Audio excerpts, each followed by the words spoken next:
Dépôt de projet de loi émanant du gouvernement. Introduction of government bills. De ministre. Statements by ministers.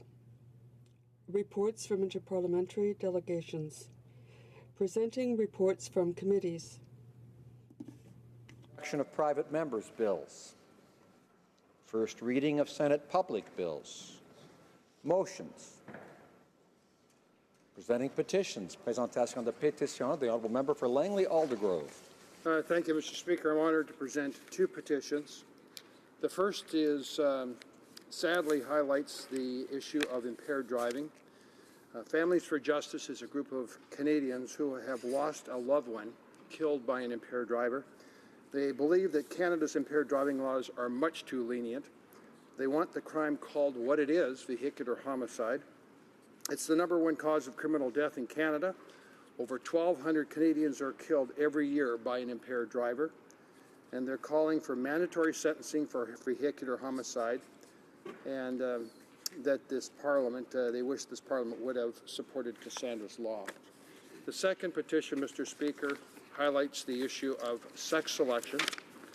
Gender-based violence against girls begins before they're born.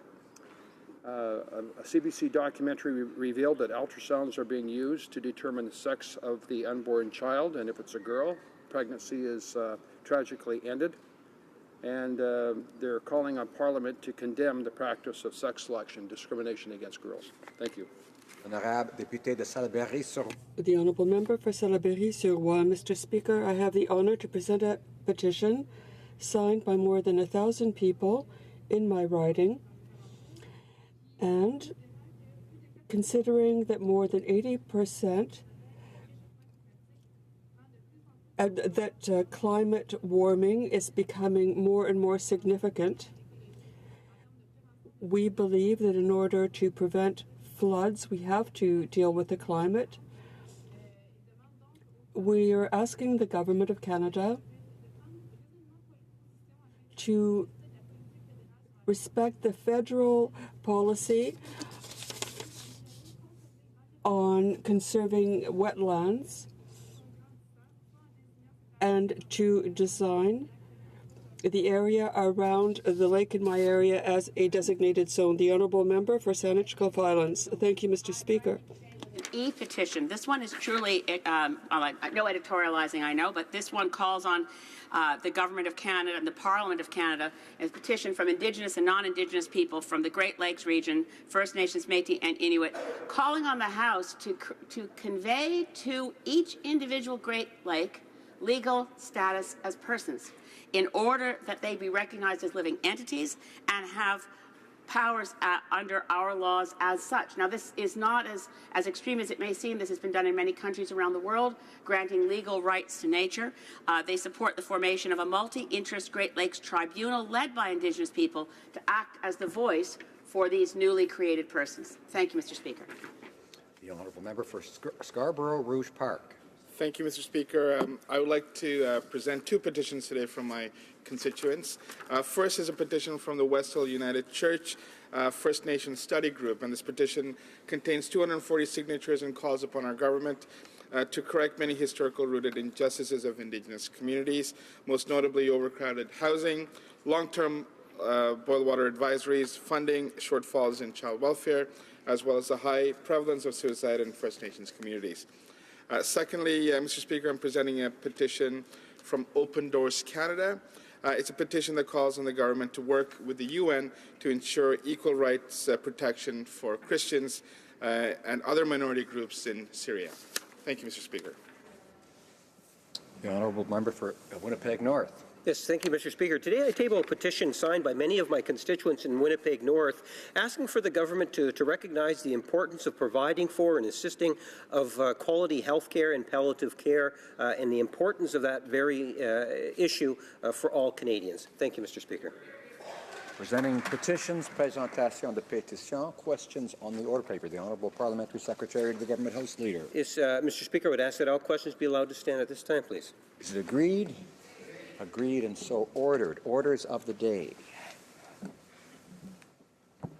The Honourable Government House Leader.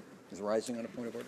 Mr. Speaker, I move, seconded by the Minister of Environment and Climate Change, that in relation to Bill C-69 and Act to enact the Impact Assessment Act and the Canadian Energy Regulator Act to amend the Navigation Protection Act and to make consequential amendments to other acts, not more than one further sitting day after the day on which this order is adopted, shall be allotted to the consideration at second reading stage of the bill.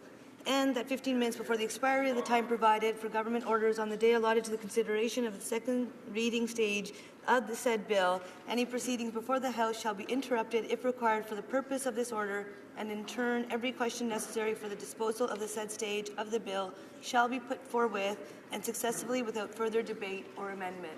Thank you, Mr. Speaker.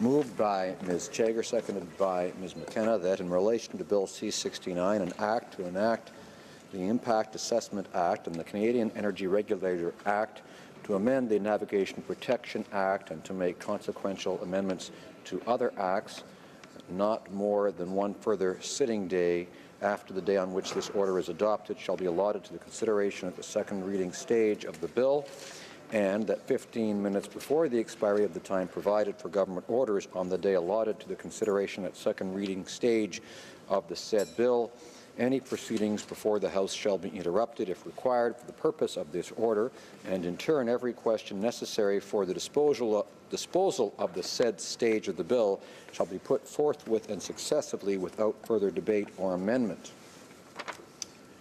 Conformément à l'article 67,1 du règlement. Pursuant to the standing order, there will now be a period of questions of 30 minutes. Any members who wish to put questions can do so in order that the Speaker have some idea of how many people will be participating in this question period. I'm so disappointed that the Liberals are limiting debate on second reading on this bill. And I just want to note the implicit hypocrisy in shutting down debate and input on a bill about which one of the Liberals' key claims is consultation. This bill is major. It creates three new distinct legislative acts, a new environmental impact assessment agency, a new life cycle regulator for natural resources projects like pipelines, LNG projects and mines, and a new system for navigable waters.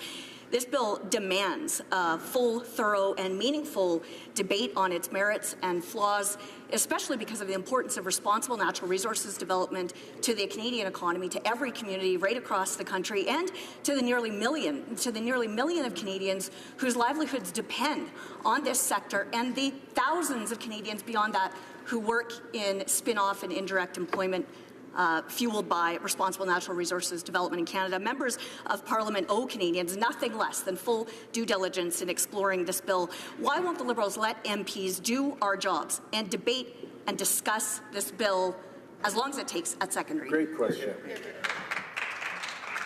The Honourable Minister of Climate Change. Thank you, Madam Speaker. I absolutely agree that this bill is of critical importance. It is really important that we rebuild trust for loss protections when it comes to our environment, fish and waterways. We need to make sure that we engage with Indigenous peoples. We also need to make sure that we attract investment. It's very important that the Environment Committee has the appropriate time to review, hear witnesses, and work through the clause by clause of Bill C-69. I really hope that the party opposite will join in detailed questions at committee. Questions and comments. Questions et commentaires. L'honorable député. The Honourable Member for Berthier-Maskinongé. Thank you, Madam Speaker. I want to express just how disappointed I am in the government with requiring time allocation for C-69. This is such an important bill, a 400-page bill, which would affect 36 other laws. It was only brought in February 8th and then began to be debated. So C-69 was debated for 2 hours, only 2 hours. And today we have the opportunity to debate C-69, but the debate will be shortened by time allocation. The only other possibility of debate will be Friday, and it is a very long bill. And that will have less than 10 hours of debate in the House of Commons. Say that, yes, this is a critical bill. It's really important. But I just want to ask the government, why are they forcing us to have less time to look at this bill and debate an important piece of legislation? It's important to engage in this House of Commons, and it's important to make sure that we have the time necessary to evaluate this bill. The Honourable Minister of Environment and Climate Change. Merci, Madame la Présidente. Thank you, Madam Speaker. Our government knows just how important it is to bring in better regulations and rules for environmental assessments in order to protect our country's environment, navigable waters, in order to restore the confidence of the people, in order to respect Indigenous peoples. We agree that this is significant legislation, and this is why we want the Environment Committee have the time necessary to hear from witnesses and to work on C-69. I hope that the NDP will work with us to create good legislation to protect the environmental assessment process. Thank you, Madam Speaker. I'd like to commend the Minister for the huge effort that she and her staff and the Department have put forward in order to bring about this bill. The question I'd have is kind of follows on from what the questions coming from the floor is. Can the Minister please tell this House how much consultation actually went into creating this bill in the first place, to help inform this bill in the first place? Thank you. Honourable Member for the Honourable Minister of Environment and Climate Change. Thank you, Madam Speaker, and I'd like to thank my honourable colleague for the excellent question. These better rules are based on 14 months of engagement. This was engagement with provinces and territories, with Indigenous peoples, with businesses, with environmental groups, with companies across the country. We understand how important it is to get this right. When we look at the major resources projects planned, over $500 billion over the next 10 years, we know that we need to ensure that we have better rules to protect our environment and communities while making sure that good projects get built to create jobs for the middle class. We also need to be working in partnership with Indigenous peoples. I can't express how pleased I am that we were able to come together. In my job, it is important that we work with environmentalists, that we work with provinces and territories, that we work with industry, we work with Indigenous peoples. And that is exactly what we're doing. That we understand that the only way in the 21st century that you will get good resource projects to go ahead is that if we recognize that the environment and the economy go together. I look forward to answering questions at committee.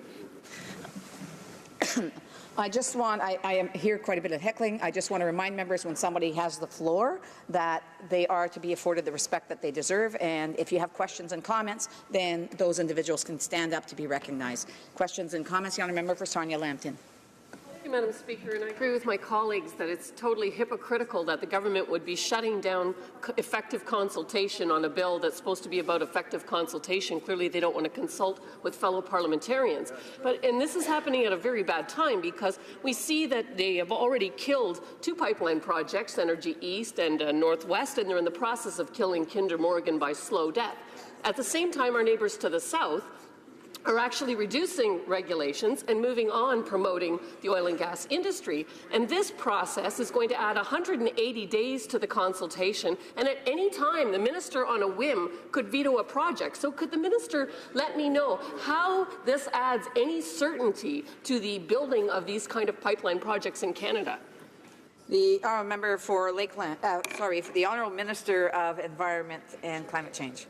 Thank you, Madam Speaker. As I said, I'm very pleased that we are bringing forward better rules for the review of major projects. That's not just pipelines, that's hydro projects, that's mines. We know that we need to be doing better. And in terms of getting resources to market, we also appreciate the importance of that. That is why we have worked so hard to understand the concerns of industry, as well as looking at how we make sure that we also protect the environment and work with Indigenous peoples. I'm very pleased that we all have a single agency, the Impact Agency of Canada, which will lead all impact assessments for major projects. That will ensure the approach is consistent and efficient. That is something that industry was very clear that they needed. Also, our goal is one project, one review. We need to streamline the process and coordinate with provinces and territories to reduce red tape for companies and avoid duplicating efforts in reviewing proposed projects, and we've also reduced the timelines. So we think that we've done the right thing that will ensure that we get good projects going ahead in a way that protects our environment. The questions and comments. The honourable member for Edmonton Strathcona. Speaker. Madam Speaker, we're talking here about a 350-page omnibus bill. This government was the first to chastise the former Conservative government when they brought forward omnibus bills and when they brought forward time allocation and closure motions. 350 pages. I bring to your attention, Madam Speaker, the concerns raised yesterday by our colleague from Abbotsford on a question of privilege. And he recounted again the mandate letter to this minister, that she's to be accountable for a commitment to different style of leadership, in close collaboration with her colleagues, meaningful engagement with opposition members of Parliament. And this is their meaningful consultation with Parliament? Madam Speaker, this is a bill that impacts every corner of our country. Every Indigenous community, every farm community, every conservation organization. Yes, after 2 years of consultation with the public, absolutely no time for parliamentarians who represent Canadians to discuss this bill. What happened to a constructive parliament? I am deeply, deeply troubled, Madam Speaker, by what this minister has done, and it makes a joke of the mandate letter. It makes a joke of their commitment to consultation. And finally, Madam Speaker, I have heard the minister repeatedly say, well, they brought forward this bill that finally provide the rules and certainty. If there's anything that is not in this bill, it's rules and certainty. The Honourable Minister of Environment and Climate Change. Thank you, Madam Speaker. This is absolutely not an omnibus bill. This brings together 4 pieces of legislation that are interconnected. You can't look at how we're going to protect our environment, protect our fisheries, make sure that we work in partnership with Indigenous peoples, and also ensure that good projects go ahead without bringing coherence. This is what's very clear in my mandate letter. It said that it was discussed in our platform. It was clear in the interim principles that this was the approach. And when I heard from people, that's what they wanted. When I heard from Canadians, they expected us to bring it all together, and that's what we've done. As I say, there was consultations over 14 months. We introduced the interim principles in January 2016. We've been at this for a long time. We had an expert panel report. My colleagues had expert panel reports or parliamentary committees. We brought together all of this through a discussion paper. We did more consultations, and now I'm very pleased that it's going to go to the parliamentary committee, and I will be there to answer any questions on the bill. We also need to hear from witnesses, and we need to do clause by clause, and this is exactly the way we are moving forward on this. And comments? The honourable member for Saanich Gulf Islands. Madam Speaker, I must say I'm astonished that the minister is so unfamiliar with the content of the bill she is attempting to rush through the House on this day. This is an omnibus bill, but it is not, as she claims, a bill that brings together 4 pieces of legislation. If she was aware, Bill C-68 is the Fisheries Act. It wasn't lumped together with C-69, which is an omnibus bill and requires proper study and is offensive to this place. If it was good legislation, I might get behind rushing it through. But it is decidedly not good legislation, and it must not be rushed. C-68, the Fisheries Act, is good legislation.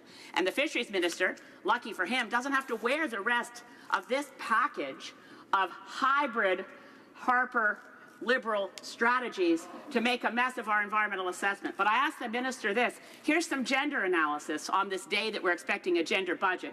How is it that in an omnibus bill, including legislation that would normally be presented by the male Minister of Transportation, and another piece of legislation that would normally be presented by the male Minister of Natural Resources, why do you suppose they picked the Minister of Environment and Climate Change to wear the whole thing? They're they're eroding her political capital by having an omnibus bill where she's the only target. Thank you, Madam Speaker. The Honourable Minister of Environment and Climate Change. Thank you, Madam Speaker. I'm very pleased to be the one that's introducing this legislation. The environment and the economy go together.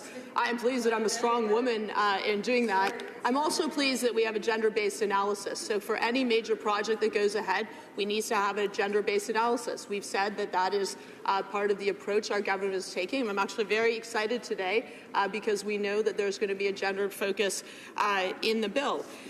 Let's be clear that there is coherence, that the major projects that impact on fish will also be captured by this. This is a really important piece of legislation, and I really appreciate the member opposite's commitment to the environment, understanding that we need to make progress on ensuring that good projects go ahead in a way that protects our waters, that protects our environment, our fish, and that also ensures that we regain public trust and respect Indigenous rights. And I certainly hope that she'll be actively engaged through the committee process. Questions and comments? The Honourable Parliamentary Secretary to the Minister of Democratic Institutions. Madam Speaker, there are some who have expressed concern over the role of the offshore petroleum boards in the process of environmental assessments. I wonder what the minister might tell them to help them to feel better about the bill. The Honourable Minister of Environment and Climate Change. Thank you, Madam Speaker. Throughout the process, we heard from a variety of different groups. As I said, we heard from industry, we heard from offshore boards, we also heard from environmentalists, we heard from provinces, we heard from Indigenous peoples. What we heard was the importance of bringing coherence, that we need to have a single agency, the Impact Assessment Agency, that conducts, that leads the assessment for major projects, but we know that they need to be working with life cycle regulators, whether it's the offshore boards or the National Energy Board, because they have expertise throughout the life of the project. However, we also heard clearly that we need one agency that is going to bring coherence and also make sure that we protect the environment and do the necessary consultations with communities and partnering with Indigenous peoples. Questions and comments? The Honourable Member for Lakeland.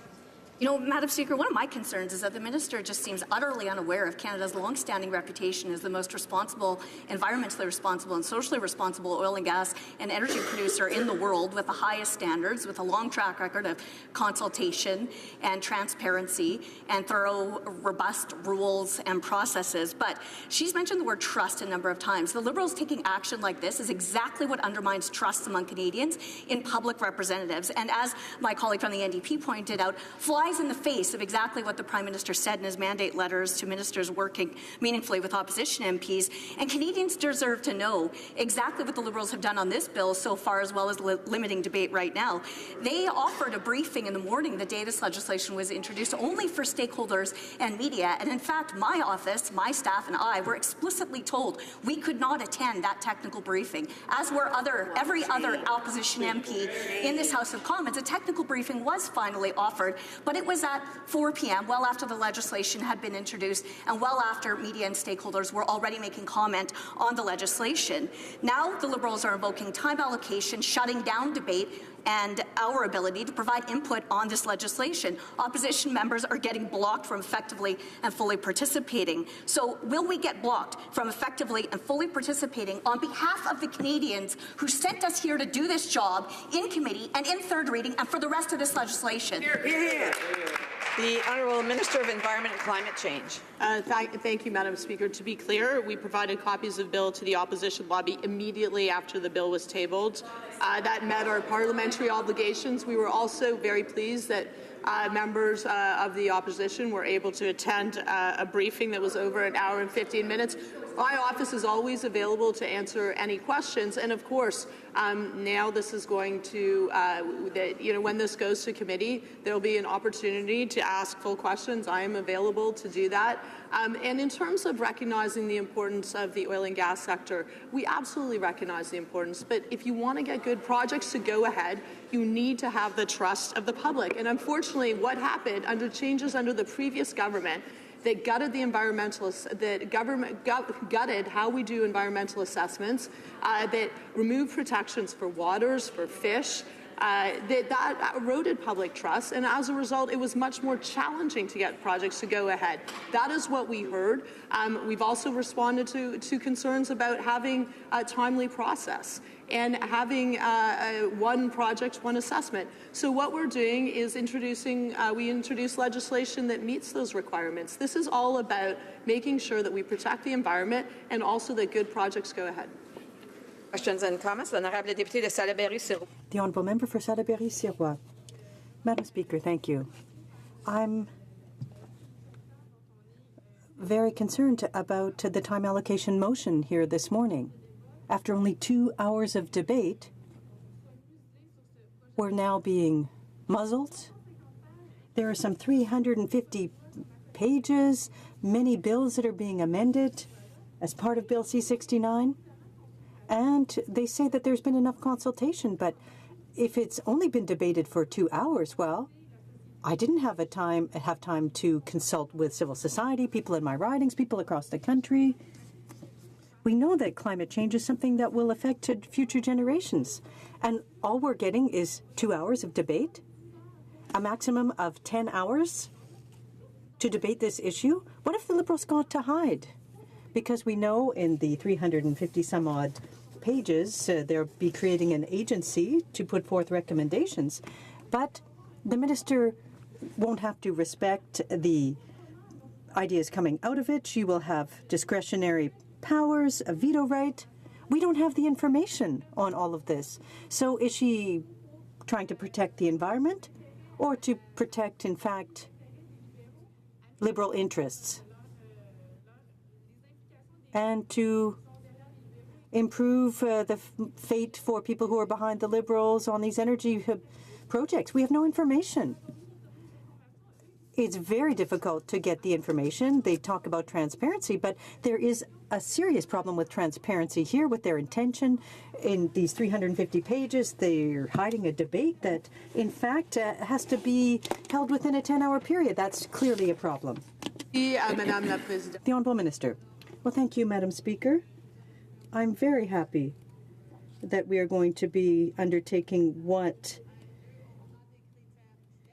we have outlined here. We have clear criteria for making decisions. Of course, we need clear criteria. We need to look at the impact of major projects on the environment. Climate change is real. We have to talk about greenhouse gas emissions. And as I said, we had many discussions in January 2016, for example. We conducted consultations. I held a panel of experts. So did the Minister of Natural Resources, the Minister of Transport, the Minister of Fisheries and Oceans, set up 2 committees that looked at the issues, their issues. And then we had a discussion period during which everyone had an opportunity to contribute feedback. We had consultations with Aboriginal peoples. We consulted industry. We consulted the provinces and territories, environmental groups, because our interests are all the same. The Liberal interests are the interests of all Canadians. We want to ensure that we have legislation in place, rules to examine environmental processes, rules to protect the environment and restore public confidence in this, respect the rights of Indigenous peoples, and strengthen our economy as well as promote investments. Member for Perth Wellington. Thank you, Madam Speaker. Very simple question for the Minister. She mentions that she's happy to appear before committee and answer any questions. Simple question. How many hours is she committed to appearing before committee? The Honourable Minister of Environment and Climate Change. Thank you, Madam Speaker. As I said, that this is a really important, this is a very important piece of legislation. We understand that we need to get this right.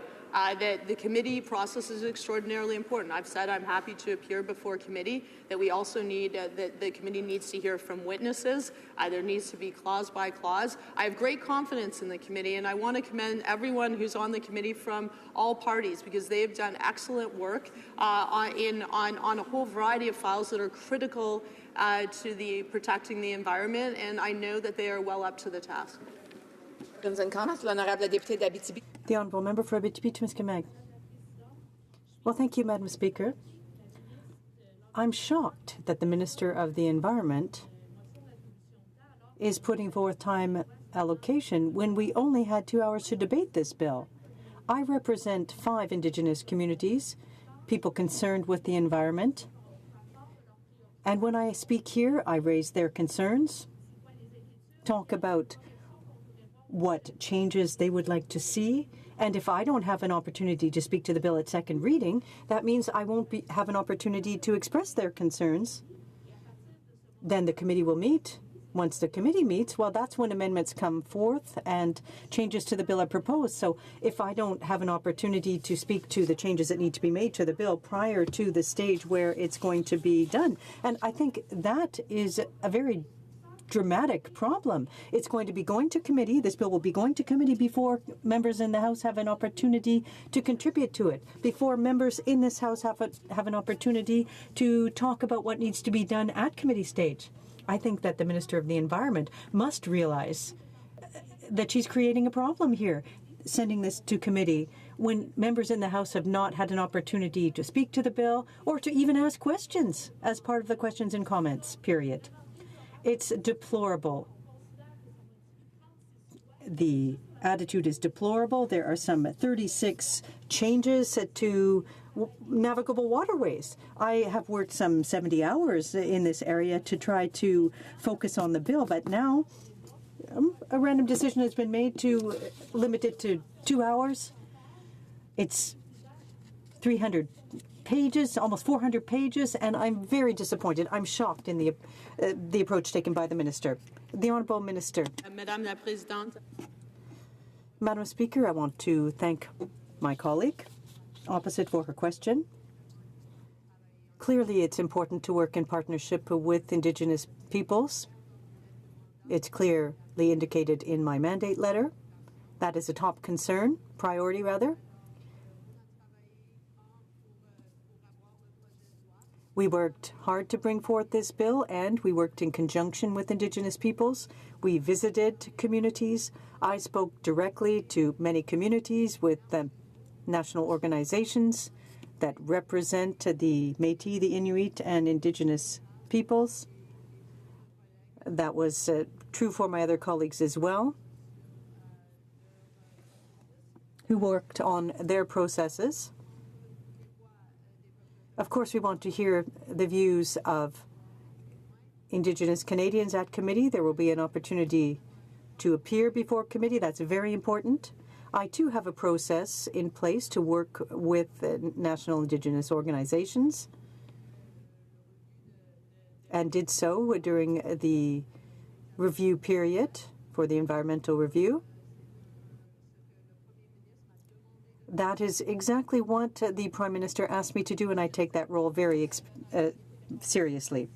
The Honourable Member for Portneuf-Jacques-Cartier. Well, thank you, Madam Speaker. This morning, it's unfortunate when we talk about democracy. There are some 308 of us here. We're elected to represent our constituents. Canadians have chosen us to defend legislation to advance our society. Now, I have a great deal of respect for the minister, and in passing, I'd point out that her French is excellent. I'd like to encourage her fellow colleagues, men and women, to speak French more often as well. But I'd like the minister to explain to us why or how, considering the importance of this bill, the vision, she talks about the bill, she expresses good values, good ideas, but why cut off debate? Why muzzle parliamentarians? Where is the interest there? Is the minister simply a victim of her own government? I think that must be the case, Madam Speaker. The Honourable Minister of the Environment. Alors, merci, Madame. Well, thank you, Madam Speaker, and I want to thank my colleague opposite. I had tried to practice my French. I'm from Hamilton. My father was Irish, and he said that all of my brothers and sisters had to go to French school, so I thank my father for that. But I always try to work on my French and to not make mistakes. But I take this very seriously. As I said, we held consultations across the country, from sea to sea to sea. We spoke with Indigenous peoples, with industry, with the provinces and territories, with all Canadians who wanted to participate. It's important for the Environment Committee, and I have a great deal of respect for that committee. It's important for that committee to have time to conduct a review, to hear from witnesses, to go on to the clause-by-clause consideration of the bill. That's an important stage. And I'm here to answer questions, detailed questions from my colleague and from other members at committee. Honourable member for Edmonton Strathcona. Thank you, Madam Speaker. Madam Speaker, nobody's questioning that this government didn't spend 2 years consulting with stakeholders outside of this place. What we're concerned about is the absolute disdain for the House of Commons. We're elected to represent Canadians, and I have been reaching out for those 2 years, and since the bill was tabled, to find out whether or not this proposed legislation addresses their interests and concerns. And there are deep concerns with this bill, which hopefully we will get into. Madam Speaker, because of this time allocation, we have just lost 3/4 of an hour where members could have debated this bill. It's reprehensible. This is the only public opportunity where Canadians can hear their concerns being raised. We'll get to the clause by clause, all right, in committee, in camera. And I'm wondering today, Madam Speaker, if the minister will commit to working with her members to assure that every Canadian who requests to be heard at committee can be heard, and that this committee will travel to every corner of the country, and that she will truly get back to people to find out if their concerns were addressed. Hear, hear. The Honourable Minister of Environment and Climate Change has about 45 minutes to answer. 45 seconds. 45 minutes. I can certainly go on if you'd like.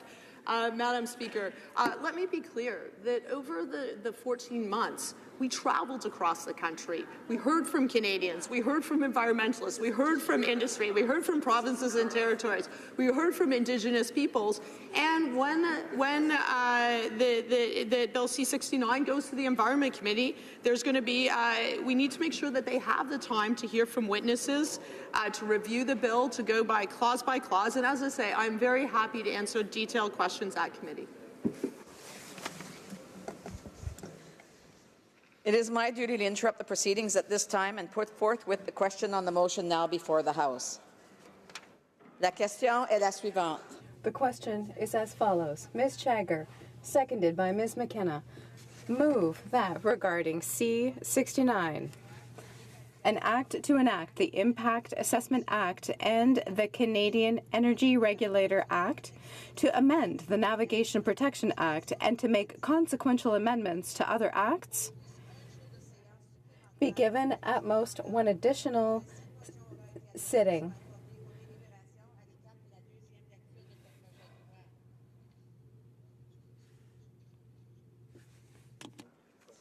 That 15 minutes before the expiry of the time provided for government orders on the day allotted to the consideration at second reading stage of the said bill, any proceedings before the House shall be interrupted, if required for the purpose of this order, and in turn, every question necessary for the disposal of the said stage of the bill shall be put forth with and successively without further debate or amendment.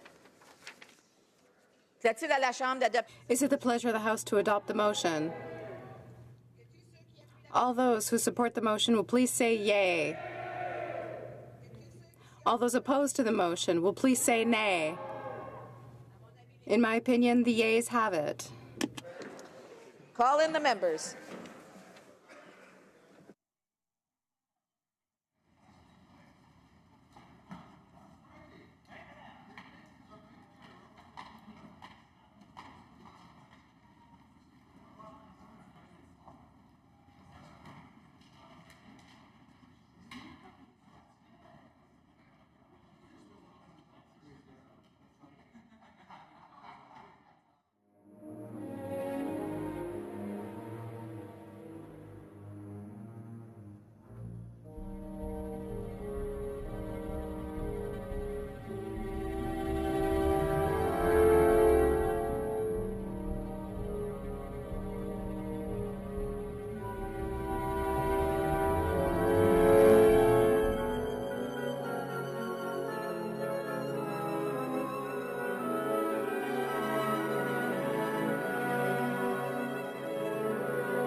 La question est la suivante. The question is as follows. Ms. Chagger, seconded by Ms. McKenna, moved that in relation to Bill 69, to enact the Impact Assessment Act and the Canadian Energy Regulator Act, to amend the Navigation Protection Act, and to make consequential amendments to other acts, not more than one further sitting day after the day on which this order is adopted shall be allotted to the consideration at second reading stage of the said bill, and Of the time provided for government orders on the day allotted to the consideration at second reading stage of the said bill.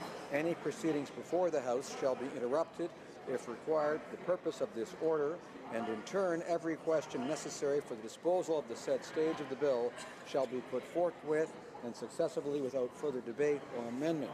All those in favor of the motion will please rise. Monsieur Trudeau. Mr. Trudeau. Mr. O'Regan. Mr. O'Regan. Mr. Sajjan. Mr. Sajjan. Ms. Petitpas-Taylor. Ms. Petitpas-Taylor. Mr. Goodale. Mr. Goodale. Madame Joly. Madame Joly. Mr. Champagne. Mr. Champagne. Monsieur Leblanc. Mr. Leblanc. Ms. Chagger. Ms. Chagger. Ms. Qualtrough. Ms. Qualtrough. Mr. Bryson. Mr. Bryson. Ms. Wilson-Raybould. Ms. Wilson-Raybould. Mr. Macaulay-Cardigan. Mr. Macaulay-Cardigan. Madame Le Boutillier. Madame Le Boutillier. Madame Bibeau. Madame Bibeau. Mr. Hussein. Mr. Hussein. Ms. McKenna. Ms. McKenna. Mr. Baines. Mr. Baines. Ms. Haidu. Ms. Haidu. Ms. Bennett. Ms. Bennett. Mrs. Philpott. Mrs. Philpott. Ms. Mahichuk. Ms. Mahichuk. Mr. Casey Cumberland Colchester. Mr. Casey Cumberland Colchester. Mr. Easter. Mr. Easter. Ms. Fry. Ms. Fry. Mr. McKay. Mr. McKay. Mr. Nault. Mr. Nault. Ms. Scrow. Ms. Scrow. Monsieur Lauzon, Argental La Petite Nation. Mr. Lauzon, Argental La Petite Nation. Mrs. Romanato. Mrs. Romanato. Mr. Holland. Mr. Holland. Mr. Casey Charlottetown. Mr. Casey Charlottetown. Mr. Leslie. Mr. Leslie. Mr. Carr. Mr. Carr. Ms. Monsef. Ms. Monsef. Monsieur Rodriguez. Mr. Rodriguez. Mr. Sohi. Mr. Sohi. Monsieur Garneau. Mr. Garneau. Ms. Duncan Etobicoke North. Mr. Duncan Etobicoke North. Monsieur Duclos. Mr. Duclos. Ms. Murray. Ms. Murray. Ms. Cara. Ms. Cara. Mrs. Caesar Chavan. Mrs. Caesar Chavan. Monsieur Cormier. Mr. Cormier. Mr. Wilkinson. Mr. Wilkinson. Monsieur Lametti. Mr. Lametti. Mr. Kuzner. Mr. Kuzner. Mr. Rusnak. Mr. Rusnak. Mr. Bagnall. Mr. Bagnall. Mr. Scarpelagia. Mr. Scarpelagia. Mr. Sims. Mr. Sims. Ms. Ratanzi. Mr. Ratanzi. Monsieur Shifke. Mr. Shifke. Mr. Varani. Mr. Varani. Ms. Goldsmith-Jones. Ms. Goldsmith-Jones. Mr. Fillmore. Mr. Fillmore. Mr. Algabra. Mr. Algabra. Mr. DeCourcy. Mr. DeCourcy. Mr. Beach. Mr. Beach. Ms. Rudd. Ms. Rudd. Mr. Dogood. Mr. Dogood. Monsieur Miller, Ville-Marie, le Sud-Ouest et des Sœurs. Mr. Miller, Ville-Marie, le Sud-Ouest, Île des Sœurs. Mr. Lamoureux. Mr. Lamoureux. Monsieur McKinnon-Gatineau. Mr. McKinnon-Gatineau. Mrs. McCrimmon. Mr. McCrimmon. Monsieur Lightbound. Mr. Lightbound. Mr. Vaughn. Mr. Vaughn. Mr. Mendocino. Mr. Mendocino. Monsieur Poisson. Mr. Poisson. Mrs. Lockhart. Mrs. Lockhart. Ms. Young. Ms. Young. Mr. Jesneski. Mr. Jesneski. Mr. Pescasolido. Mr. Pescasolido. Madame Mendez. Madame Mendez. Mr. Oliphant. Mr. Oliphant. Mr. Aldag. Mr. Aldag. Ms. Alaslev. Mr. Alaslev. Mr. Amos. Mr. Amos. Mr. Anna Desangri. Mr. Anna Sangari. Mr. Aria. Mr. Aria. Monsieur Ayoub. Mr. Ayoub. Mr. Badaway. Mr. Badaway. Monsieur Bayless. Mr. Bayless. Mr. Boissonneau. Mr. Boissonneau. Mr. Bossio. Mr. Bossio. Mr. Bertina. Mr. Bertina. Monsieur Breton. Mr. Breton. Mr. Chen. Mr. Chen. Ms. DeBruzen. Ms. DeBruzen. Ms. DeMoff. Ms. DeMoff. Ms. Dillon. Ms. Dillon. Mr. Diorio. Mr. Diorio. Mr. Biddle. Mr. Biddle. Monsieur Drouin. Mr. Drouin. Ms. Zarowitz. Ms. Zarowitz. Mr. Assassi. Mr. Assassi. Monsieur Khoury. Mr. Alcouri. Mr. Ellis. Mr. Ellis. Mr. Erskine Smith. Mr. Erskine Smith. Mr. Elfson. Mr. Elson. Monsieur Fergus. Mr. Fergus. Mr. Finnegan. Mr. Finnegan. Mr. Fisher. Mr. Fisher. Mr. Fonseca. Mr. Fonseca. Mr. Fragascatos. Mr. Fragascatos. Mr. Fraser West Nova. Mr. Fraser West Nova. Mr. Fraser Central Nova. Mr. Fraser Central Nova. Mr. Fuhrer. Mr. Fuhrer. Mr. Garrettson. Mr. Garrettson. Monsieur Graham. Mr. Graham. Mr. Greywall. Mr. Greywall. Mr. Hardy. Mr. Hardy. Mr. Harvey. Mr. Harvey. Mr. Housefather. Mr. Housefather. Monsieur Yakino. Mr. Yakino. Mrs. Jordan. Mrs. Jordan. Mr. Johari. Mr. Johari. Ms. Khalid. Ms. Khalid. Monsieur Lefebvre. Mr. Lefebvre. Mr. Levitt. Mr. Levitt. Mr. Long. Mr. Long. Mr. Longfield. Mr. Longfield. Mr. Maloney. Mr. Maloney. Monsieur Massé. Avignon, La Matisse, Matin, Matipédia. Mr. Massé, Avignon, Le Matisse, Matin, Matipédia. Mr. May, Cambridge. Mr. May, Cambridge. Mr. McDonald. Mr. McDonald. Mr. McKinnon, Coquitlam, Park Coquitlam. Mr. McKinnon, Coquitlam, Port Coquitlam. Mr. McLeod, Northwest Territories. Mr. McLeod, Northwest Territories. Mr. Morrissey. Mr. Morrissey. Madame Nassif. Madame Nassif. Ms. O'Connell. Ms. O'Connell. Monsieur Ouellet. Mr. Mr. Peterson. Monsieur Picard. Mr. Picard. Monsieur Rabial. Mr. Rabial. Mr. Rumi. Mr. Rumi. Mr. Sanga. Mr. Sanga. Mrs. Schultz. Mrs. Schultz. Mr. Seri. Mr. Seri. Mr. Sheehan. Mr. Sheehan. Mr. Sidhu Mission Matsqui Fraser Canyon. Mr. Sidhu Mission Matsqui Fraser Canyon. Ms. Sidhu Brampton South. Ms. Sidhu Brampton South. Mr. Sorbera. Mr. Sorbera. Mr. Spengeman. Mr. Spengeman. Mr. Tabera. Mr. Tabera. Mr. Tan. Mr. Tan. Ms. Vandenbeld.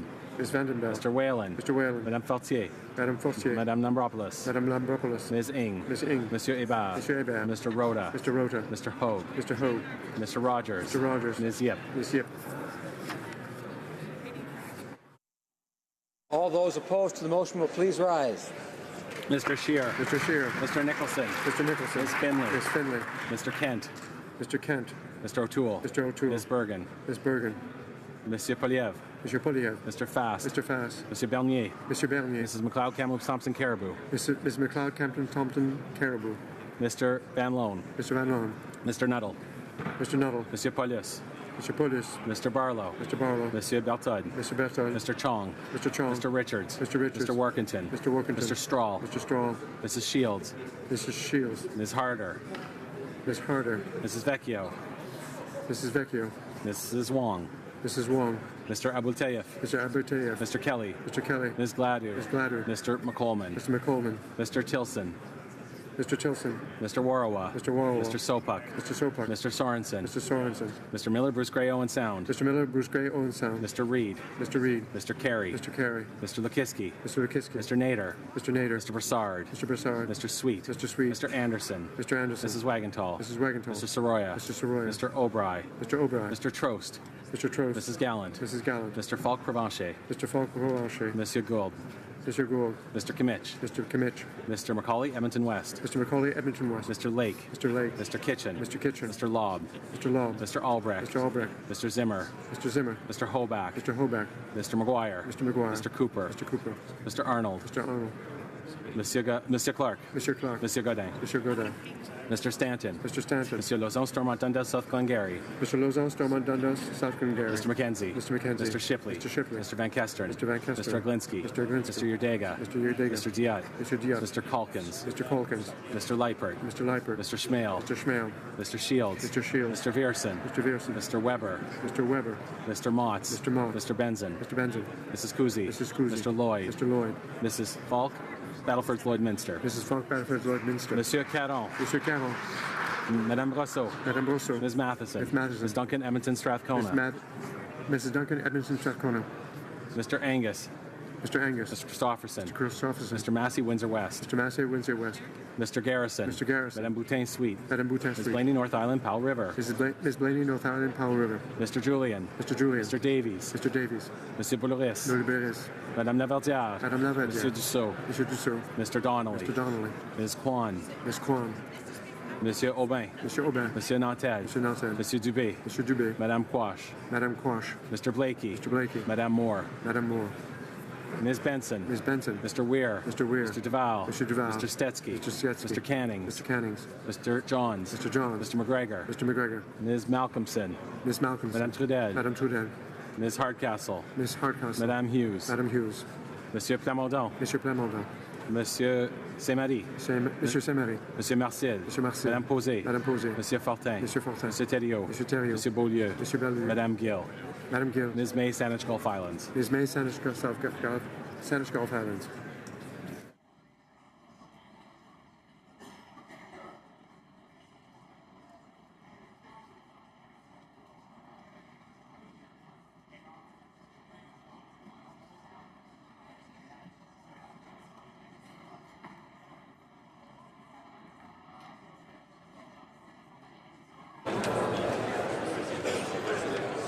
Yeas pour 156, 156. Nays contre 121, 121. Declare la motion adoptée. I declare the motion carried. Ordre du jour. Orders of the day. Government orders, government bills, comments. Resuming debate at second reading of Bill C-69, an act to enact the Impact Assessment Act and the Canadian Energy Regulator Act to amend the Navigation Protection Act and to make consequential amendments to other acts.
Alors, I would encourage members to take their conversations into the lobbies.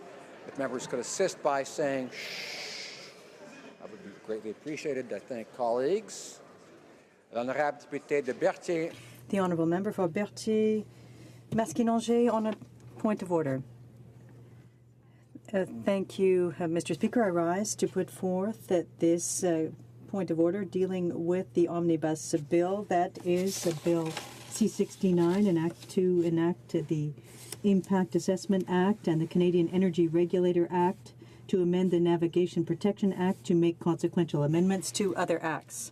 Somewhat reluctantly, because the government had just finished passing a time allocation motion that will limit the debate on this enormous, important, and sensitive bill. Fewer than 10 hours of debate. The time is at such a premium here that I'll do my best to be very brief. I also note, Mr. Speaker, that in your ruling of November 7th of last year on a similar request, that you said, and I quote, I would encourage them to raise their arguments as early as possible in the process, especially given that the length of a debate at a particular stage can be unpredictable. I doubt even you could have foreseen the government would have shut the door on debate here in this House just after 2 hours, but I trust you still have enough time to rule on this request before debate wraps up this Friday. L'article 69. Section 69.1 states that when legislation is deemed to enact more than one piece of legislation, when the bill has no connection, no common subjects, the Speaker may divide the bill for voting purposes at second reading and at third reading and upon adoption of the report. The Speaker may combine thematically these matters and put forth the vote separately, provided that a debate is held at each stage. You will see that as regards Bill C-69, it will be amending more than one piece of legislation. 36 lois qui seront dans le projet de loi C-69. Bill C-69 will... Alors, apparemment, il y a un problème avec l'interprétation. Est-ce que ça fonctionne maintenant? Est-ce que ça commence à fonctionner? Has the interpretation started? There is incredible feedback coming into the interpretation booth. Problème avec un bruit avec les écoutes. There's a problem. Is it working now? Is it better now? I apologize. Encore. Alors, nous attendons pour... We'll wait to see if it continues to work. If one will wait for the noise to stop. I believe the noise has stopped, so we apologize to the honourable member for Berthier Maskinongé. Section 69.1 stipulates that when a government bill is designed to repeal or change legislation where there is no common thread between the bills, the Speaker may, in fact, divide the matters for vote at second reading and for the adoption of the bill. The bill may combine, in fact, questions and put them forth thematically and to put questions on each of these groups separately, provided that there will be a single debate at each stage. This bill deals with three bills, make significant changes. 36 acts will be affected by Bill C-69. C-69 is designed to change or amend the Impact Assessment Act and the Canadian Energy Regulator Act. It will be replaced by the new act dealing with the Impact Assessment Act and create the new agency. It will have responsibility over all assessments required. Bill C-69 will also change the National Energy Board, and this will be supported by the National Energy Board. It will change in name. C-69 also changes the Navigable Waterway Act which had been repealed by the Conservatives in 2012, and will change it into the Navigation Protection Act. Under that bill, the government expanded navigable waterways in Canada, which had been changed by the Conservatives. During the last election campaign, again, the interpreter apologizes, but the sound problem has recurred. Rétablir les mesures de protection abolies et en ajouter d'autres plus modernes. Même si la nouvelle loi sur les eaux navigables augmente la protection légale pour la plupart des eaux navigables au Canada. Unfortunately, the problem continues with the noise. I believe that it has something to do with construction, perhaps. The interpretation has resumed. Are you receiving the interpretation? The noise has stopped. Yes, the interpreter confirms the noise has stopped. The Honourable Member for Berthier-Masquinongé. I will continue, Mr. Speaker. Thank you. C-69 also changes the National Energy Board Act and C-69 changes the Navigational Waters Act, which was repealed by the Conservatives in 2012, and will create the Navigation Protection Act. In the latest election campaign, as you will recall, Mr. Speaker, the Liberals promised to deal with navigational protection and to upgrade it.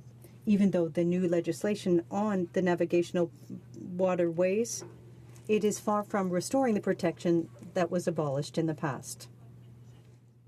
That legislation protected future use from an environmental, social perspective, in addition to protecting use at present.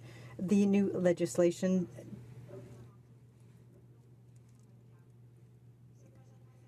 this bill will therefore be one that should be divided by theme, and that would enable us to better respect our citizens, to vote separately on different subjects. We're asking you to separate completely the section of the bill concerning the impact assessment from Clause 1 to Clause 9, from 81 to 86, 101, 103 to 114, 143 to 146, 174 to 181, 184 and 189 to 196. Ensuite, la partie qui and the part dealing with the National Energy Board, which calls for the mandate, covers the mandates and powers. Dealing with the transport of energy products. Of Clause 10 to 44, Clause 87 to 100, 102, 115 to 142, 147 to 173, 182, and 185. Ces thèmes sortent définitivement du domaine. These themes fall under natural resources and not the environment, and we believe that all issues dealing with natural resources, energy, forests, mines, should be dealt with independently or separately from the environmental issues. Comprised of Clause 45 to 80, 186, 87, and 188, which modifies the Navigable Waters Protections Act, also touches the transportation file. Mr. Speaker, this is a massive, complex, and blatantly obvious omnibus bill. I'm confident that you will agree that members and Canadians that we represent will be much, much better served by dividing the votes on the bill accordingly. Merci beaucoup, Monsieur le Président. Thank you very much, Mr. Speaker. I thank the Honourable Member for Berthier-Masquinongé for her patience given the problems with interpretation. I will return to the House with my decision. To raise another point, a point in relation to the standing orders that members don't all seem to be aware of. I want to remind members of the first part of Standing Order 16.2. When a member is speaking, no member shall pass between that member and the chair. Now, yes, at the beginning of the presentation by the honourable member for Berthier Maskinonge member did cross between the member speaking and the chair, and the same thing happened yesterday, and it happens all too frequently. This is not just a practice or a courtesy, it is a standing order. It is a rule of the House. It's an indication of showing respect for the House. And so I want to remind members, and I would ask those staff members listening in the offices of members to remind their members that members are not to pass between the person speaking and the chair. I thank honourable members for their attention. Reprise de débat. Resuming debate. Oh, we're on to, I believe the honourable member for Lakeland has 12.5 minutes remaining in her speech. Thanks, Mr. Speaker. I'm pleased to continue my comments on Part 2 of C-69, the Canadian Energy Regulator Act. Last week, I shared some concerns about the bill, especially in the context of the Liberals' constant denigration and undermining of confidence in the regulator and in Canada's reputation at home and internationally, especially since the 2015 election with regard to responsible resource development. The Liberals have imposed new hurdles, delays, rule changes, called for phasing out the oil sands, added costs and roadblocks to the oil and gas sector, already the most heavily regulated industry in Canada by all levels of government, and they've told the hundreds of thousands of unemployed energy workers in Canada to just hang in there. Regulatory and fiscal policies are key factors in the economics and business decisions on multi-year, multi-billion-dollar energy projects for private sector companies. And now the Liberals are adding more uncertainty with more processes and more details yet to be known. The risk is the acceleration of the already massive investment and job losses in Canada's natural resources development as a result of the Liberals' ideological and anti-energy driven decisions. I'm concerned about the new pre-planning phase in Part 1 that would apply to major projects like pipelines. Put aside the fact that Canadian common best practice already is to undertake early pre-project engagement with stakeholders, Indigenous communities and scientific experts, but according to C-69, after the initial 6-month process, the minister alone can deny projects before the assessment stage. So much for experts, transparency, objective evidence, and clear measures. The bill provides no assurances that clear and publicly known rules will be applied consistently to all project applications or that the full rationale for a denial will be made public. This approach clearly allows for political and ideological decision-making behind closed doors. The only hope for energy developers is that if a project is politically risky, the minister might kill it at the outset instead of forcing proponents to wade through years of expensive reviews, wasting time and billions of dollars of capital investment, risking jobs in the meantime. I want to review the 3 key claims made by the Liberals. First, they claim that public participation will increase in both volume and effectiveness because of the elimination of the standing test of the National Energy Board. That test set out a 2-pronged consideration for those who can participate. First, that anyone who is directly affected by the project, and second, anyone who has sufficient expertise or relevant information may be heard. On the face of it, that's reasonable, but let's look at a concrete example, Enbridge's Line 9B reversal and Line 9 capacity expansion proposal, about how this test operated in practice. After receiving 177 applications to participate, the NEB granted 158 applicants full participation rights and asked 11 applicants to submit a letter of comment. The board only denied 8. One of them appealed, so the courts examined her application and the board's decision. Her application was aimed at the 2nd prong of the standing test to contribute based on her expertise. The judicial decision said, quote, she stated that she had a specified and detailed interest in the matter based on her religious faith. In her view, a spill from a pipeline, even far away from her home, is an insult to her sense of the holy. I think this case illustrates the standing test worked reasonably, designed to keep the focus of the approval hearings on important issues and to weed out irrelevant information. Now let's review the new standing provision. Section 183, subsection 3, it says, any member of the public may, in a manner specified by the Commission, make representations with respect to an application for a certificate. I note this language excludes no one. Every person or organization, so long as they comply with the procedure, may submit comment and be heard. This means that, say, a radical anti-resources activist organization from Europe or an American-funded group competing with Canadian companies for investment dollars has the same right to be heard at a hearing for a pipeline, mine, or an LNG project in Canada under Canadian regulations in Canada's process as local stakeholders, Indigenous communities, industry representatives, experts, and concerned Canadian groups. So the regulator will have 2 options. It might choose to allow everyone who asks to be heard to provide comment, which effectively eliminates any meaningful participation because when everyone is heard, in fact, no one is heard, or the regulator will establish a hierarchy where some participants have the right to give oral and written evidence, others will give written submissions, and the least helpful or relevant contributions will be relegated to some kind of participation prize category where they can contribute, but no one will care. This is fundamentally chaotic, unpredictable, and unclear. How can a proponent prepare for a hearing process where literally anyone can provide comments and questions? And why should decisions about Canadian projects in Canada be influenced by non-Canadians? The second key claim the Liberals make is that C-69 creates concrete timelines of 450 days for major projects and 300 days for minor projects, except it doesn't really. First, the clock starts only when the Commission says the applicant has submitted a complete application, but it's entirely discretionary. The bill gives no definition of what is complete. It doesn't prevent the regulator from continuously deciding that an application is incomplete for political reasons or otherwise. The second problem is the regulator may exclude any period of time from the time limit calculation so long as reasons are provided, any amount of time and any number of times. Is a timeline that can have any part of it excluded from the calculation really a timeline at all?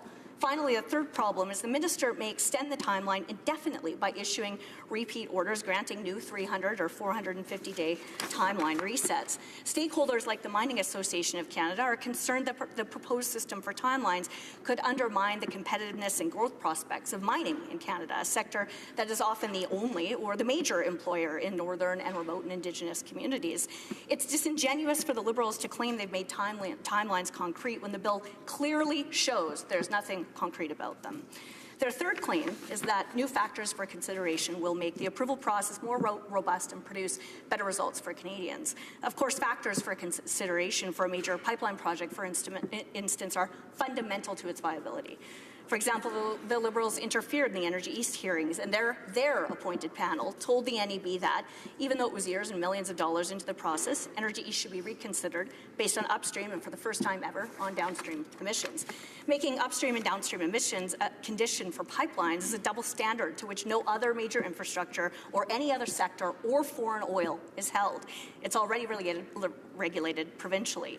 The Liberals forced Energy East to be abandoned. On page 167, in section 183 sub 2, it states, the Commission must make its recommendation taking into account all considerations that appear to it to be relevant and directly related to the pipeline, including A, the environmental effects, including any cumulative environmental effects. The term is not defined and may be designed to allow a project to be killed for political expediency. Cumulative environmental impacts should be clearly defined here, not left broad and vague. And it's unfair to project proponents to account for impacts elsewhere in the value chain. For example, the approval of Trans Mountain should not hinge on Kinder Morgan accounting for emissions of planes flying out of Victoria and Vancouver. And imagine if that same standard applied to other vital infrastructure like highways, airports, and rail. On top of that, once a project gets through every single hurdle, and even if approval is granted, the minister or the regulator can still issue a post-approval demand for further study and evaluation. This new measure almost guarantees delays after future approvals, and despite the Liberal rhetoric, of course, that's exactly how the BC NDP are trying to kill Trans Mountain right now. And unfortunately, it's already clear under these Liberals that federal approval of a national project in federal jurisdiction doesn't mean it still won't be stopped. For every Liberal claim about this bill, the process is clearly designed for political influence and intervention. At any stage, the minister can step in and kill the project. And even at the various stages where there's no formal ministerial approval required, the minister still could interfere, just as Liberals did with Energy East, and signal to the regulator that the project needs to be delayed or killed outright. It doesn't clarify or streamline an objective, evidence-based process where decisions will be made by experts. And the results? Suncor, the leading integrated oil and gas company in Canada, says it won't invest in major projects in Canada in the future. Billions of investment dollars are leaving Canada for the U.S. and other energy-producing jurisdictions. The combined impact of additional regulations, higher taxes, and uncertainty makes Canada a more difficult place to invest capital. There's another component of C-69 that requires careful examination. The government claims this bill will broadly enhance and expand consultations with Indigenous communities, but the government should be more precise and accurate. C-69 doesn't actually change the consultation rights for Indigenous communities at all. Canada has developed, through laws, executive action, and court decisions, a framework within which meaningful Indigenous consultation occurs. The Crown has a duty, when it takes executive action, to examine if it would interfere with or infringe on a Section 35 protected right of an Indigenous community, and if such a right is identified and the executive still intends on following that course of action, the Indigenous community must be meaningfully consulted and compensated for any loss or infringement of the right. C-69 simply does not change this fundamental principle. And what I've heard from pro-energy and pro-natural resources Indigenous groups is that the Liberals are interfering with their ability to responsibly manage their lands and to engage with industry in equity partnerships, which is a widespread practice. From the tanker and the drilling bans to the Northern Gateway veto, the Liberals unilaterally destroyed immediate and future opportunities in responsible resources development for Indigenous people without consultation. Canadian natural resource proponents have long worked with Indigenous communities early to identify affected communities and to establish relationships. In the case of Trans Mountain, literally any Indigenous community that wanted to be involved was included in the consultation, and the project is supported by 40 Aboriginal groups along the route, and 4 of the 6 First Nations in the area are equity partners. So the real question this House must consider about this legislation is, what global oil market share should Canada own? And what will really be the future of natural resources development and all the jobs it provides right across the country in Canada? The fact is, global demand for oil and gas is going to continue to increase. Countries that don't match Canada's environmental, human rights, labour and consultation standards and transparency are ready to meet that demand. If the Liberals continue to create more layers and more uncertainty, it will only mean that Canadian energy investment will continue to fall and energy resources won't be able to meet that increasing demand from Canada. Energy is the #1 investor in the Canadian economy, the #1 private sector investor, and it's Canada's second biggest export, so the importance of this sector cannot be understated. The responsible development and transportation of Canada's energy resources lifts the standard of living of every Canadian, reduces poverty, and funds important social programs in every community across the country. Canada's economy needs a strong natural resources sector. It has sole ownership of 7% of GDP, and it produces billions of dollars and 1 million jobs. And it's Canada's opportunity to continue to be an environmental leader in the world. Ramming this bill through is irresponsible. Industry is already pulling investment capital from Canada. They're warning about the impacts of this legislation. Hundreds of thousands of jobs have already been lost. If C-69 passes, the Liberals will have, in one blow, put at serious risk the immediate and long-term future of Canada's natural resources development. I'll oppose this bill, encourage my colleagues to do so, and I hope at the very least the Liberals will at least allow us to represent the people who sent us here on their behalf, to represent their interests and their values, and to give this massive legislation the debate that it deserves. Questions and comments. The Honourable Parliamentary Secretary to the Government House Leader. Yes, thank you, Madam Speaker. Where I agree with the member is that Canadians do understand the importance of the energy sector. Coming from the West, we understand how important the markets abroad. Getting and building pipelines, for example, is something in which the Harper government over 10 years was unsuccessful. Not 1 inch of pipeline was generated in terms of built by the Conservatives over 10 years that led to Tidewaters. Not 1 inch. So they can talk about it, Madam Speaker, but this is the government, through this minister, that has actually delivered on the issue of pipelines and energy while taking into consideration the environment. My question to the member across the way, can she explain to Canadians why it is that the Harper government was so unsuccessful at being able to deliver that valuable energy to markets through pipelines to Tidewaters? I do want to remind the member for Foothills that if he wishes to participate in the debate, he can stand up and be recognized. The honourable member for Lakeland. Madam Speaker, under the previous Conservative government, 17 pipelines were approved and 4 are in operation. The Liberals continue to spin this narrative that not 1 inch of pipeline was approved under the Conservative government. It's just not true. And in fact, not 1 inch of a pipeline that either they've approved or any of the other initiatives have actually been under completion by the Liberals. So they really need to drop this completely false rhetoric and misleading Canadians on this issue. In fact, there actually have only in recent history been 2 new initiatives that have been proposed as new pipelines to Tidewater.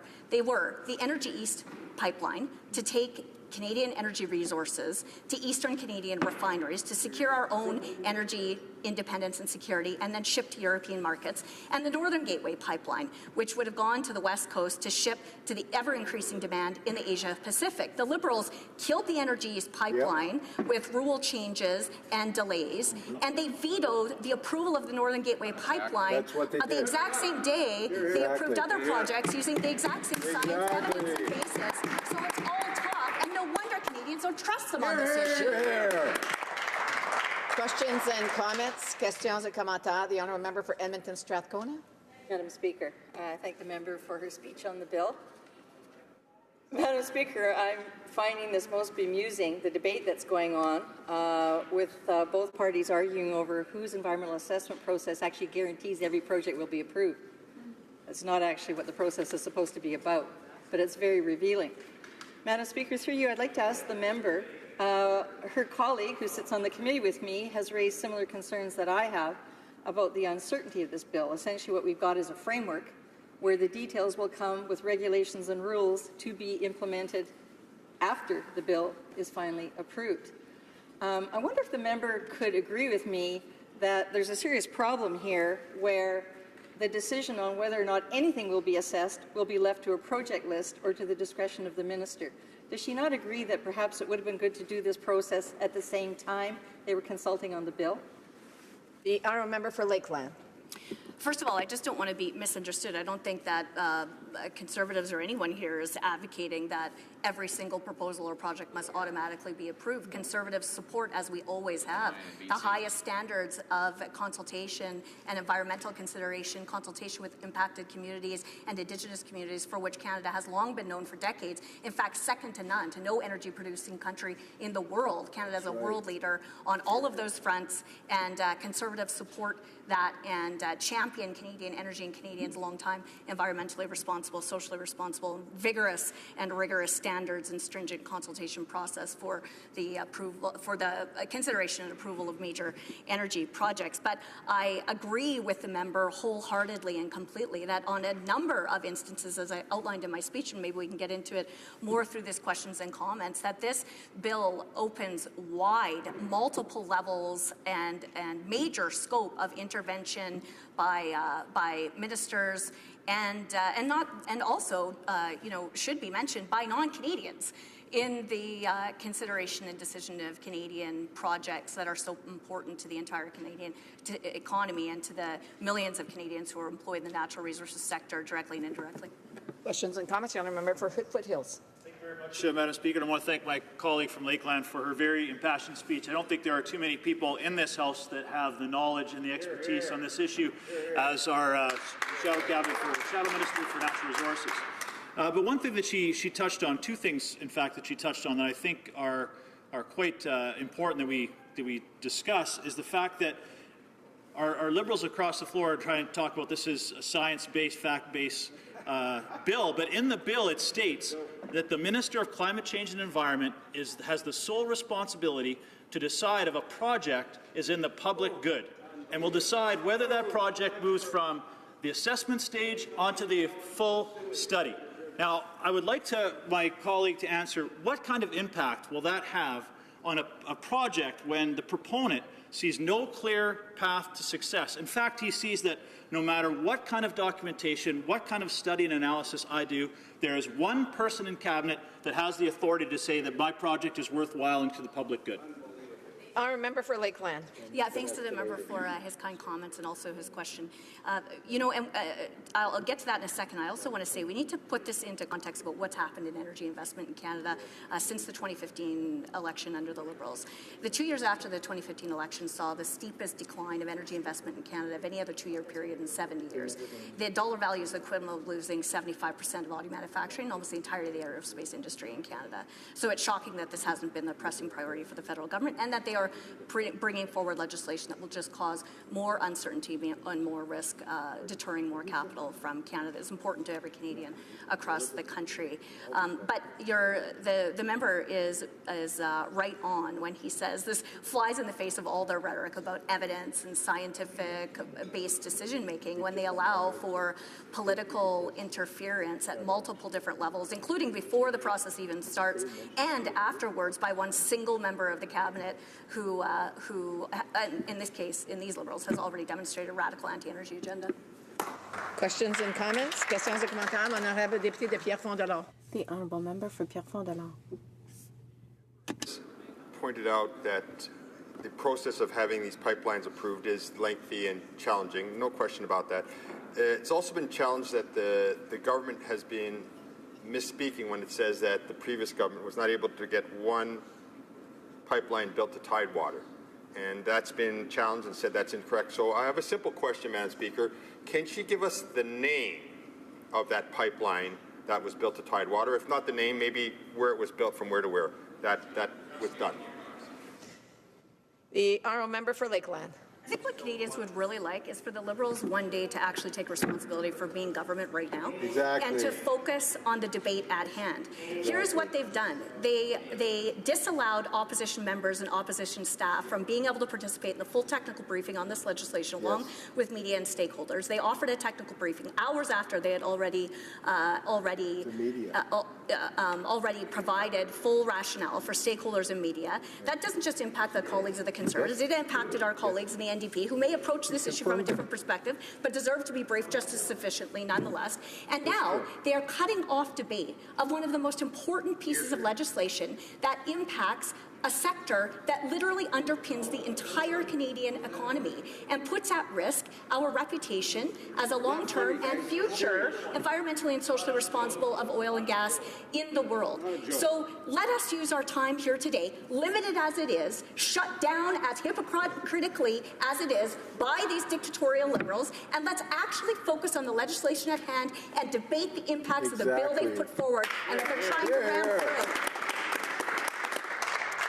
We have time for a very brief question. The honourable member for Nanaimo, Ladysmith. Madam Chair, and I agree wholeheartedly with my colleagues' comments about process. In 2011, I wrote to the Harper Conservative government. It was Denis Lebel, who was the minister at the time, asking from a local government perspective for assurance that the government had a handle on what bitumen would do in the marine environment if spilled.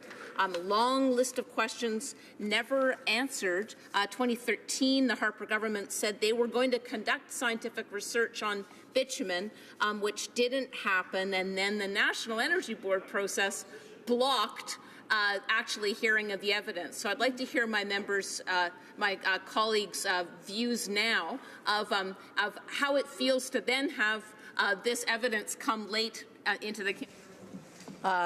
So I do want to allow a bit of time for the answer. So a very brief answer from the member from Lakeland, please, because the time is up. Thanks, Madam Speaker. Well, the fact is actually there have been multiple studies completed on the effects of diluted bitumen. That's just a fact. But I understand, you know, my federal NDP's task here to carry on the anti-energy agenda of the BC NDP to try to shut down the Trans Mountain Pipeline. That's what this is really all about. Now, I know the Royal Society has called for increased studying on diluted bitumen. I don't think there's anybody here who would oppose that, but it's just absolutely false to say that effects weren't assessed under. Sorry. I did allow, as I indicated, I wanted a brief question and a brief answer, and I think that, you know, when we indicate a short question or comment, it has to be that. The Honourable, resuming debate, reprise de débat, the Honourable Minister of Natural Resources. Thank you, Madam Speaker. I am proud to rise today to support the legislation before us. Canada was built largely on investment and innovation in our abundant natural resources, from our oil and natural gas to our minerals like gold, silver, copper, nickel, and zinc, to our vast and diverse forests. Canadians know that investment and innovation in all of our natural resource sectors must continue so we can get our resources to global markets and use the revenues they generate to invest in a clean energy future, a healthier future for those who will follow us.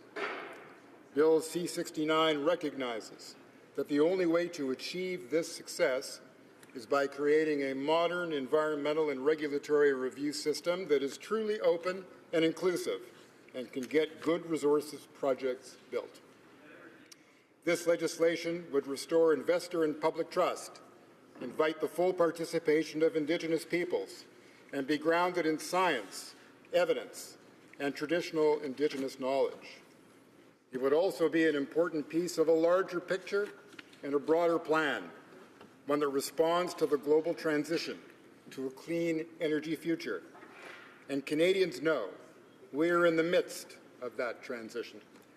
Madam Speaker, last April we invited Canadians to imagine Canada's energy future, to be part of the largest and most important conversation of its kind ever held in our nation.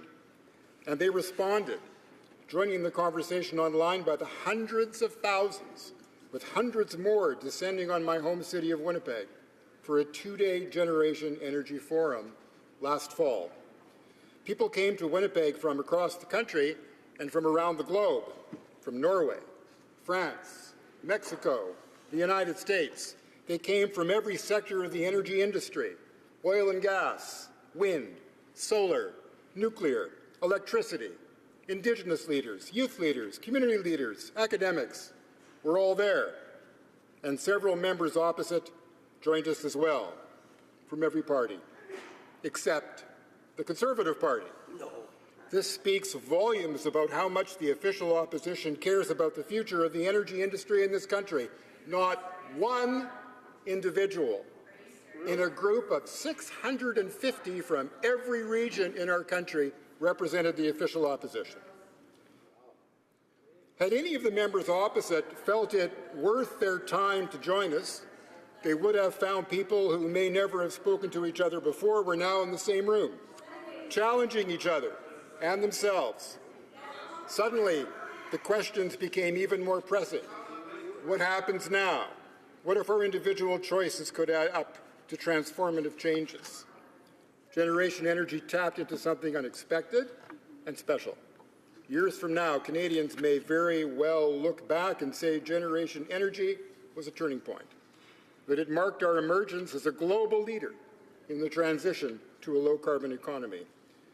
Our government is building a Canadian energy strategy, working with the provinces and territories to expand what they've already done, leveraging the fossil fuel resources we have today to deliver clean energy solutions for tomorrow, leaning on shared priorities such as energy efficiency, clean technologies, and green infrastructure, and linking those provinces who have an abundance of clean electricity with those who are trying to get them. Until this legislation was introduced, though, we'd been missing an important piece of this vision, an environmental and regulatory system that commands the confidence of Canadians, a system that ensures we can mine the minerals and metals that will go into tomorrow's clean technology, that we can tap our abundant natural gas as the transition fuel, and that we can get our resources to market. Resources, by the way, Mr. Speaker, that include Canadian oil. One of the clear messages from Generation Energy was that Canadians want a thriving, low-carbon economy, but they also know we're not there yet. They understand that while we need to prepare for the future, we must also deal with the present by providing energy that they can count on when they flick a light switch or fill up their gas tanks or plug in their electric cars.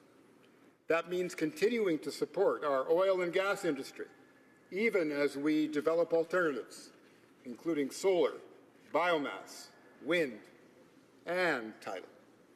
Mr. Speaker, we do not share the view of those who would simply pump as much oil as we can, as fast as we can, nor do we agree with those who say we should leave all of the oil on the ground and never build another pipeline.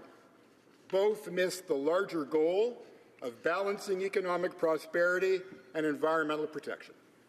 How do we do both? By promoting resource development while putting a hard cap on greenhouse gas emissions, including Alberta's 100 megaton limit on the oil sands. You do it by putting a price on carbon, implementing a $1.5 billion Oceans Protection Plan, and enforcing new environmental safeguards, such as those in the Pipeline Safety Act. And you do it by recognizing that a strong and sustainable oil and gas industry represents an enormous opportunity to fund the transition to a low-carbon economy. A few quick statistics. In 2016, the oil and gas industry directly employed 190,000 Canadians, producing $75 billion in exports and accounted for almost 5% of our GDP. It also generated billions of dollars in government revenues, revenues that pay for our hospitals and schools, for the social programs that make us who we are, and yes, for the clean energy and new technology that represent our future. The Harper government took the approach of ignoring Indigenous rights, climate change, and the environment in favor of economic development at all cost. This resulted in Canadians losing trust in the way major resource projects were being assessed. That's why, when we formed government, we introduced a set of interim principles to get environmental assessments and regulatory reviews moving on those projects already in the queue. Principles that reflected our priorities: maintaining certainty for investors, expanding public consultations, enhancing Indigenous engagement, and including greenhouse gas emissions in our project assessments. The benefits of these interim principles were felt right away. Major projects such as the Trans Mountain expansion and the Line 3 replacement pipelines were approved, while the Northern Gateway project was not. Each won the right decision based on good jobs, sound science, and the national interest. But our goal has always been a permanent fix to Canada's environmental assessments. So, just 7 months into our mandate, Mr. Speaker, we launched a comprehensive review that included modernizing the National Energy Board, protecting our fish, and preserving our waterways. We appointed expert panels, enlisted parliamentarians, released a discussion paper, and at every step of the way consulted Canadians, listening more than we spoke. What emerged from these efforts were the same messages we heard through Generation Energy. Canadians are engaged. They're well informed. They know the economy and the environment can and must go hand in hand. And they agree that Canada works best when Canadians work together. Those are the hallmarks of Bill C-69, a new and inclusive approach to protect the environment and build a stronger economy, creating good jobs and a sustainable future. An approach based on restoring public trust, renewing Canada's relationship with Indigenous peoples, collaborating with the provinces and territories, protecting our environment, fish and waterways, and encouraging more investments in Canada's natural resource sector. Better rules to build a better Canada. It all starts with our proposal for an early engagement and planning phase that would help resource companies with new projects identify the priorities of local communities and Indigenous peoples. This would create immediate benefits. First, the proponents and their investors would have a clear lay of the land before they spent a lot of money advancing their proposals. And second, by identifying the key issues early, the ensuing project reviews would be shorter and more focused. In other words, by engaging earlier, companies would be better able to plan and develop smarter, all of which would help them to attract investment, maintain competitiveness, and enhance bottom lines. Bill 69 also proposes to integrate project reviews within a single, consistent impact assessment, which Canadians have been calling for years. One project, one assessment. Our legislation would do this by creating a new federal agency for impact assessments, the Impact Assessment Agency of Canada, that would be responsible for coordinating Indigenous consultations and collaborating with federal regulators who provide specialized expertise. We are also proposing to establish a new federal energy regulator to replace the National Energy Board. Called the Canadian Energy Regulator, or CER, it would have the required independence and the proper accountability to oversee a strong, safe, and sustainable Canadian energy sector in the 21st century.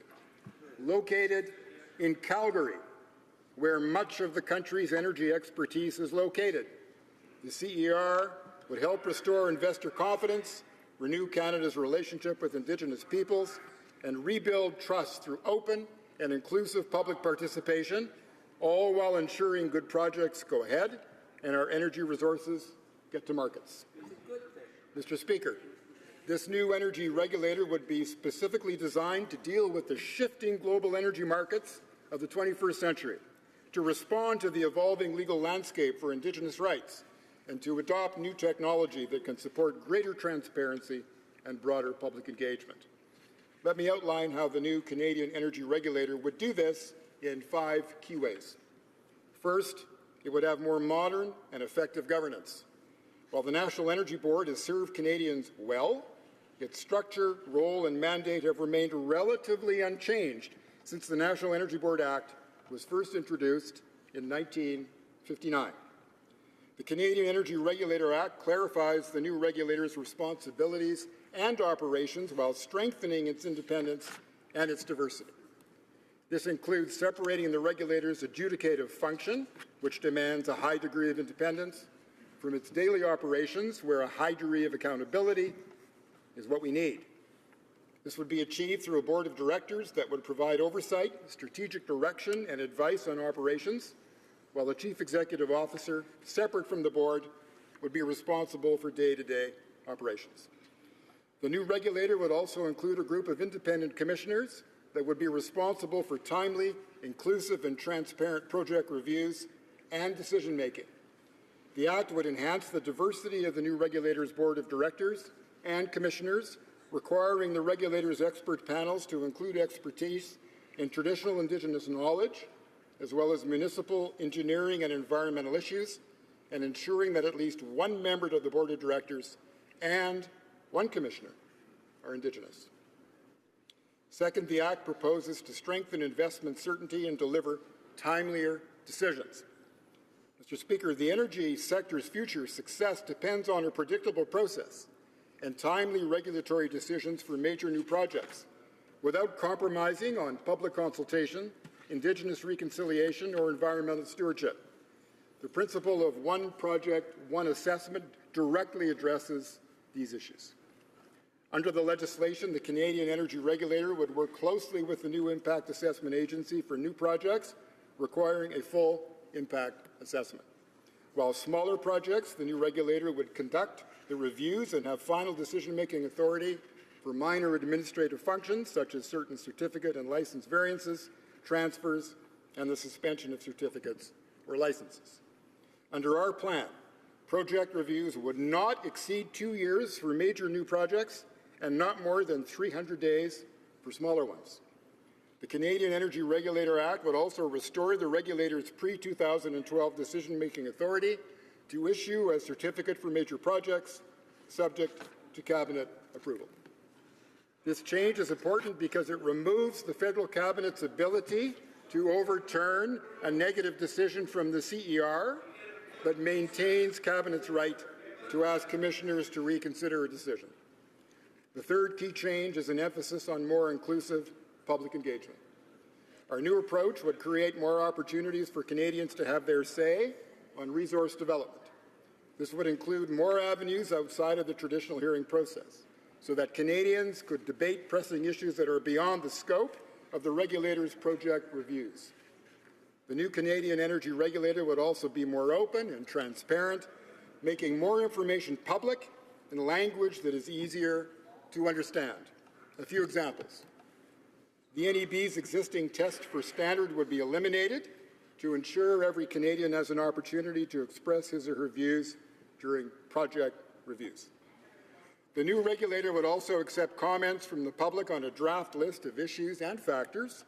These would include explicit consideration of environmental, social, safety, health, and socioeconomic issues, as well as gender-based impacts and effects on Indigenous peoples. As well, the CER's participant funding program would be expanded to support new activities. Fourth, the new Canadian energy regulator would help advance reconciliation through greater Indigenous participation. Mr. Speaker, no relationship is more important to Canada than the one with Indigenous peoples. Our government is committed to renewing that relationship based on recognition of rights, respect, cooperation, and partnership. Our government's new rights and recognition framework represents an historic step in that direction, replacing confrontation with collaboration. But we know we can't do this on our own. Canada's energy sector has been playing a key role in building Indigenous partnerships through benefit agreements, Indigenous advisory and monitoring committees for new pipelines, and Indigenous-led assessments. Our legislation would complement those efforts by recognizing Indigenous rights up front and confirming the government's duty to consult, requiring consideration of traditional Indigenous knowledge, building capacity and enhanced funding for Indigenous participation, and aiming to secure free, prior, and informed consent. Fifth, and finally, the new federal energy regulator would oversee stronger safety and environmental protections. The Canadian energy regulator would strengthen the federal energy regulator's powers to protect Canadians and the environment in a number of important ways, such as assigning new powers to federal inspection officers, clarifying the regulator's role in enforcing standards related to cybersecurity, and authorizing the CER to safely cease the operation of pipelines in cases where the owner is in receivership, insolvent, or bankrupt. Mr. Speaker, in all of these ways, through modern and effective governance, enhanced certainty and timelier decisions, wider public engagement, and greater Indigenous participation, and strengthened safety and environmental protections, the Canadian energy regulator would help create the new environmental and regulatory system we want, one that promotes common values and ensures shared benefits. Our legislation is for the Canada we have today and the Canada we want tomorrow. A Canada that uses the resources of its land and the resourcefulness of its people to lead in this clean growth century. A Canada that not only imagines the future, but creates it for generations to come. Thank you, Madam Speaker. Questions and comments. The honourable member for Lakeland. Thanks, Mr. Speaker. Instead of making a crass personal insult to the minister about the degree to which he cares, I'm just going to focus this debate on facts. Oil and gas investment under the Liberals is down 46% in Canada and up 38% in the U.S. A sixth of Canadian energy workers in the entire industry have lost their jobs under these Liberals. 4 projects worth $84 billion lost last year alone. So the facts are that these Liberals have presided over the largest 2-year drop in energy investment in Canada of any other 2-year period in 70 years. But instead of politicians just debating back and forth about the facts, let's listen to the actual experts which Liberals say that they love to do. Worley Parsons in 2014 said in an international comparison of leading oil and gas producing regions, the results of the current, and this is the quote, the results of the current review re-emphasize that Canada's environmental assessment processes are among the best in the world. Canada has state-of-the-art guidelines for consultation, traditional knowledge, and cumulative effects assessment. Canadian practitioners are among the leaders in the areas of Indigenous involvement and social and health impact assessment. Canada has the existing frameworks, the global sharing of best practices, the government institutions, and the capable people to make improvements to environmental assessments for the benefit of the country and for the benefit of the environment, communities, and the economy. The review found the environmental assessments cannot be everything to everyone. In Canada, however, it's a state-of-the-art global best process with real opportunities for public input, transparency in both process and outcomes, and appeal processes involving independent scientists, stakeholders, panels, and courts. Can we please just acknowledge the facts and stop undermining Canada's reputation and long track record of an environmentally and socially responsible oil and gas developer? The Honourable Minister of Natural Resources.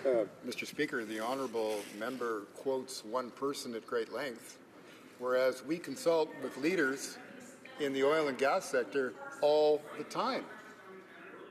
We have had meetings one-on-one. We have had meetings in small groups. We have given many speeches in Alberta, in British Columbia, in Saskatchewan, in Newfoundland, in Quebec, and Ontario about Canada's energy future.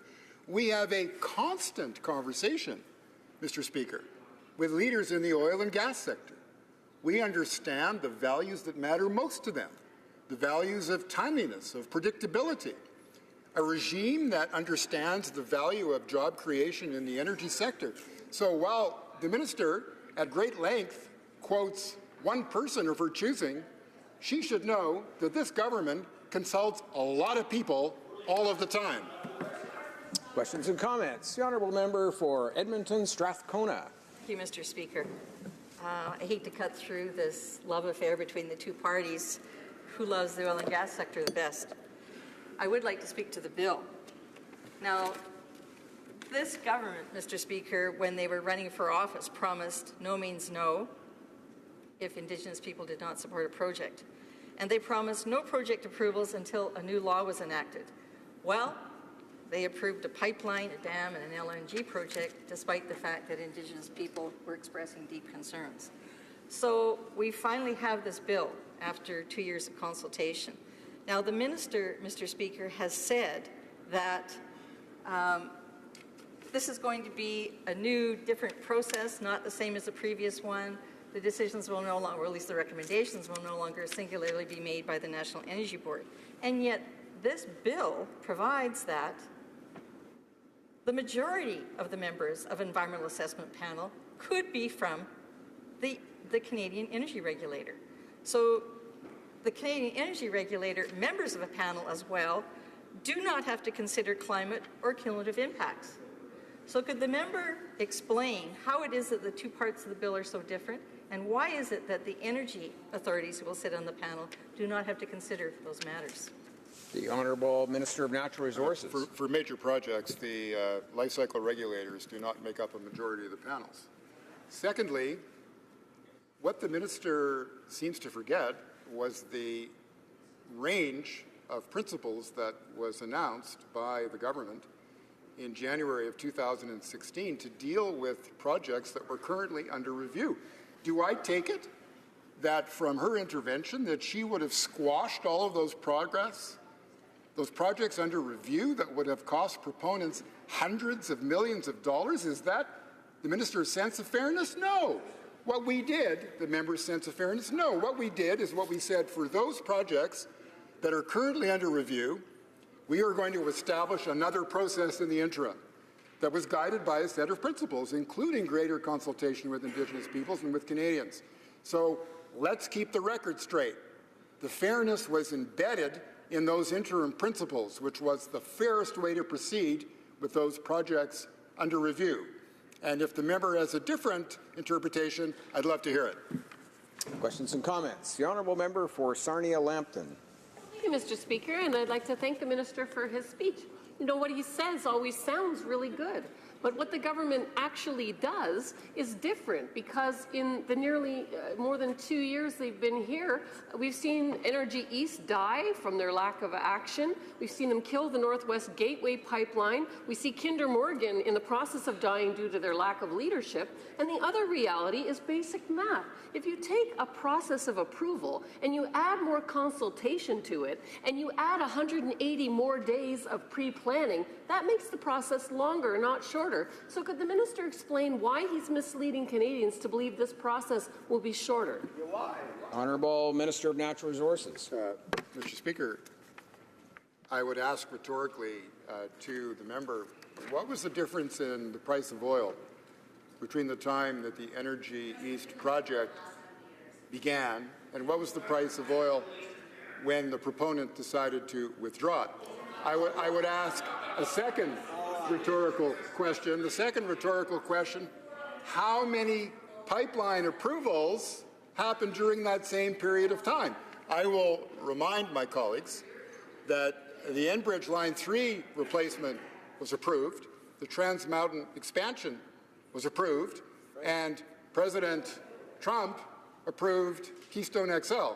So perhaps the approval of that pipeline capacity and the change in the price of oil had something to do with that decision. Secondly, why was the Northern Gateway application quashed by the Federal Court of Appeal? Was it because the proponent hadn't consulted sufficiently? No. Was it because the National Energy Board had consulted insufficiently? No. It was because the Harper government failed the legal test, which was why we said we don't want to fail the legal test. So we applied a different set of criteria through the interim principles. That's the difference between... Order. Order. Order. Questions and comments. Question commentaire. The honourable member for Hastings, Lennox and Addington. Thank you, Mr. Speaker. One of the primary goals of our government and the minister has been achieving the balance of the environment and the economy going hand in hand. Can the minister please explain to this House how Bill C-69 will help to achieve that balance? Well, Minister of Natural Resources. My colleague first question, and he's absolutely right. The three pillars of responsible energy infrastructure development are the ones he suggests: economic growth, job creation, environmental stewardship, and partnerships with Indigenous communities, all of which are contained within Bill C-69. And one could certainly make an argument that it's because those three pillars were not in place for 10 years, that this Conservative opposition can let us know about the pipelines that were approved during the Harper administration, but they can't seem to name a single one that was built to Tidewater because those three elements were not in place. We have time for one more short question. The honourable member for Prince Albert. Thank you, Speaker. Speaker, I'm listening and I'm looking at this bill as it comes in through the House and the sham that it's falling as it goes through the House. Of course, they're ramming it through because they're not going to give us enough time to actually explain it in detail, to actually show them how bad this bill will be here for Canada. But let's talk competitiveness, Mr. Speaker. Let's talk about what's happening south of the border, and let's see how that's impacting here and what this government's doing here on Budget Day. Instead of doing things to make Canada more competitive, to make sure it's more of a predictable environment to invest in, they're doing the opposite with this legislation. By putting in ministerial approval at any time through the process, they've basically gone to the business sector and says, you know what, it doesn't matter how much science you follow, at the end of the day, the minister can still say, nope, we don't want to do it. So how can that be fair? The Honourable Minister of Natural Resources. Mr. Speaker, the opposition, both inside the House and outside the House, and others too, like to talk about a political decision, a group of political decisions. We're going to hear a budget speech in a number of hours, and there will be many provisions within that speech that all will be political decisions. The thing about political decisions is that politicians are accountable for the decisions they make. So the Canadian people will evaluate our record in its entirety at the end of the mandate and decide whether or not they want to give us another one or give it to somebody else. There's nothing inherently wrong with a decision being political if the word political means the people who make the decision are accountable for them. And if the members opposite think that's a bad system, I'd like to hear about a better one. I see the Honourable Parliamentary Secretary of the Government House Leader rising on a point of order. Yes, thank you, Mr. Speaker. I rise today to address the points raised by the member from Berthier Masconghi. Standing Order 69.1, bracket 1, is clear in outlining the procedure as it relates to omnibus legislation. As stated by my honourable colleague, Bill C-69 seeks to amend more than one act where my honourable colleague and I disagree is in the claim that there lacks a common element linking the various underlying elements of this comprehensive piece of legislation. This legislation is the result of government's comprehensive review of the federal environmental and regulatory processes that were launched in June of 2016. The tabling of Bill C-69 in its current form represents the continuation of this government's commitment to address this priority. The engagement process for this bill brought together a range of stakeholders to inform our approach on an interconnected and interrelated environmental assessment process, such as the review of major projects so as to minimize and mitigate impacts on the country's land, air, and waterways. Its contents represents the outcome of this engagement, and through this bill, we seek to strengthen the existing environmental assessment and regulatory processes in a global manner to regain public trust, to protect the environment, to introduce modern safeguards, to advance reconciliation with Indigenous peoples, and help get natural resources to market. Introducing these changes via separate legislative vehicles would introduce unnecessary uncertainty and imperil the overall strategy which results from the consultations with the broad range of stakeholders. Our government remains committed to the end of the inappropriate use of omnibus legislation, and consequently, I respectfully submit to you, Mr. Speaker, that Bill C-69 respects both the letter and the spirit of Standing Order 69. Or 69.1, I should say, in its establishment of a new single Canadian approach to the impact of assessments. Thank you, Mr. Speaker. I thank the Honourable Parliamentary Secretary for his additional comments on the point of order raised by l'Honourable Député de Berthier-Maskinongé. Resuming debate, the Honourable Member for Saskatoon University. Well, thank you, Mr. Speaker. Before I begin my remarks, I need to note for the Chair and for the House that I will be splitting my time with the Honourable Member, my good friend and colleague, the Member for Cypress Hills Grassland. And also, Mr. Speaker, and I can bring everything back to relevance, but you're going to have to bear with me for one little indulgence, because I should explain to the House why I was unable to be here for the last parliamentary sitting week.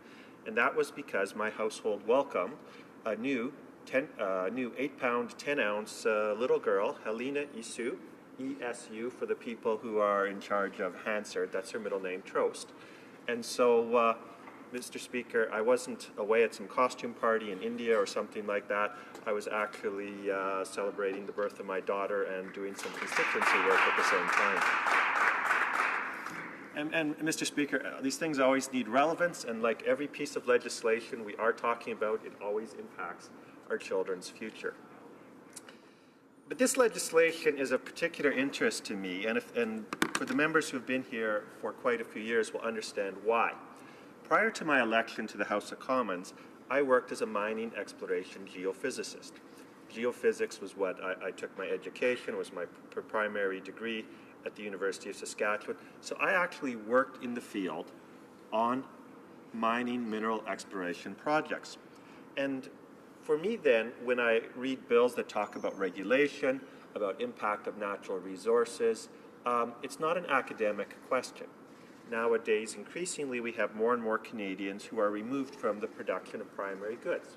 We see more and more people, as the joke goes, they think milk comes from a box in the store. It doesn't come from a cow. They think that, you know, houses magically appear. They aren't made out of lumber and wood. And the same thing happens with oil and gas and mineral resources. People often don't have a fundamentally good understanding of where these products come from or how the impact is or what needs to be done. So rather than going through some of the technical elements of the bill, which my colleagues are going to do very well here today, I want to talk a little bit about what this actually means to people on the ground. Because one of the things that needs to be understood by Canadians who are watching this, to people who do not live in primary natural resource communities, is what this actually means for the social well-being, for the health and other things of people in the areas. Because every time we make it more difficult to produce natural resource wealth from rural and remote areas, we completely and deeply impact the lives of the people who live in those areas. If you live in downtown Toronto, downtown Vancouver, or even my city, downtown Saskatoon, this is a remote issue for you. It doesn't actually impact your day-to-day life. let me give an example of what things can actually change if you get mining oil and gas projects through.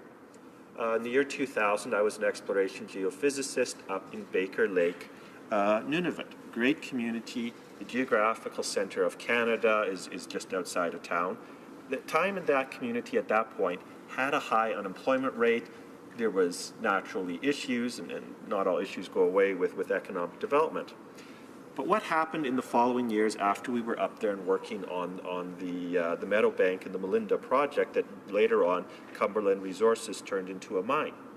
Today, there is a gold mine not too far away from the community. They can drive there back and forth, and they take out the ore deposits. Baker Lake has less than a 0% unemployment rate. They have full employment there. And I had the privilege of sitting in at a committee hearing where actually representatives of Baker Lake actually came. They came and they talked about what this means to their communities. So when we talk about this legislation here, we're not just talking about things in the abstract.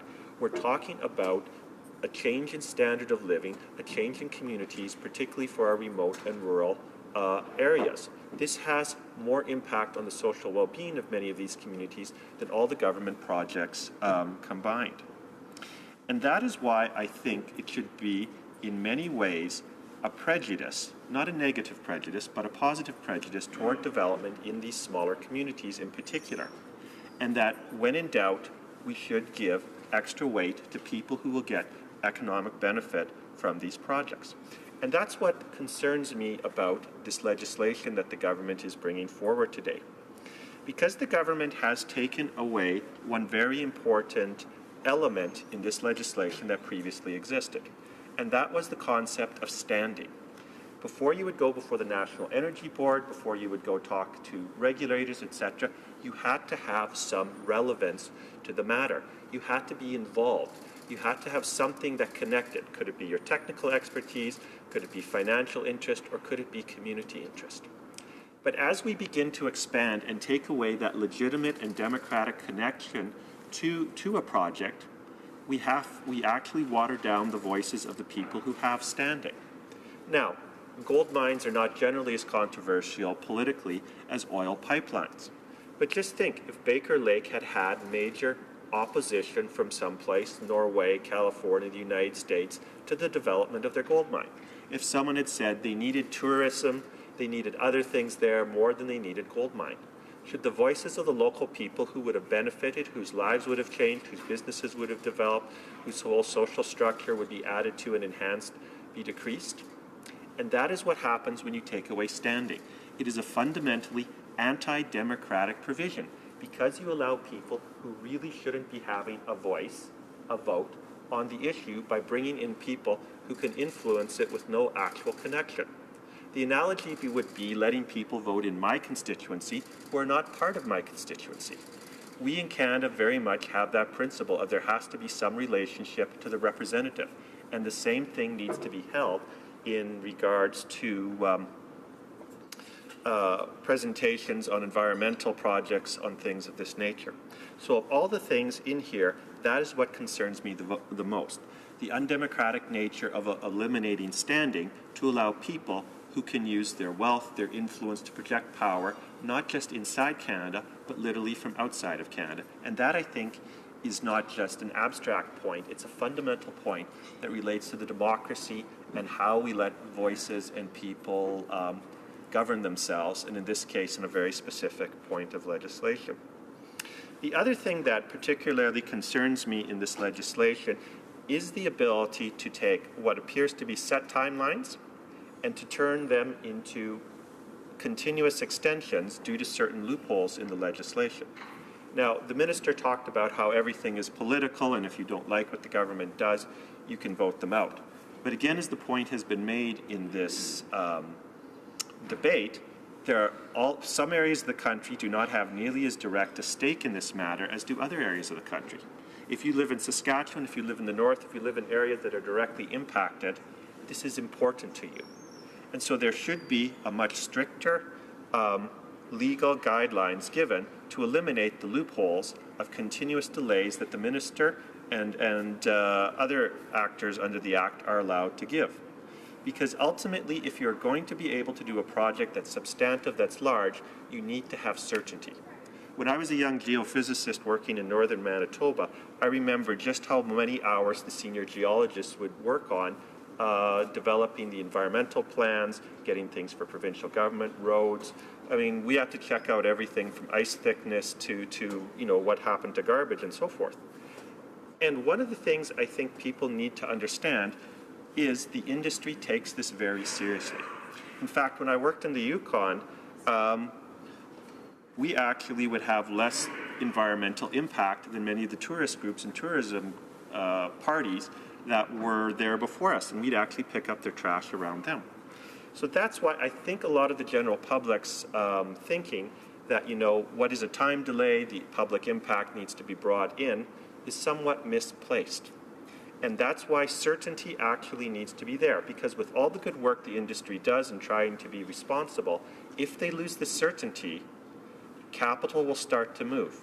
And the natural resource industry tends to be very cyclical. Money will move in huge amounts, and then it will flow out again very, very quickly. And so you have to be ready to move very, very quickly to catch those peaks in resource prices if you're going to be able to capitalize on. And with falling prices over the last few years, it hasn't been as good or as proper as it was in previous years. Now, as I conclude my remarks, I just want to make a couple points here. During some of the debate, we talked about how pipelines were not built to Tidewater under the previous Conservative government. For the record, the Keystone Pipeline and the Alberta Clipper Line were built under the previous government, approved and built.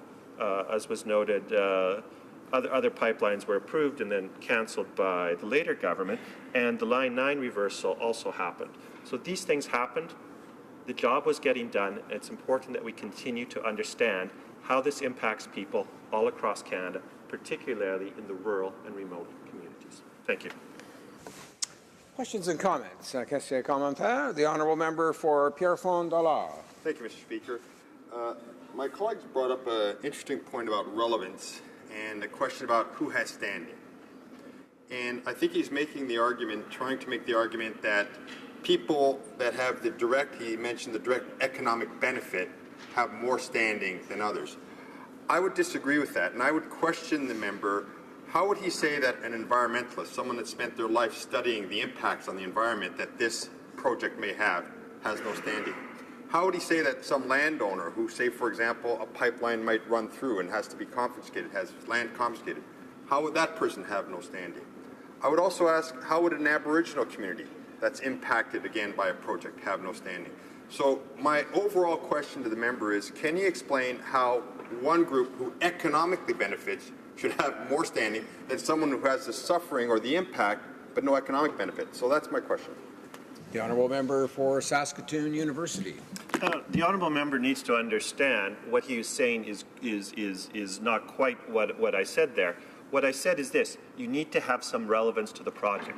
You may have technical relevance. He noted people's land having impact. There needs to be some sort of a test. Is your interest relevant to this project?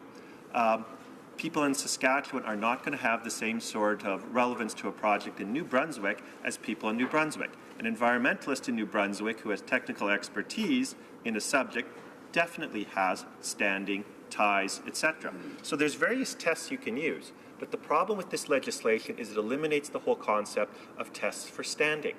And you need some sort of tests, be they technical tests, be they geographical tests, be they economic tests, be they tests on First Nations rights and other legal tests. But you cannot leave this to be completely open to anyone, anywhere, because what it does is it devalues the rights of the people who are actually involved and have some reasoned and proper arguments to bring forward on how this impacts their lives. Questions and comments? La députée de Salaberry. The honourable member for Salaberry-sur-Roi. Thank you, Mr. Speaker. I have a question regarding transparency. First of all, the Liberals said that they were elected on promises of transparency. We have a 300-something page bill before us, and after about 3 hours of debate, they decided to cut time of debate short. So that's not good for transparency. And in this bill, we see that the Minister of the Environment has a veto on environmental assessments. These assessments are essential to evaluate the impacts of various projects, and then to say, regardless of the recommendations of the agency that assesses these environmental impacts, the minister will be able to have veto over that and make a decision for or against these evaluations. Does my colleague agree with this? And once again, is this not evidence of irresponsibility and lack of accountability that the minister is taking as part of their powers? I think my honourable colleague brings up a very good point here. This is not a simple piece of legislation. People may have noticed when I talked here, I didn't get into the details. Part of the reason is to actually comprehend and go through a 370-page piece of legislation takes more than just a few hours. And this government is pushing through this legislation quite rapidly. Why they're afraid of more public debate, I don't know. This is not an issue that's going to go away anytime in Canadian history. So I agree with my honourable colleague from the New Democrats. I'm not sure what the Liberals are trying to hide. I'm not sure why they're afraid to have more public input. I know they're going to get criticism from both the left and from the right. It doesn't mean that the bill is actually a balance. What it just means is they haven't thought about things in either environmental or economic impacts, and that's why they're getting the criticism they so richly deserve on this legislation. Resuming debate, the honourable member for Cypress Hills, Grasslands. Thank you, Mr. Speaker. I'm glad to be able to get up today and to discuss Bill C-69. And, Mr. Speaker, I'd just like to hold up a copy of it. This bill is so thick that the super staplers couldn't even drill a hole through it. They had to put it into two packages in order to make it presentable to us. And the government has decided that after 2 hours of debate that they're actually going to bring in time allocation on this bill, that they need to limit debate on it. And as my colleague just pointed out, it's not a simple bill. It's 400 pages. The index alone is 27 pages, Mr. Speaker. The summary takes 2 of them. We need to spend a little more time discussing this than this government is prepared to let us, because I think, Mr. Speaker, actually this bill is going to have more impact on Canada, and particularly on Western Canada and my area in particular, than the budget today will have. This will take a little bit longer for the effects to show, but it's going to be very damaging to a large part of this country. My colleague just talked about some of the impacts on small communities that this bill will have. But, Mr. Speaker, I believe that as you do in small things, so you will do in large. And so I want to tell you a bit of a story about this government and the way it's approached an environmental issue in my riding. And I think we can probably extrapolate from that how they're going to use this bill across the rest of the country.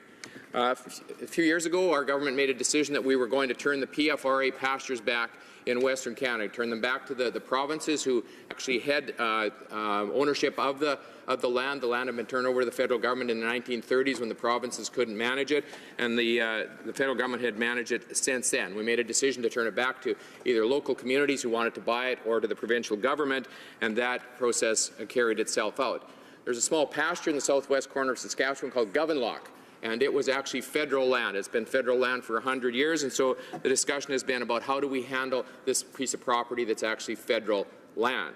And the decision was made that it was going to be transferred from Agriculture Canada to Environment Canada, and then it would be hopefully managed in a responsible fashion over the coming decades.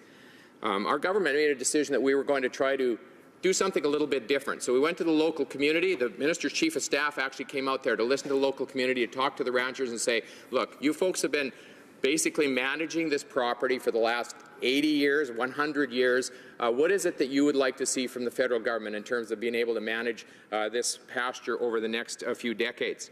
The invitation was there for her to come. She came and sat down with the community, had a meeting with them, and talked to the community about what they would like to see. And there was an agreement that the community should benefit from this project. Whatever happened, community should get some benefit out of it.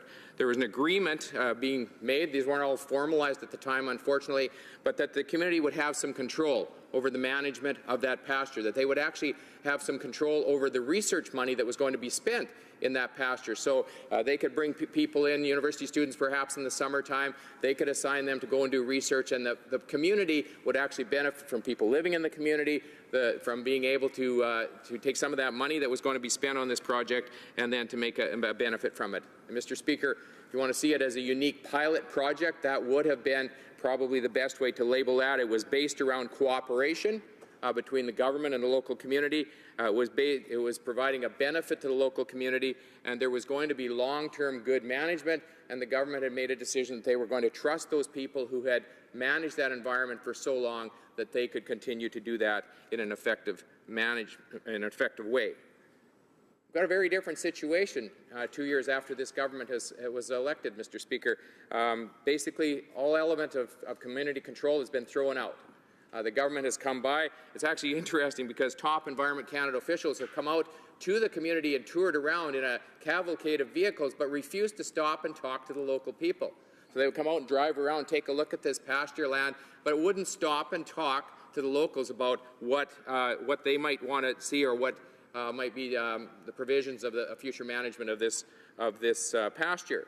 They basically come back to the community and said, here are the provisions we're laying out for you over the next few decades if you want to have access to this pasture. They've told them the way they think that the ground will be managed, and actually in my part of the world, every time either an environmental organization or the government has come in to take over land that ranchers have managed, they have taken about 30 years usually to learn how to manage it, and interestingly enough, they typically end up managing it the way that the ranchers have in order to be successful. They removed any funding control from the local community. Basically, there's no commitment at all in any fashion to that, and certainly any research that's taken place has been removed from the local community. It'll come out somewhere out of maybe some environmental group that the government favors or a university somewhere, but the local community is not going to benefit from that. And they basically set up a management system where the ranchers are the servants, the slaves, if you want to get it, of government and the way they've dictated to them. The only interest from Environment Canada seems to be in completely controlling the situation rather than cooperating. And so there's been a loss. There's been a big loss to this one small community, this small community of Consult in my riding. Now, Mr. Speaker, if that's how one small community is being approached, can we translate that, extrapolate that into how this bill is going to approach and going to deal with small communities across this country? And I think we can. When we look at Bill C-69, we see there's 400 pages to it.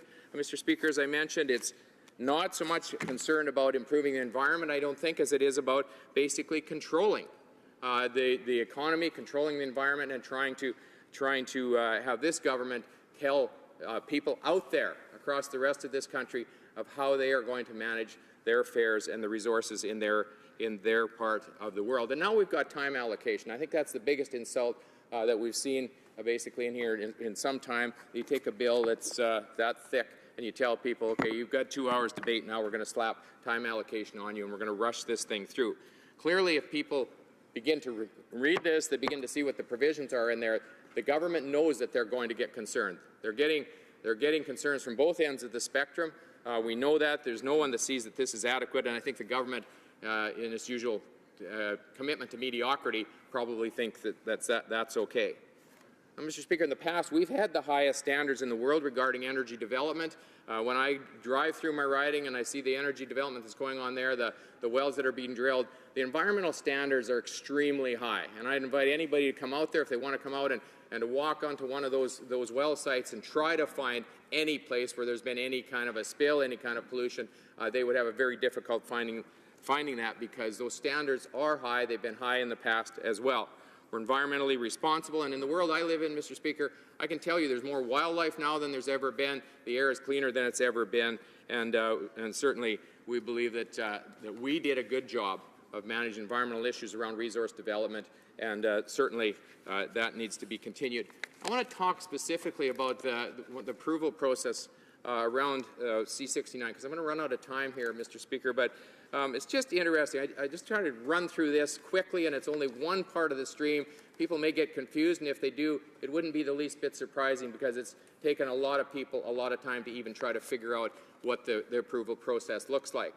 Mr. Speaker, there's a pre-planning section to the projects of 180 days. The minister has basically, I've only got 2 minutes left, Mr. Speaker. I don't know if I can even get through this, but minister has discretion to designate how that is going to be proceed.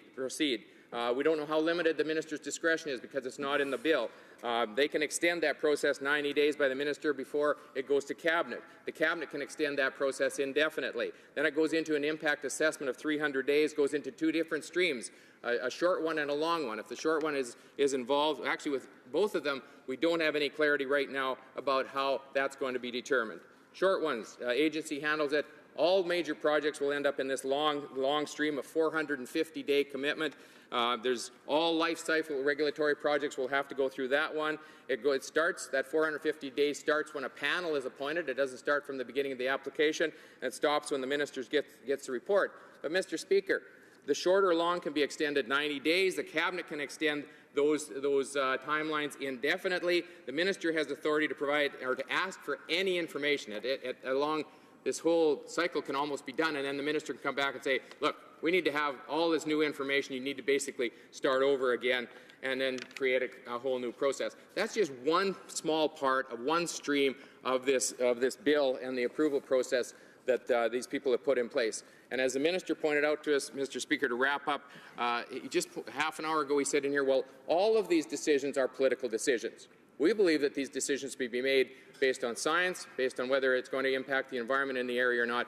The government on the other side is clearly saying we want every one of these decisions to be political, and we're happy to manage them. But we know, Mr. Speaker, what will happen, and that is that the economy in my part of the world, economy in Western Canada, is going to be extremely negatively impacted, and it's not going to do anything to protect the environment beyond what has already been done. Thank you, Mr. Speaker.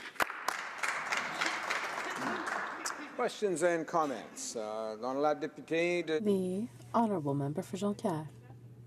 Thank you, Mr. Speaker, and I'd like to thank my colleague for his speech. I would like to raise with him, regarding Bill C-69, the assessment process that is put into place. The government wishes to re-establish the public's trust regarding environmental assessments. I would like his opinion regarding the time that was cut short for consultations and the effect that is going to have on various communities. The government says it wishes to reestablish trust and increase transparency, but it is reducing time allocated. And when it comes to public trust, when we read the bill, it's clearly not the trust that we're soliciting here, and I'd like to know what he thinks of that. I would agree in particular with her final statement, which is that this isn't about establishing trust. We don't believe that. Got a diagram we tried to put together of how this process and this impact assessment panel and process carries itself through. Mr. Speaker, it's virtually impossible to work your way through that. So certainly within that, the government is trying to limit time, and yet at the same time, as my colleague mentioned a little bit earlier, they're expanding standing, and they're expanding the standing to anybody who feels that they have any sort of contribution to make it all. It's going to make it impossible. I think the member from Lakeland said if you expand it to everyone, you basically make consultation meaningless. And that's true, and we've seen that in the past where people flood the system. They don't have any intention of actually dealing honestly and fairly with the application process. They just want to try to stop it, and so they try to stop it by bogging it down so that it can't work. Questions and comments? The Honourable Parliamentary Secretary to the Government House Leader. Yes, thank you, Mr. Speaker. I think the Conservatives as a whole have kind of lost touch with Canadians. They don't quite understand what it is that we're proposing here. You know, today if you want to advance the exportation of energy, and you want to be sensitive to the issues of our environment, that you need to put into place a process that will, in fact, allow you to build that energy export markets abroad. And this is something in which, when we take a look at the legislation, what it is, in good part, is building that social contract, or whatever it is you might want to call it. This government, and my question is based on this government has demonstrated that it understands the Indigenous factor, the environmental factor, and the importance of exporting our energy. We've actually got agreements. Why does the member across the way believe that under our system, we have been successful in getting a pipeline to Tidewaters, whereas the Conservatives under 10 years failed miserably at doing that. The honourable member for Cypress Hills Grasslands. Well, I don't know why he continues to spew these falsehoods. He already addressed them earlier once. It's just ridiculous. I don't know if he's delusional or trying to mislead Canadians deliberately. The reality is they have failed at every point on this file. You talk about losing touch with Canadians. It wasn't us that was dancing and prancing across India last week, right, Mr. Speaker? When you talk about building markets, they've failed to do that. They managed to finish up the European Free Trade Agreement because we had that thing 99.9% done, and they almost lost it because of their mismanagement and their incompetence. They turn around, they divide everyone. They divided Indigenous communities across this country because they refused to hold the leaders accountable for the money that's spent and for the transparency that was put in place. We know everywhere that they've gone, they're dividing communities, and they're not they're not keeping the promises that they made. Canadians are well aware of that. If anyone has lost touch with Canadians, it's this government. Questions and comments. The honourable member for Renfrew, Nipissing, Pembroke. Mr. Speaker, and what the federal Liberals are doing here is replicating exactly what they did in Ontario.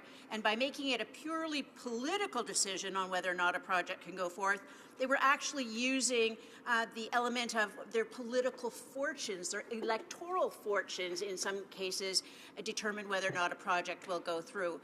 Given that this entity is going to have the Canadian Nuclear Safety Commission folded into it, I'd like to ask the member, what does he see the potential threat is to the nuclear industry should this go ahead? For Cypress Hills Grasslands. Well, Mr. Speaker, I talked a little bit about the kind of the bureaucratic morass that these people are putting in place in order to try to, I would say, to stop energy approvals. And certainly nuclear, I believe, needs to be an important part of that mix in the future. We don't hear much talk about it from the other benches, of course, but the reality is that at every point in each of these agencies that they're involving here, they're making it more and more difficult for projects to move ahead. My colleagues have talked a little bit earlier about certainty, how investors need to have certainty. And it's almost, well, I think it's deliberate, actually, that the government is creating uncertainty right through the process. They know full well that investors won't come in and invest in Canada, whether it's energy projects, nuclear projects, or other projects across this country. Resuming debate, the honourable member for Pickering, Uxbridge. Thank you, Mr. Speaker. And Mr. Speaker, before I begin, I wish to inform you that I'll be splitting my time with the member for Winnipeg South. Mr. Speaker, it's my pleasure to rise in this House today to speak on Bill C-69, an act to enact the Impact Assessment Act and the Canadian Energy Regulator Act, to amend the Navigation Protection Act, and to make consequential amendments to other acts. The fact is, Mr. Speaker, Canadians understand that protecting our environment and growing our economy is not an either-or proposition. With hundreds of major resource projects worth over $500 billion in investment planned across Canada over the next 10 years, we need to ensure that better rules are in place so that good projects that balance the need for economic growth and environmental protection can go forward. Bill C-69 would fulfill that objective. It would also fulfill our goal of one project, one review. The review process will be streamlined and will be making the process more predictable, timely, and clear, while ensuring that stakeholders are engaged effectively and potential issues with project proposals are identified up front. These better rules will increase regulatory certainty and clarity, encouraging investment in Canada's natural resources sector. After a decade that saw the erosion of public trust in our regulatory bodies, Canadians can be assured that we are putting in place better rules to protect our environment, fish, and waterways, with the goal of rebuilding that public trust. I'm proud to say that decisions will be guided by science, evidence, and Indigenous traditional knowledge. Impact assessment will also consider how projects are consistent with our environmental obligations and climate change commitments, including the Paris Agreement on Climate Change. A single agency, the Impact Assessment Agency of Canada, will lead all impact assessments for major projects with the goal of ensuring that the approach is consistent and efficient. Canadians can expect that under our new framework, projects will be held to a high standard, and we will protect our environment and build healthy communities. Now, I'm sure that all members of this House would agree and recognize, Mr. Speaker, that building new and efficient infrastructure systems is necessary in a modern economy. We need bridges and other works to travel, to get goods to market, and to grow our economy. But these projects need to be built in a way that allows Canadians to continue to travel and enjoy our waterways and to be safe while doing it. Canadians travel through our country's vast network of oceans, lakes, rivers, and canals for commercial and recreational purposes. It's important to note that navigable waters also play a critical role for Indigenous peoples. In the exercise of their rights, the free and unobstructed passage over navigable waters has long been recognized in law as has been one of the foundations of our country. In 2014, the Navigation Protection Act, introduced by the previous government, drastically cut back navigation protections by establishing a short list of waters in a schedule to the legislation to focus protection on waterways that are heavily used near large population centers and which have a significant commercial use. New works on waters not on the legislative schedule, including large dams, do not require any approval under the existing Navigation Protection Act, even though they may create a significant interference to navigation. Obstructions on navigable waters outside the schedule do not receive protection under this legislation. The only recourse for Canadians who have navigation concerns about these projects on navigable waters outside of this list is to take the matter to the courts. The Navigation Protection Act reduced transparency and made it harder to know about proposals for works before they were constructed. Mr. Speaker, we have heard loud and clear from Canadians that this is not enough protection for their right to navigate our lakes, rivers, and canals. This is why we spent over a year consulting on changes to the Navigation Protection Act to better understand the kinds of navigation protections that Canadians and Indigenous peoples are seeking. During this comprehensive and informative consultation, we heard that Canadians wanted further navigation protections on more waterways, more information about projects that could affect navigation, more opportunities for their navigation concerns to be heard and resolved without going to court, and more clarity on the definition of navigable water. We also heard from Indigenous peoples that they want a greater role in protecting navigation in their territories. And we heard from industry and provincial representatives who said that they want clear and predictable regulations. Mr. Speaker, we have listened to these concerns and we have acted. This is why the Canadian Navigable Waters Act would deliver on all of this. First, it would restore navigation protection on all navigable waters in Canada by using modern safeguards. Major works like dams would require an approval on any navigable water. Minor works like small cottage docks would need to meet the requirements set out by an order in the Act on any navigable water.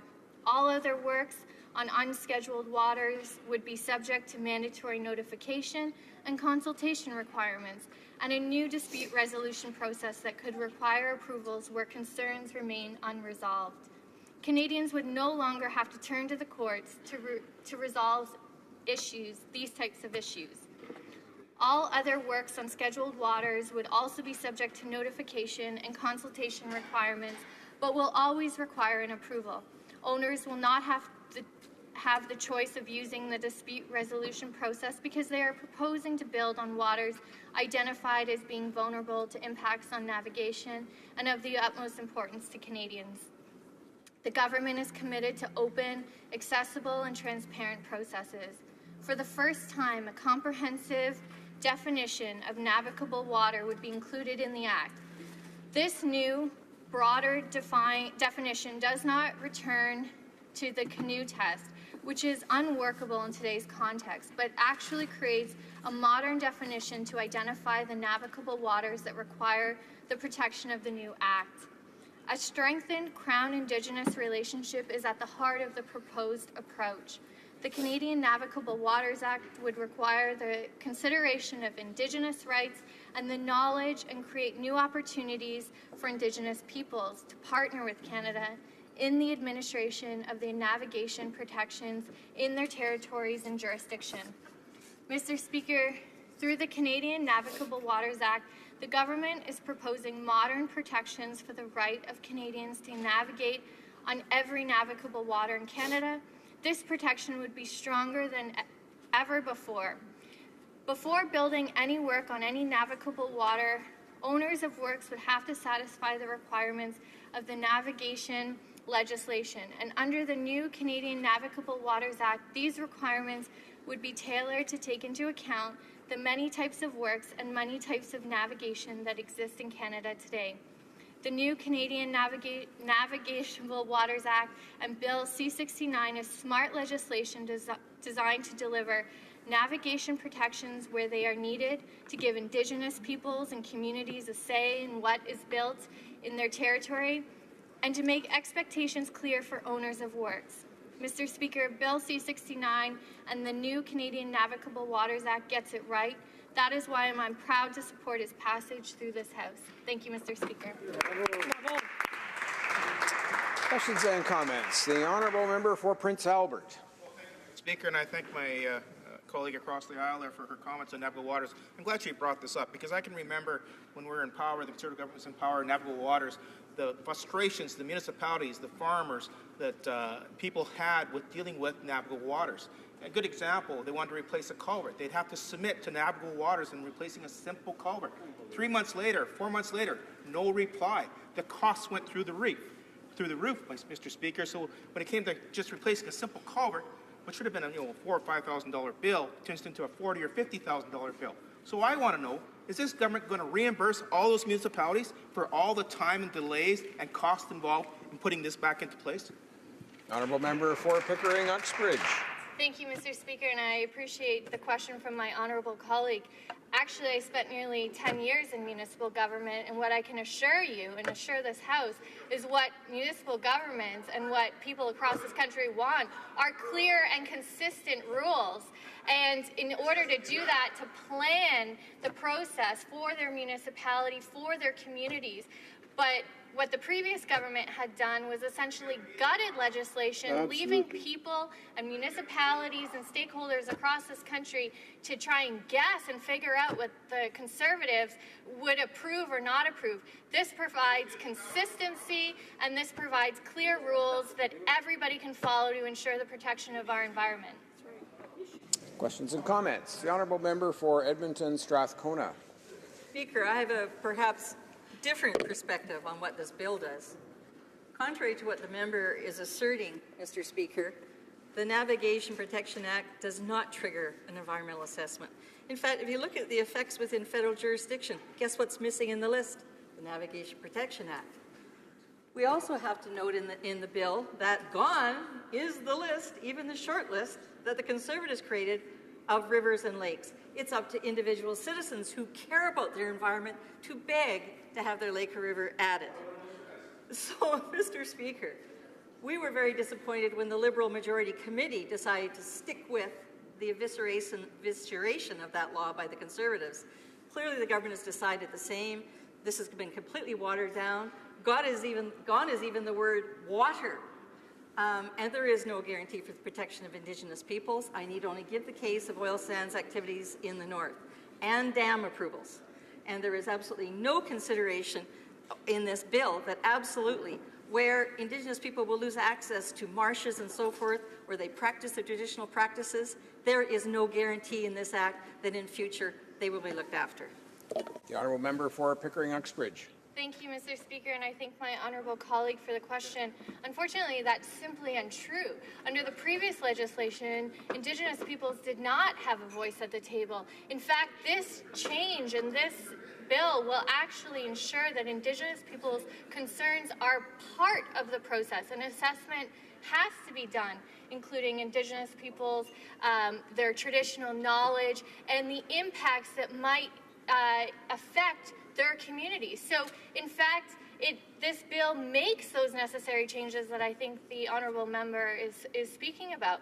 And at the end of the day, this bill will ensure transparency and openness for communities so they're not finding out after the fact or when construction begins about a project. And there are opportunities for communities to speak up, raise concerns, ask questions at the beginning and not after something is already built.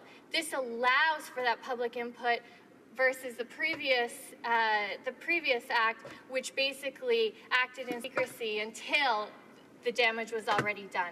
Thank you, Mr. Speaker. We have time for just a very short question and response. The Honourable Parliamentary Secretary to the Minister of International Development. Thank you, Mr. Speaker. I want to thank my honourable colleague for her speech, and I want to just have her go back to the creation of the single agency, the Impact Assessment Agency of Canada. And I'm wondering if you could expand a little bit on how having this single agency will streamline processes, reduce costs, increase efficiency, as well as build trust. Member for Pickering-Uxbridge. Thank you, Mr. Speaker, and I thank the honourable member from Whitby. In fact, what we've heard for the last number of years when consulting with stakeholders is that, in provinces and territories, that Canadians wanted a process, a one-approach type process, because we all know that in order for good projects to move forward, that the process, there has to be trust. And by limiting regulation, by doing everything up front and having these questions and concerns addressed up front, it helps reduce regulations and it helps get rid of duplicacy in provincial and local regulatory processes. Thank you. Resuming debate, the Honourable Parliamentary Secretary to the Minister of Status of Women. Well, thank you, Mr. Speaker. I rise today to speak on Bill C-69, an act to enact the Impact Assessment Act and the Canadian Energy Regulator Act, as well as to amend the Navigation Protection Act and to make consequential amendments to other acts. This important piece of legislation fulfills one of our earliest campaign promises from the 2015 election: restore credibility to environmental assessments, modernize and rebuild trust in the National Energy Board, and conduct a wholesale review of the previous government's amendments to the Fisheries Act and elimination of the Navigable Waters Protection Act, with the intent to restore lost protections and incorporate more modern safeguards. We made this commitment because we recognize, Mr. Speaker, that the economy and the environment go hand in hand. By putting in place better rules that protect our environment, fish and waterways, rebuilding public trust and respect for Indigenous rights, and strengthening our economy. These new rules will ensure good projects can go ahead and create new jobs and economic opportunities for the middle class. These new rules will provide clarity and consistency when it comes to impact assessments by creating a single agency, the Impact Assessment Agency of Canada, which will lead all impact assessments for major projects. It will draw on the lessons learned through other agencies such as the National Energy Board, the Canadian Nuclear Safety Commission, and offshore boards. The Minister of the Environment and Cabinet will have final say over decisions. Our government prioritizes accountability on issues of national interest, Mr. Speaker, and this will allow Canadians to hold our government to account on decisions of importance. The manner in which these decisions are made will be vastly improved by this legislation. Decisions will be made based on science and evidence, not politics like the previous government's process. We will create more publicly available data for Canadians to be informed and involved in these decisions. We are expanding the scope of these reviews to assess their impacts on health, society, and the economy. And, Mr. Speaker, as the Parliamentary Secretary for the Minister for the Status of Women, I am very pleased to see that we will be conducting gender-based analysis as part and parcel of these assessments as well. We will advance Canada's commitment to reconciliation by recognizing Indigenous rights and working in partnership from the start with Indigenous communities across the country. We will integrate traditional knowledge into the process and promote active participation from Indigenous communities to ensure their voices are heard. We will maintain a professional approach to these reviews by creating a predictable, streamlined process. Shorter legislated timelines for the project review phase will be rigorously managed to keep the process on track. Our goal, as a previous speaker has mentioned, Mr. Speaker, will be one project, one review. The bill also seeks to amend the Navigable Waters Act. Water is an issue of utmost importance to me, Mr. Speaker. Lake Winnipeg is one of my home province's most important treasures, most treasured resources, and I'm incredibly pleased to see this bill recognize and prioritize the importance of water. The Canadian Navigable Waters Act will restore navigation protection for every navigable waterway in Canada. Changes to the Fisheries Act will add important new safeguards for our fisheries, including measures to rebuild damaged fish stocks and restore degraded habitat, ensuring that our fisheries and environment are protected for future generations. This is not our first effort to protect water in this country, Mr. Speaker. The historic investments we made with the Oceans Protection Plan is a testament to our commitment to this essential natural resource. Canada has the longest coastline in the world. Our coasts support traditional Indigenous and coastal communities, livelihoods, attract tourism, and enable the export and import of goods overseas. They are home to an abundance of Canadian fisheries and play a key role in strengthening the economy and growing our middle class. That is why our government launched the Oceans Protection Plan, the OPP. The OPP is an historic $1.5 billion investment that will create a world-leading marine safety system, restore and protect Canada's marine ecosystems, and strengthen partnerships with Indigenous communities. Similarly, I'm proud of the investment we're making in protecting and rehabilitating the water in the Great Lakes. The Government of Canada is committed to protecting fresh water through science, through action, and collaboration with Canadian and American partners, and, importantly, Mr. Speaker, Indigenous peoples. This includes the freshwater resources of the Lake Winnipeg Basin. Budget 2017 allocated $70.5 million over 5 years to protect Canada's freshwater resources, including the Lake Winnipeg Basin at $25.7 million and the Great Lakes, $44.8 million.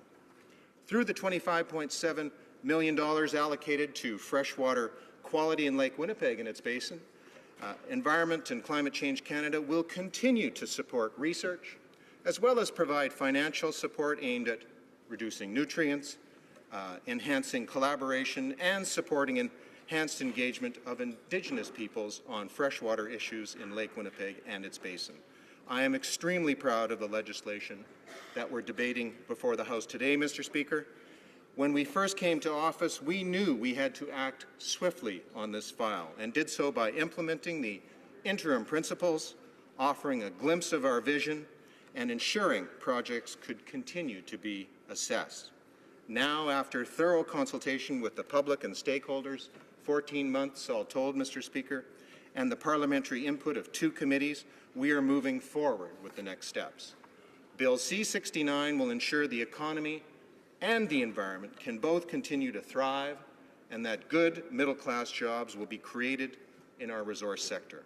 We are providing clarity and certainty for development projects and ensuring our natural resources, our natural treasures will be protected for generations to come. Thank you, Mr. Speaker. Hear, hear. Questions and comments. The honourable member for Kitchener-Conestoga. Thank you, Mr. Speaker. I thank my colleague for his remarks. There's 2 issues, Mr. Speaker, that I think are glaring here today. One is his extensive consultation that my colleague referred to. And yet here in this House, we've had 2 hours of debate on this very extensive omnibus bill, 370 pages, Mr. Speaker, 2 hours of debate, and this government chose to invoke closure on a bill of this magnitude. That is very unfortunate. I wonder if my colleague could comment as to how he can square that circle. And secondly, Mr. Speaker, he spoke at length about his pride and how his government has protected and is protecting our water.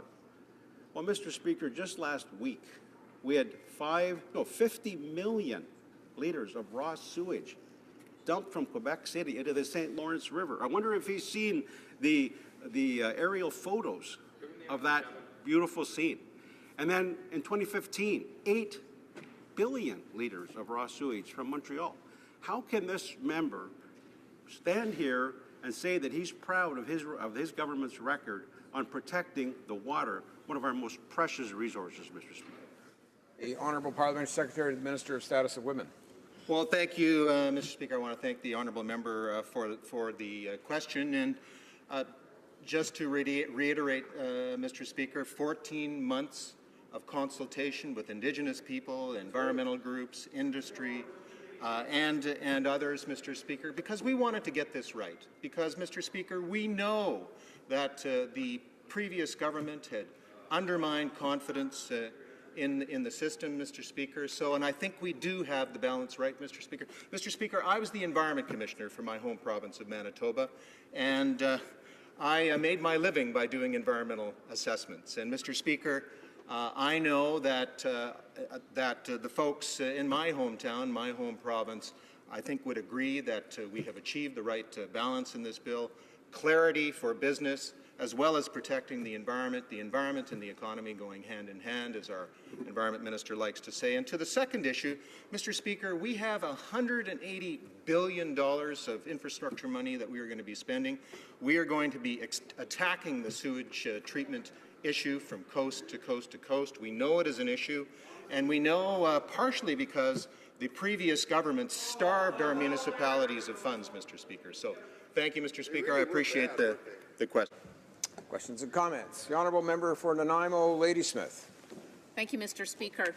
This is hard debate for us on the BC coast because we now have a government that is indicating by now repairing 2 years into this term the legislation that it now concedes was completely inadequate to review the Kinder Morgan pipeline, which has serious risks for jobs that already exist on the BC coast. The trade-off is 50 permanent jobs offered by the pipeline for British Columbia by Kinder Morgan. So particularly in the area of oil spill response, the fact that the previous environmental review and National Energy Board review blocked evidence about whether bitumen, if spilled in the marine environment, would sink or float. The National Energy Board found hearing such evidence would be prejudicial to Kinder Morgan.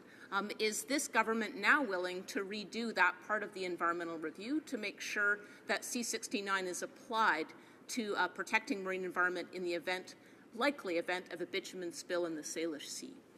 Honourable Parliamentary Secretary. Again, I thank the honourable member for the question, Mr. Speaker. And I think the honourable member knows full well that we introduced interim principles, which we use to assess the Kinder Morgan pipeline project. Additional consultation efforts were made with Indigenous people, environmental groups, the industry itself, Mr. Speaker, because we felt, and I think the nation felt, that it wouldn't be fair to start from square one. From now on, Mr. Speaker, any project that comes before us will be subject to this new act, which we hope the House will pass in due course.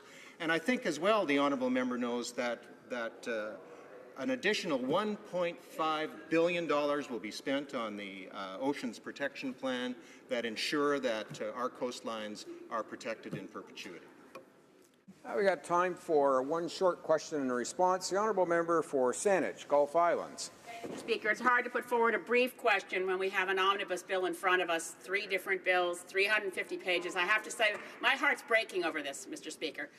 These Liberals promised no more omnibus bills, and they promised no time allocations, and they promised to fix environmental assessment. And on today, they score 0 on all 3 promises. So my quick question to the Honourable Parliamentary Secretary is, can he point me to any evidence, because there is none, but I don't want to give away my answer, can he point to any evidence that the government reviewed the bitumen and diluent science and how it behaves in marine environment to the point made by my friend from Nanaimo, Ladysmith? The Honourable Parliament Secretary to the Minister of Status of Women. Mr. Speaker, we are investing records amounts of money in science, and I am sure that issues like that have been and will continue to be studied, and I would once again point to the Ocean Protection Plan, $1.5 billion, record investments in protecting our ocean environments. And I think the honourable member will be pleased with some of the things that are going to be in the budget this afternoon. Thank you, Mr. Speaker. Hear, hear. Resuming debate, the honourable member for Foothills. Thank you very much, Mr. Speaker. And I'll be splitting my time with my colleague from Provencher as well. But, Mr. Speaker, I want to start this off with reading a couple of quotes about response to the Liberals' new Bill C-69.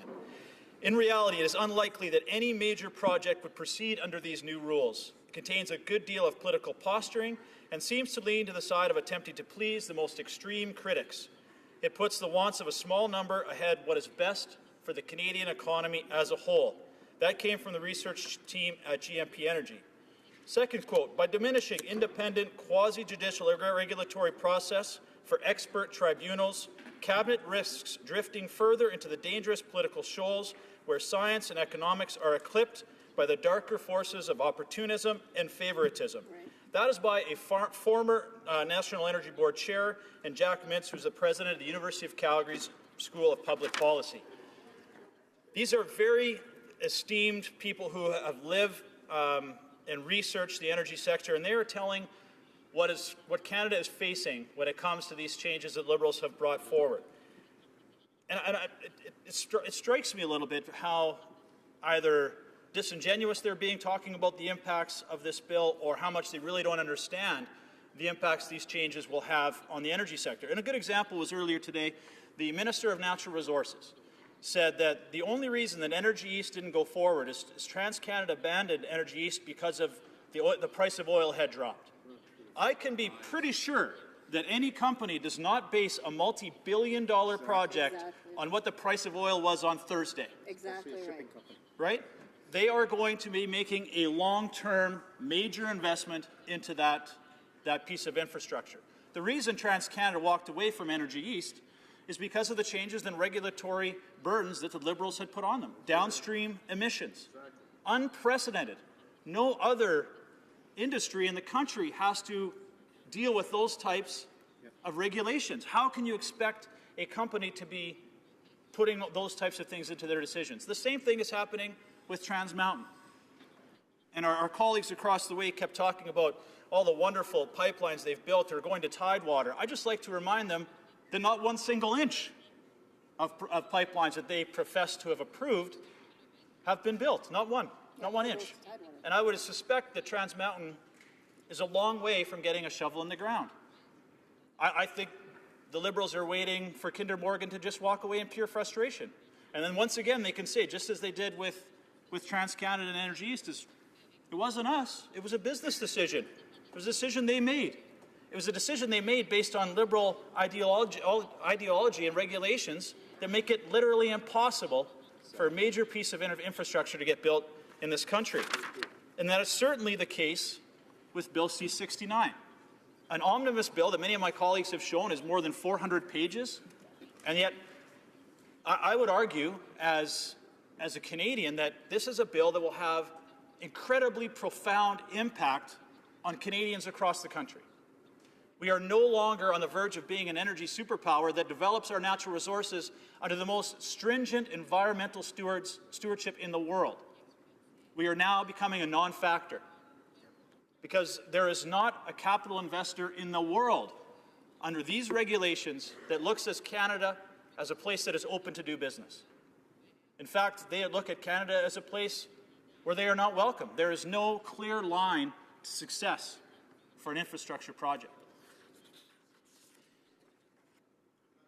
What really bothers me with Bill C-69 is it opens the door for non-Canadians to have an influence on Canada's natural resource sector and our future on whatever that may be under these new regulations.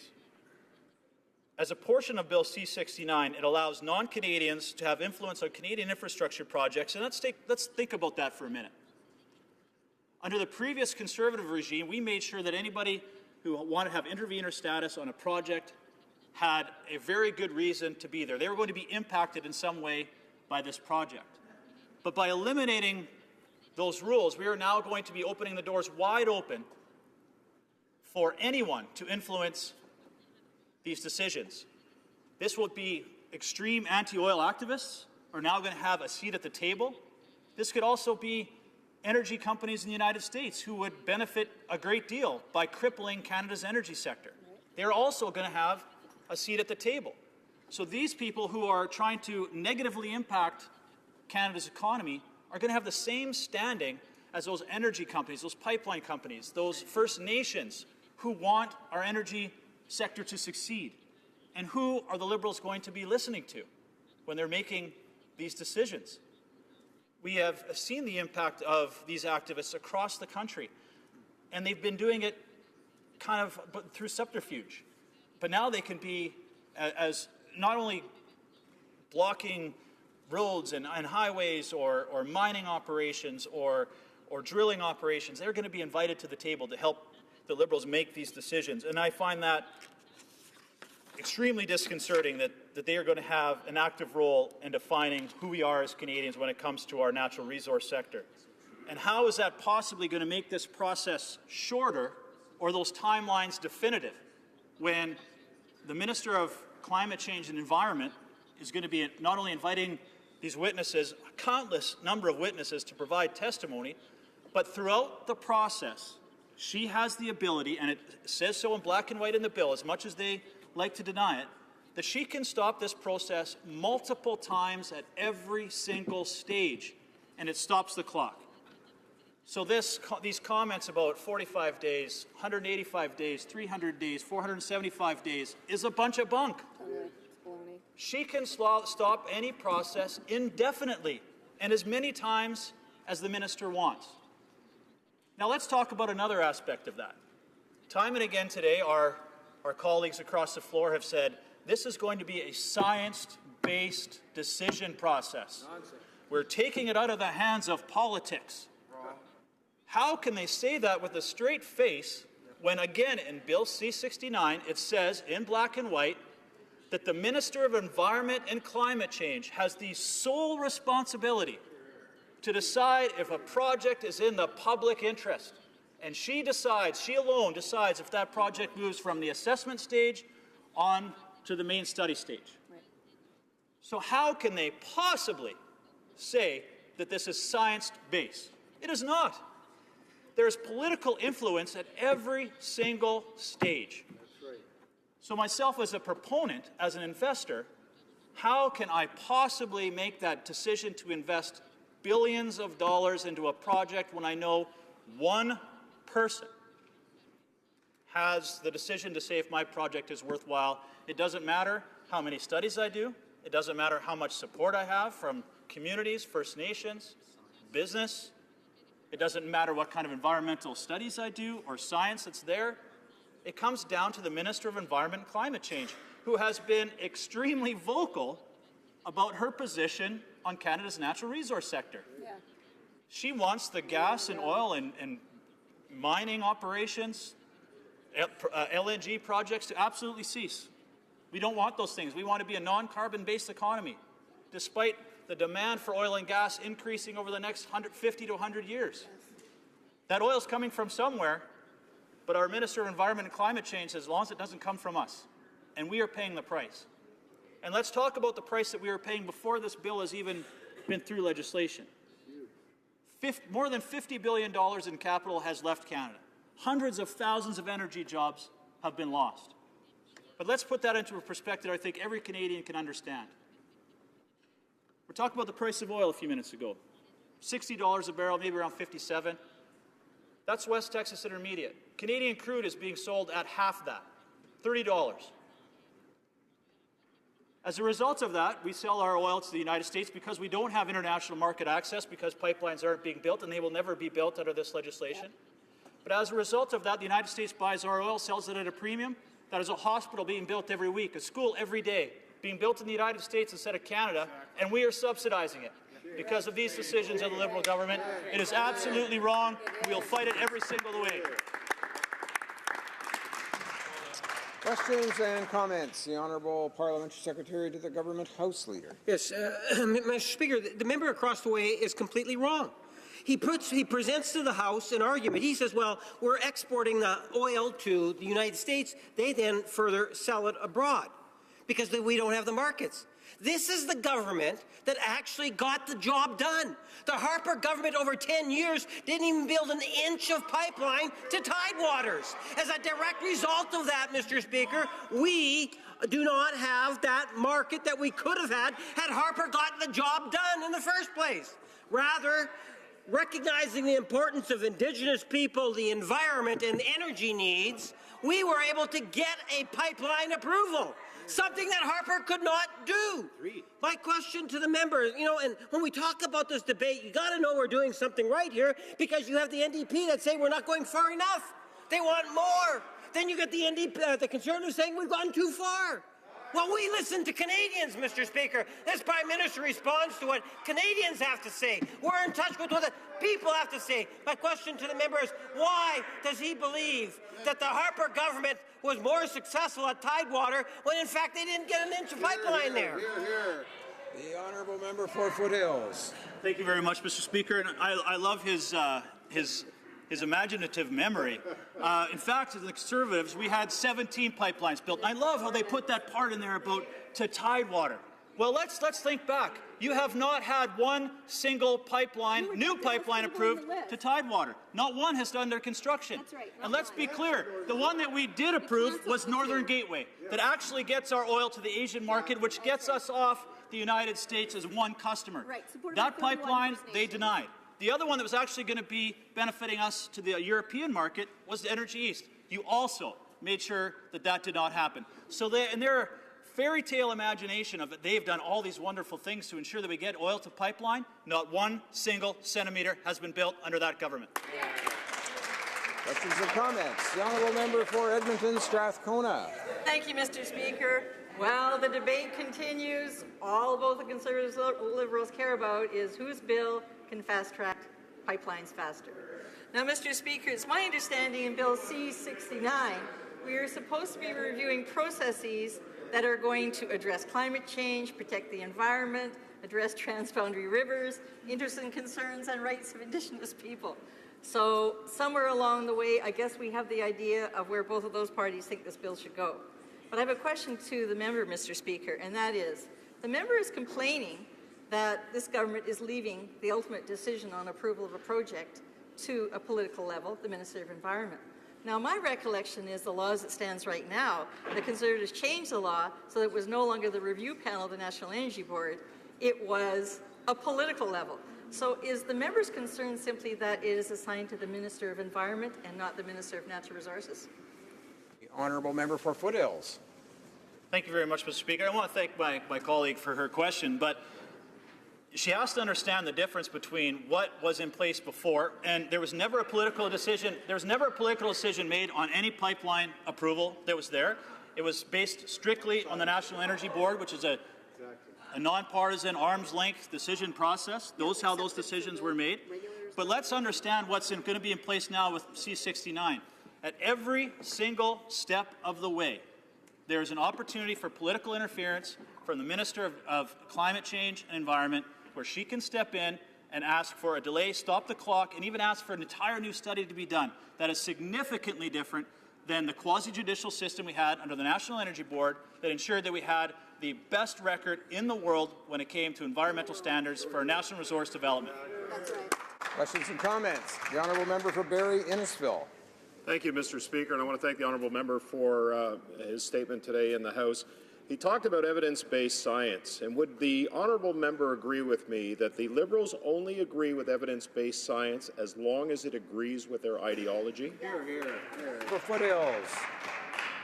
Great. Thank you very much, and I completely agree, except on this case, I don't think there really is actually any room in C-69 for any science-based decision-making.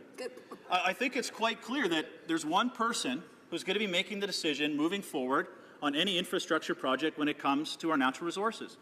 That's mining, that's LNG, that's oil and gas.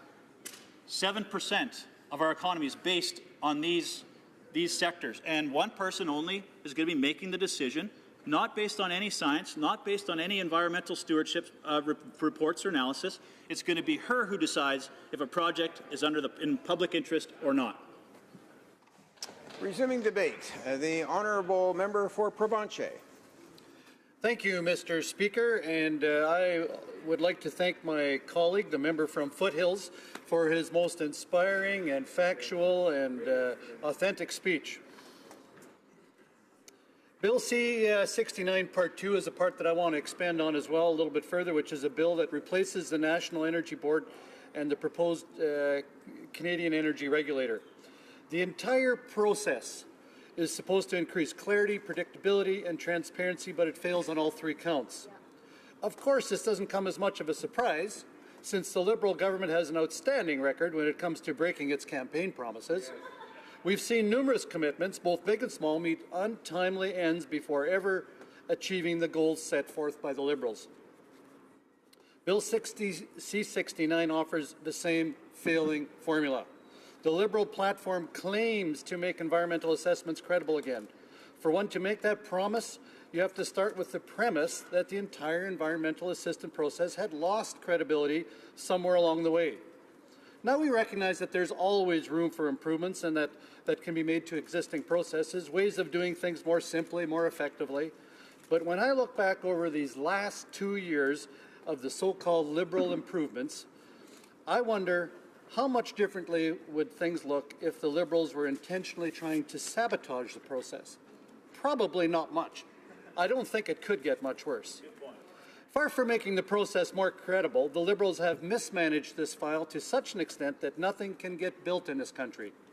In particular, the Liberals have pushed the view that by building social license, somehow all of the roadblocks to responsible resource development will disappear.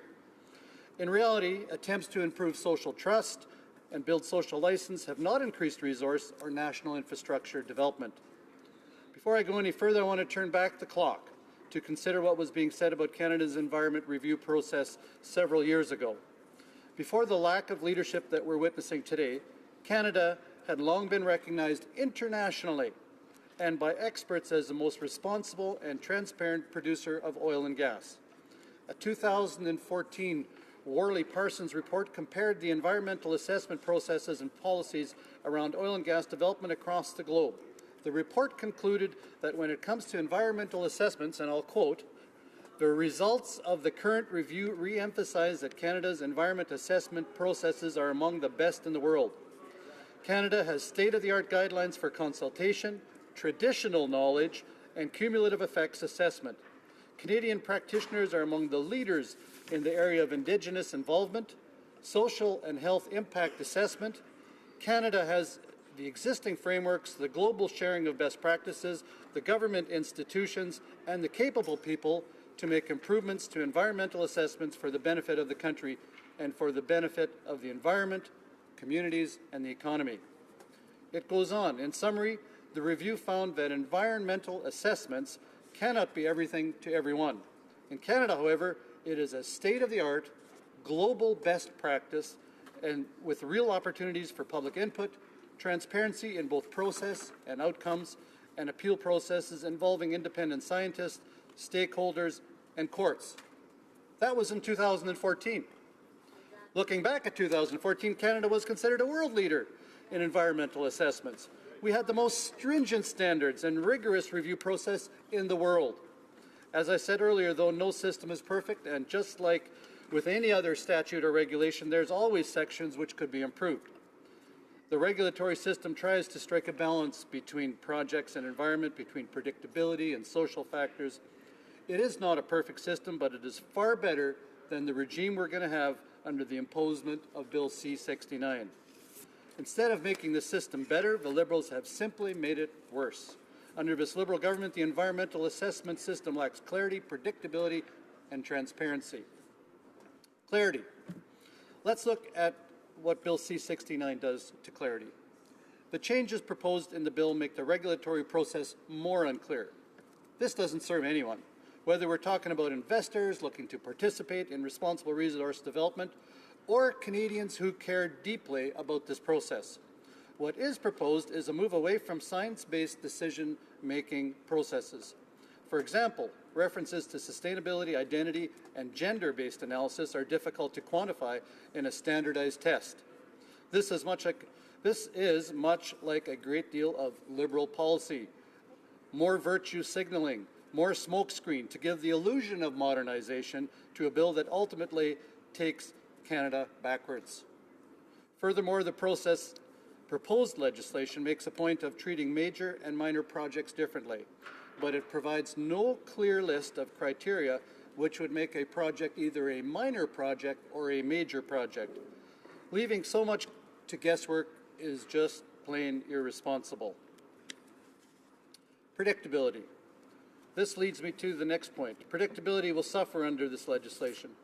The Liberals claim that C-69 creates concrete timelines for review, saying that the process will take 450 days for major projects and 300 days for minor projects. However, the timer only begins when the Governor and Council determines that the applicant has submitted a complete application, which seems to be entirely a discretionary process. According to the proposed legislation at this time, that will be the criteria to set the clock in motion. Furthermore, the process may be stopped at a number of different points to add additional studies, additional submissions, and for that the timer will stop. And finally, the Minister of Climate and Environment and Climate Change may extend the timeline indefinitely and with repeat orders. The Liberals call this system more predictable. It's not more predictable, it's more uncertain. It's a process where the outcome rests entirely in the hands of the minister, one minister, the Minister of Environment and Climate Change. She will solely be the individual deciding which projects go forward in the national interest. It seems that rather than making the process more open and democratic, the Liberals' proposed legislation has concentrated power in the minister's office. This does not lend itself to predictability in any way, shape, or form. One of the difficulties that Canada faces is a decline in major capital investments in energy. The decline has occurred since Liberals were elected in 2015 and is directly related to the regulatory uncertainty created as a result of his poor leadership in this area. We're bound to see this sad trend continue as the Liberals try once again to fix a system that worked better before than when they took their toolbox out. This again is a solution in search of a problem. Energy investment has to be a priority. We are a natural resource country. These investments are directly and indirectly responsible for employment and revenue for all three levels of government.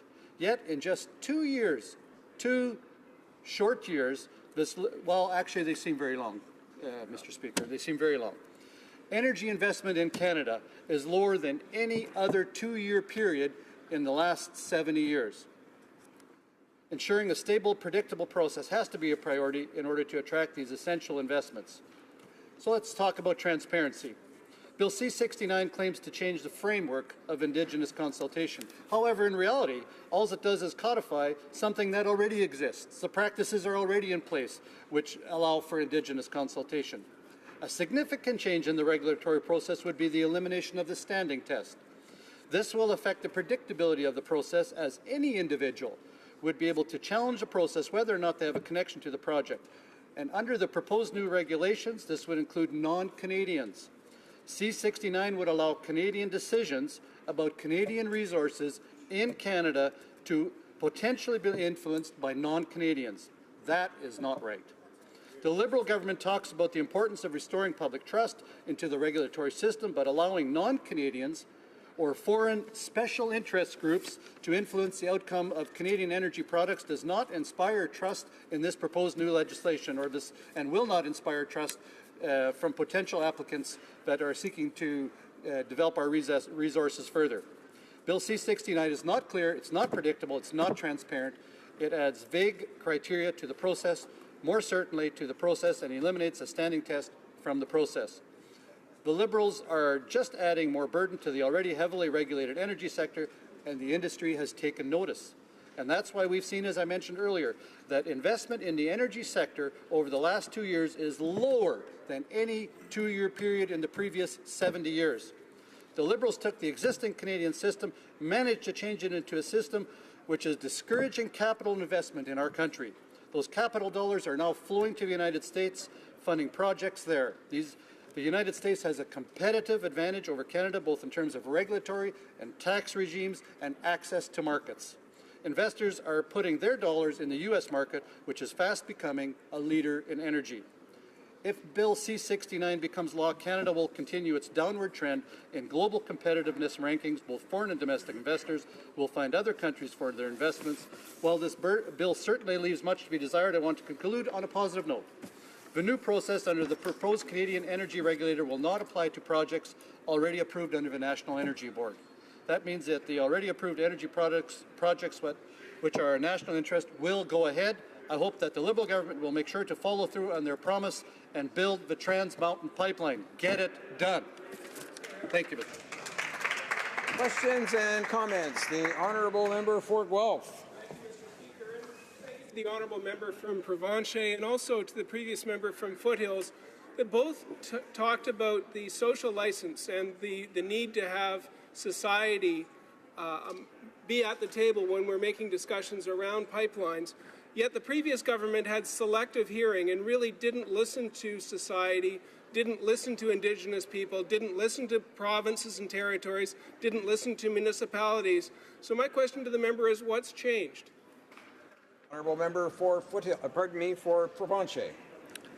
Thank you very much, Mr. Speaker, and thank you to the Honourable Member across the way for that question. He's talking about social licenses. What's changed?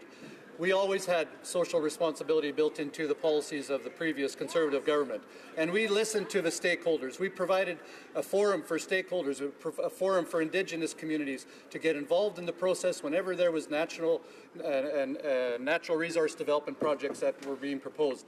When it comes to social license, I'm thinking of the Canada Summer Jobs Program, and I'm wondering if a values test, which the Liberal government is subjecting every single Canadian to sign on to get government funding, is that your idea of a social responsibility? To get Canadians to compromise their beliefs, their consciences, their positions on social issues? Is that your idea of social responsibility?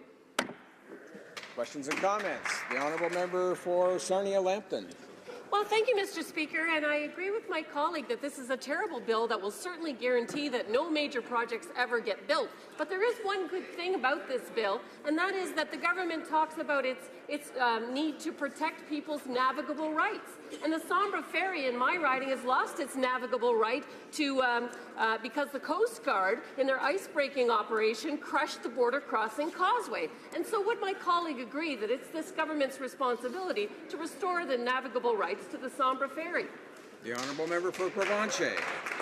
Absolutely. I want to thank my member for that question because it raises a very important issue where the government on the other side hasn't taken up their corporate responsibility in fixing a port that was damaged by the federal government's vessels. That has created a lack of opportunity now, and it will be ongoing for the next season for there to be trade, cross-border trade between Canada and the U.S. I'm glad that the member has spoken up for her constituents and is concerned about economic activity, concerned about the businesses that are going to be facing extreme hardship because that government over there refuses to live up to their obligations. Questions and comments. The Honourable Member for Saanich Gulf Islands. Thank you, Mr. Speaker, and I would remind my honourable friend from Provencher that the state of Washington was allowed to intervene in the National Energy Board process relating to Kinder Morgan, and we have on occasion international reasons that interveners come from other jurisdictions. That's as it should be. What worries me about this bill is that the time limits are even shorter, and I don't know how much access interveners will actually have to be able to, for instance, cross-examine witnesses. But I did want to take up with him for foreign influence over Canadian decisions. For me, nothing is more terrifying than the Canada-China Investment Treaty, which in secret gives the People's Republic of China the right to challenge any decision, municipal, provincial, or federal. Now, that was put through by the Harper cabinet in secret. I wonder if he wants to comment. The Honourable Member for Provencher. Thank you to the Honourable Member from Saanich Gulf Islands there. I always appreciate her deep concern for the environment and for her thoughtful presentations and also her thoughtful question. That raises the whole issue of Chinese investment in Canada. And I again want to point out that this government has a dismal track record when allowing the Chinese government to invest in Canadian companies, like Cedar Tree, for example. The rent payments of our seniors in British Columbia will now be going to fund a Chinese government. Mr. Speaker, that's totally irresponsible, and I think we have to be very careful that we do proper vetting of any opportunities that we're going to consider of having Chinese investors here in Canada. For one more short question, the honourable member for Battle River Crowfoot. Thank you, Mr. Speaker. Later today, the Finance Minister will bring the 2018 budget. So far in these budgets, we've seen that they've ran massive deficits, wasted billions of dollars on pet projects, and racked up our national debt. Our growth here in Canada lags behind that of the United States. My question, and you've talked about the capital leaving not just Alberta and Saskatchewan, but Canada. It's one thing when you rack up national debt, when your growth is dragging, and yet capital is coming into Canada. Investment is wanted in Canada. That's not happening now. And $50 billion of lost investment, if the member would just expand that thought a little bit, the negative impacts this has on our growing an economy. Member for Provencher. Thank you, Mr. Speaker, and thank you to my honourable colleague that raised this very important issue of investment in Canada. We're going to see later on today a budget presented by this Liberal government. It'll be very interesting to see what kind of schemes that they're going to come up with now. I recently had a meeting with representatives from the Canadian Association of Petroleum Producers, and they say they are not looking at Canada as a place where they're going to park investment money. The uncertainty around the regulatory environment here is just too great for them to make that kind of commitment into Canada here, which means that our resource-trained people that are experts in the field in resource development, in oil and gas, in mining, are frankly, Mr. Speaker, they're going to be out of work and they're going to be looking for work. And with that, we'll go to statements by members. Déclaration de député. Oh, no. After the speaker will take his statement. Okay. Okay.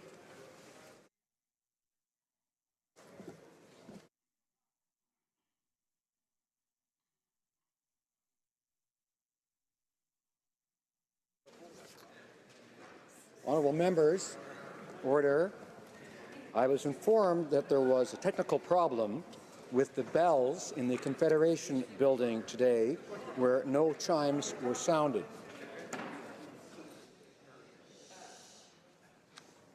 I understand that members were nonetheless able to make it to the chamber and vote. J'aimerais aviser le député. I'd like to advise the member that we will continue to have technical problems with respect to the bells in the Confederation building. If there is to be a vote before this issue is dealt with, I would ask members to take all necessary measures to make sure they are aware if any vote is held. Honourable members, I thank you for your continued cooperation and patience as we address the problem. Statements by members. Déclaration de député. The honourable member for Calgary Skyview. Thank you, Mr. Speaker. Mr. Speaker, I would like to recognize a government program that has positively touched the lives of constituents in my riding. I have seen firsthand how Canada Child Benefit Program helps families of all classes, cultures, incomes, in their goal of raising healthy children. I'm pleased to say that my riding of Calgary Skyview has the highest number of Canada Child Benefit recipients at 20,670. Thanks to this program, families in Calgary Skyview are receiving an average of $145,611,000 in government funding per year. Today, on Budget Day, where there is a focus on economy, women and middle-class families, I'm proud to say that Canada Child Benefit has had a positive impact on my riding. Children are the future of Canada, and it's important that parents have the financial ability to help them succeed in their lives. By adding an average $6,800 to the pockets of Canadian families each year, the government has laid out the foundation for parents and children to thrive. I urge the government to continue the positive momentum towards improving the lives of Canadians. Thank you, Mr. Speaker. Honourable member for Brampton East.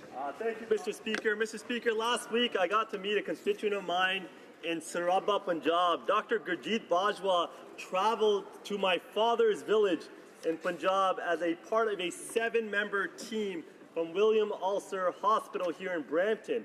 They held free eye camps, a diabetes camp, and provided free medical coverage to people in my father's village in Punjab. How cool of a story is that, Mr. Speaker? Constituents from my riding in Brampton East went back to where my father's story started to provide free medical coverage in a rural community.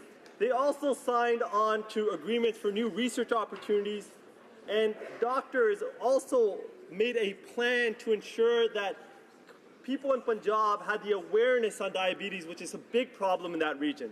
This is just another great example of effective and sustainable international partnerships that play critical roles in advancing our respective healthcare systems.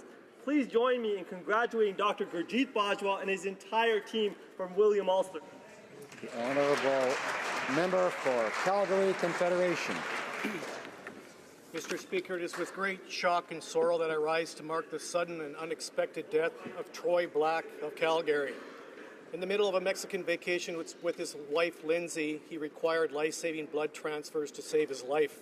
Sadly, there was not enough of the supply, and we lost a good man to eventual cardiac arrest at the age of 34.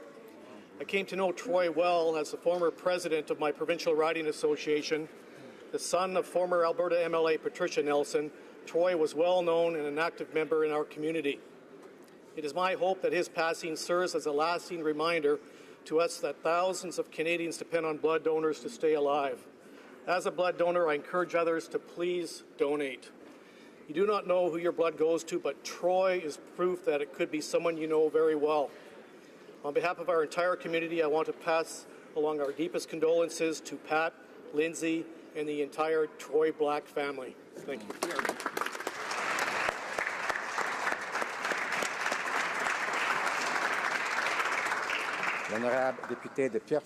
The Honourable Member for Pierrefonds-Dollard. Mr. Speaker, the first week in February is the week of interfaith harmony, where we recognize the importance of understanding between religions. Across Canada observe this week by putting on activities bring people together.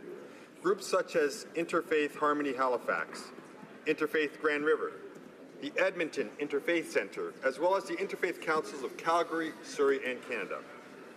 Our initiative, the Canadian Interfaith Open House Weekend, saw dozens of religious spaces open their doors to their neighbours.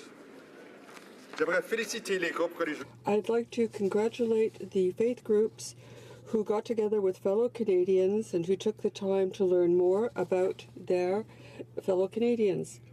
Conflicts. It is truly heartwarming to see Canadians promoting religious harmony. The Honourable Member for Jonquière. Mr. Speaker, I'd like to talk about the founder of the IGA in Jonquière, the Mellon IGA, Madame Réjeanne Saint-Pierre, a real pioneer in the Saguenay-Lac-Saint-Jean region. She was awarded the Grand Builder Award. And Madame Saint-Pierre is the second woman in Quebec who became the owner of an IGA, and she began her career in 1962. She started as a stockist in the fruit and vegetable aisle and rose through the ranks until she later bought an IGA in Arvida. She is daring, passionate, and determined. These are the words used to describe this woman and her career path. And she passed on her passion to her two children, who are following in the family tradition and are owners of two supermarkets in the Saguenay-Lac-Saint-Jean region. She is inspiring the next generation. I'd like to pay tribute to Réjeanne Saint-Pierre, a source of inspiration and success. The Honourable Member for Sudbury. I speak in this House about Dr. Remi Ogundemu. Dr. Ogundemu spent formative years in Nigeria and served in rural Nigeria as medical officer with the National Youth Services Corps. Later, she moved with her family to my riding of Sudbury, under the Ontario Underserviced Area Program, where she worked as a pediatrician, a much-needed specialty. Remi's insatiable desire to contribute keeps her involved as a member of various institutions. She is very passionate in giving a hand up to help Black women and youth. She seizes every opportunity to be involved in activities and projects that will contribute to the advancement of young Black youth. In May 2016, she received one of the 100 Accomplished Black Canadian Women Inaugural Awards. Dr. Ogundemu, thank you for your contributions and all your hard work. Merci. Honourable Member for Battle River Crowfoot. Mr. Speaker, February 5th marked the launch of the first ever Canadian School Counselling Week. Each year, this week will provide a great opportunity for Canadians to recognize and highlight the tremendous contributions of school counselors that they make to the personal, social, and educational well-being of students. I'm proud to say that Ariel Habrick, a constituent of mine, is the president of the School Counselors Chapter of the Canadian Counselling and Psychotherapy Association. The CCPA is a national association providing access to exclusive educational programs, certifications, professional development, and provides direct contact with professional peers and specialty groups. As many young people throughout this country try to find their way in this world, struggle with mental health issues and learning disabilities, the need for counselors is growing. Mr. Speaker, we all know nothing is as important to us as the well-being of our children. Therefore, on behalf of my honoured colleagues and parents all across Canada, I would like to take this opportunity to thank school counsellors and the CCPA for the care and guidance they provide to our children. The honourable member for Scarborough Rouge Park. Mr. Speaker, during my recent visit to Sri Lanka in January, I met with many Tamil mothers whose loved ones surrendered to the Sri Lankan army during the last weeks of the war. These mothers and other family members are on a quest for answers and in desperate search to find their truth. Their stories are heart-wrenching. They have protested now for over a year in the sweltering heat and dust in makeshift tents on main roads in the north and east of the island. The Sri Lankan government has failed to give in to the simplest of demands from the mothers, including a call to release the names of the missing persons. As Canadians, we hear their call for truth and justice, Mr. Speaker. Today at the United Nations Human Rights Council, our Minister of Foreign Affairs called on the Sri Lankan government to undertake a process of accountability that will have the confidence of the victims of this war, including the families of the disappeared. We stand in solidarity with those who are seeking justice and accountability in Sri Lanka and with the heroic mothers who continue to inspire and motivate us. Thank you, Mr. Speaker. The honourable member for Davenport.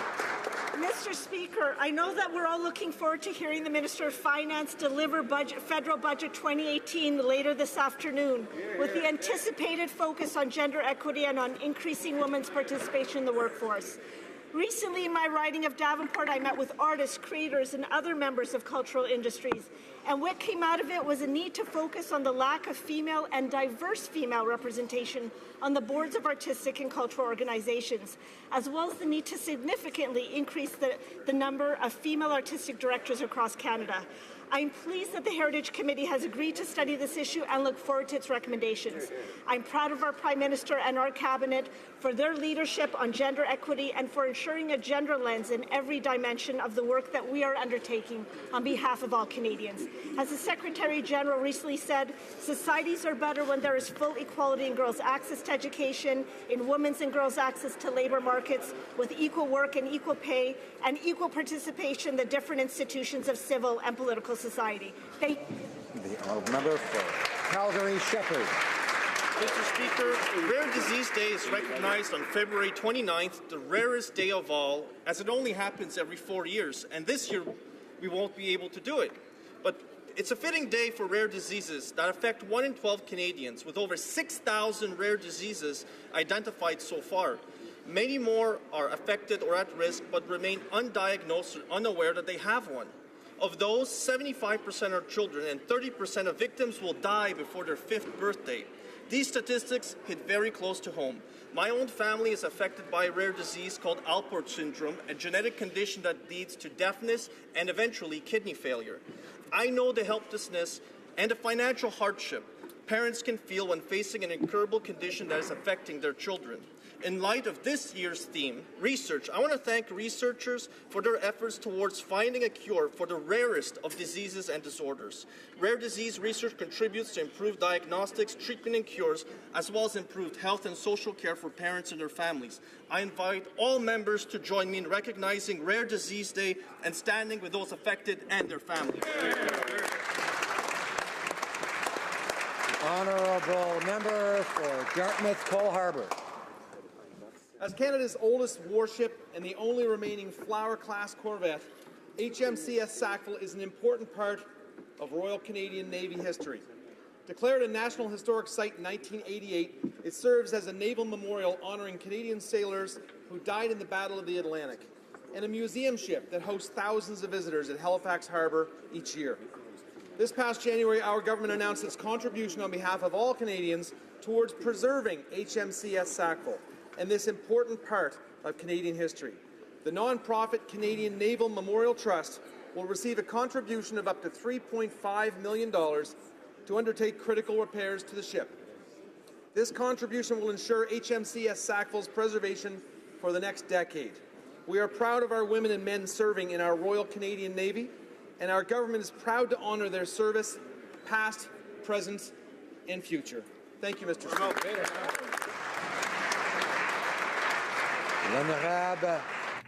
The Honourable Member for Châteauguay-Lacal.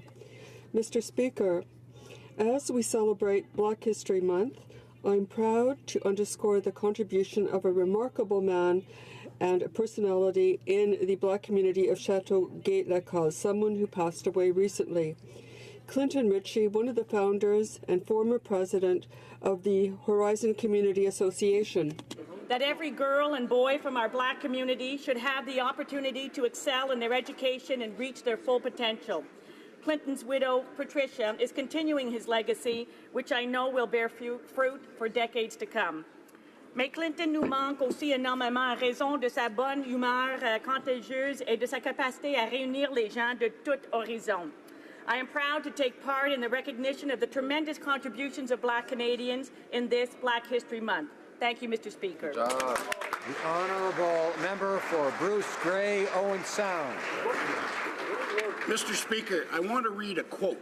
I want all of you to stay angry, to make sure that no government in the future allows a Canadian's fundamental rights to be violated. Who said that, Mr. Speaker? The Prime Minister did. Well, I can tell you one thing. Canadians are incredibly angry at this government's new values test for organizations that apply to the Canada Summer Jobs Program. Several organizations in my riding recently submitted their applications and explained in detail why they could not sign the new required attestation. These were reasonable and fair explanations. Now these organizations are being told that their applications are incomplete and they need to resubmit them with the attestation signed. The Prime Minister cannot pick and choose which charter rights he wants to stand up for.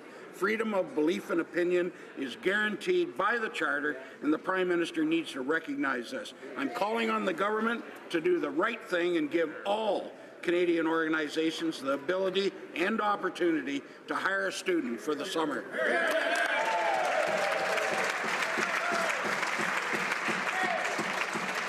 The Honourable Member for Order.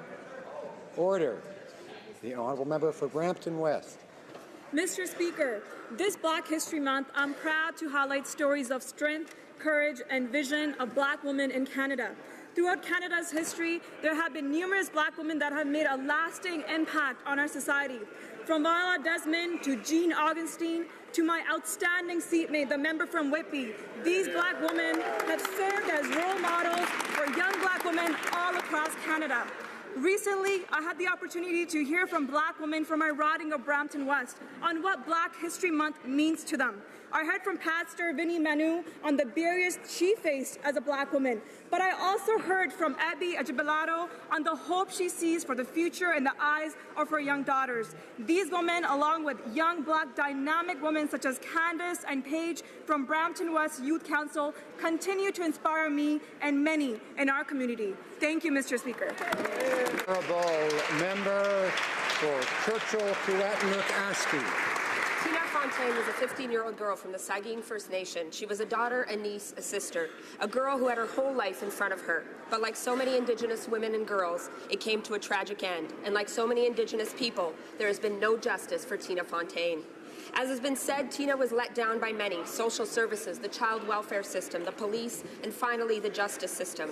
But the injustice faced by Tina Fontaine, like Colton Bushy, have shaken up our country.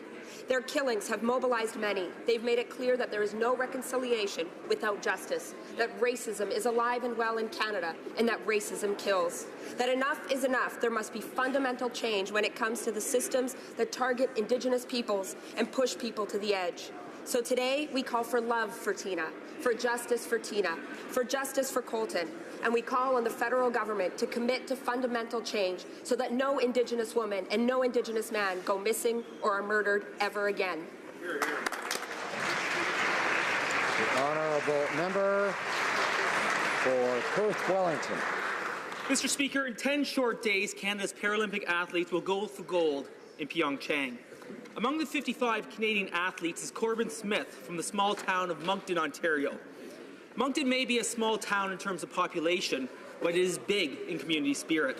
And that community spirit was on display this past weekend as local residents and service clubs decorated the main street with Canadian flags and maple leaf banners to celebrate their own and to wish him well as he competes in Pyeongchang with his teammates. As a member of Canada's Paralympic hockey team, Corbin will be fighting to bring home Canada's first sledge hockey gold medal since 2006.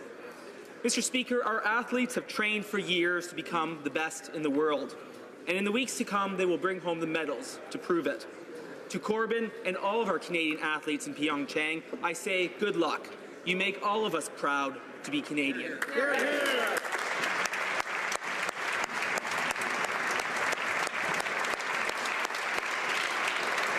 Honourable member for Vaughan Woodbridge. Mr. Speaker, I rise today as chair of the Canada-Afghanistan Parliamentary Friendship Group and as the member of Parliament for Vaughan Woodbridge, a riding with a proud and entrepreneurial Afghan-Canadian diaspora to recognize The Breadwinner, a Canadian co-produced and Oscar-nominated film.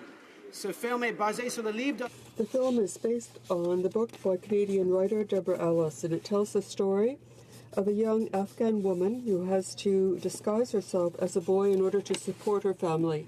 The Breadwinner is reflective of strong women everywhere, including in Afghanistan, who defy circumstance and find courage through adversity. Notre gouvernement est déterminé. Our government is resolved to promote gender equality, to give greater power to women. It also cares about protecting the rights of women, and especially the most vulnerable.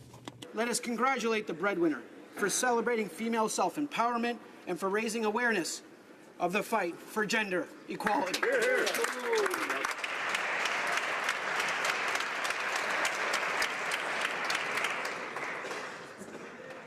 Questions orales, oral questions. The Honourable Leader of the Opposition.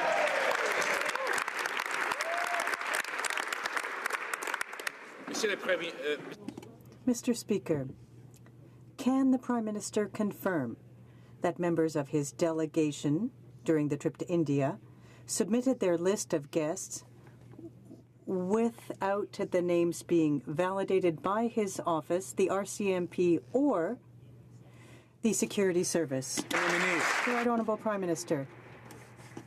Mr. Speaker, as we've already said, the invitation should not have been sent.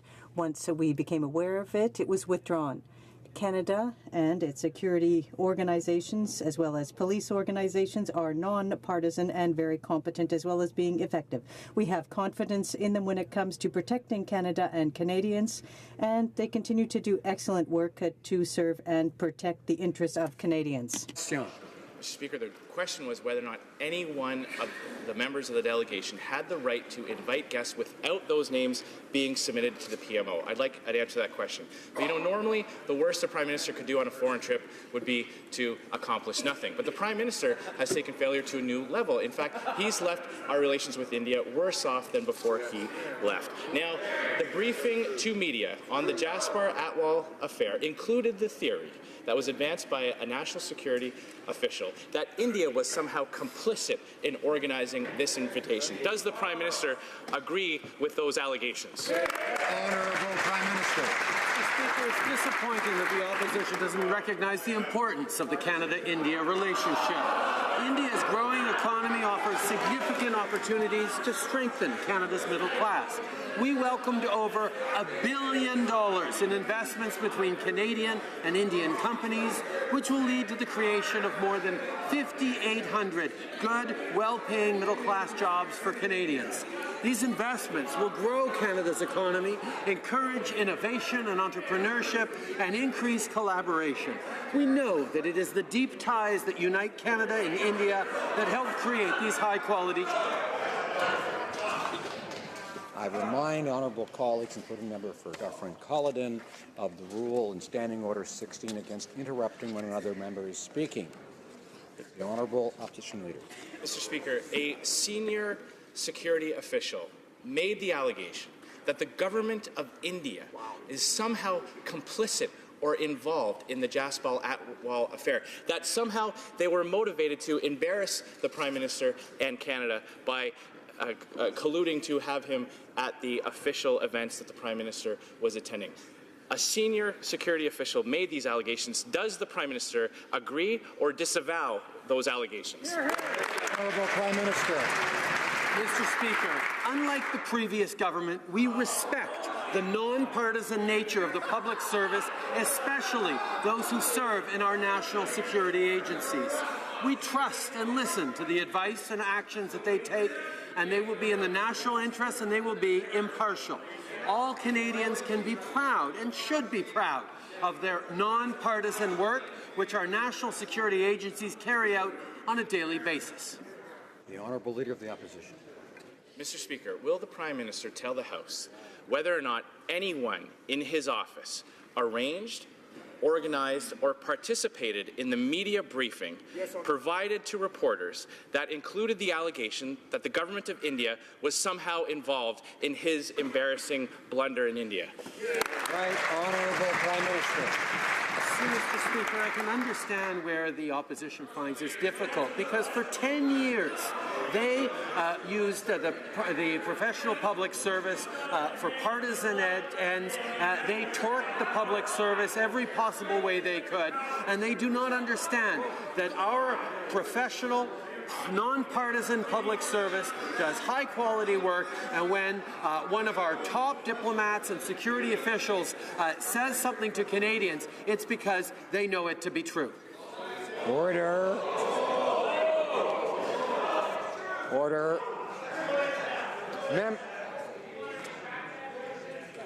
Order. Members may have noticed before that sometimes they hear things in here they don't like. But they don't have to react, and they should wait until they have the floor before they speak. And that includes the honourable member for Lanark, Frontenac, Kingston, who I know knows the rules well and has the ability to restrain himself. And the honourable member for Edmonton West, I'm sure, will want to join him. The opposition, the Honourable Leader of the Opposition. Mr. Speaker, can the Prime Minister assure Canadians that no other individuals with links to extremist or terrorist organizations were at any of the official events in India while he was there? Honourable Prime Minister. Mr. Speaker, in this country we take very seriously the responsibility of keeping Canadians safe, of countering violent extremism, of fighting against terrorism. And I can assure the member opposite, and indeed all Canadians, that our national security agencies and our police agencies do everything necessary to keep all Canadians safe at all times. The Honourable Member for Rimouski-Nejet, Témiscouata, Basque. Last Friday, during his disastrous trip, the Prime Minister received a GIP, a call, the Tax Havens, a Canadian Connection by Alain Desnaux, and it just shows how complicit his government is, as previous governments are. And this complicity means allowing the Canada Revenue Agency to conduct cost-benefit analysis to determine whether or not they would enforce the law. For a large company like KPMG that has the means to defend itself, well, no point in taking action against them. But for taxpayers who can't defend themselves, well, they're going to take a hit. Will the budget today finally put an end to this two-tier justice system? Yes. The Right Honourable Prime Minister. Mr. Speaker, as the Honourable Member knows full well, we are fighting tax evasion and have invested $1 billion to give the agency the tools it needs to counter it. The agency now has a team charged with dealing with non-compliance abroad. We have adopted common reporting standards and the exchange of information, making it more easy to exchange information with our OECD partners. As of December 31st, 2017, the agency investigated Many cases and criminal charges were found in 40 cases. The Honourable Member. Well, those taxpayers are small taxpayers. The government is leaving the big fish alone, the ones like KPMG, and it's enabling the rich and powerful to go untouched because they're rich and powerful. Now, let me give you another example of how complicit this government is with the rich and famous of the world. It is enabling large American companies, web companies, to not impose taxes, sales taxes, that our Canadian companies have to. So this government is giving an advantage to American companies over Canadian companies. So Amazon has a benefit over Simons. Will the budget deal with this nonsense once and for all? The Right Honourable Prime Minister. As we've said on several occasions, even if the NDP calls for it, we're not going to increase taxes on Canadians. We won't increase taxes on taxpayers. Those are the promises we made and that we will keep. Canadians are already paying enough tax. We're not going to be increasing taxes on them. That's what the NDP wants. We will not increase taxes. I would encourage members to show restraint and to not interrupt when someone else has the floor. James Bay. Jas Paul Atwal, a convicted political assassin, was given an all-access pass to the Prime Minister's India trip because he was useful to local Liberal politics. And when this debacle became an international incident, the government doubled down using a senior civil servant and now the Prime Minister to spin a conspiracy theory that somehow the Indian government is trying to make the Liberals look bad. What was the Prime Minister thinking? Putting the interests of the Liberal machine ahead of national security, international relations, and Canada's reputation. Hear, hear. Honourable Prime Minister. Mr. Speaker, as we've been saying, this invitation never should have been sent. As soon as it came to our attention, it was withdrawn. Canada's national security agencies and police services are non-partisan, both highly competent and effective. We trust them to promote and protect Canadian security. They continue to do an excellent job in serving and protecting the interests of Canadians. The Honourable Member for Timmins, James Bay. Yeah, we do trust him to put the interests of Canada ahead of protecting this Prime Minister's political interests. The fact is he has spent numerous times with Mr. Atwell. Why? Because he is useful to political insider politics in the Liberal Party. But he is also accused of trying to beat Ujjal Dosanjh to death with an iron pipe. What is this? Fargo? I served with Mr. Dosanjh in Parliament, and it's incumbent upon all parliamentarians across political lines to put the interests of our nation ahead of partisan pork barrel politics. Doesn't this Prime Minister understand that principle? Honourable Prime Minister. This individual never should have been invited, and as soon as we found out that he was, that invitation was rescinded. The member responsible for the invitation has taken full responsibility, and I will be following up with that member later this afternoon.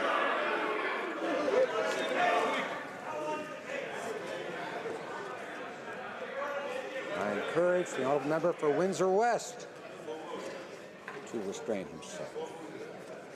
The Honourable Member for Richmond Arthabaska.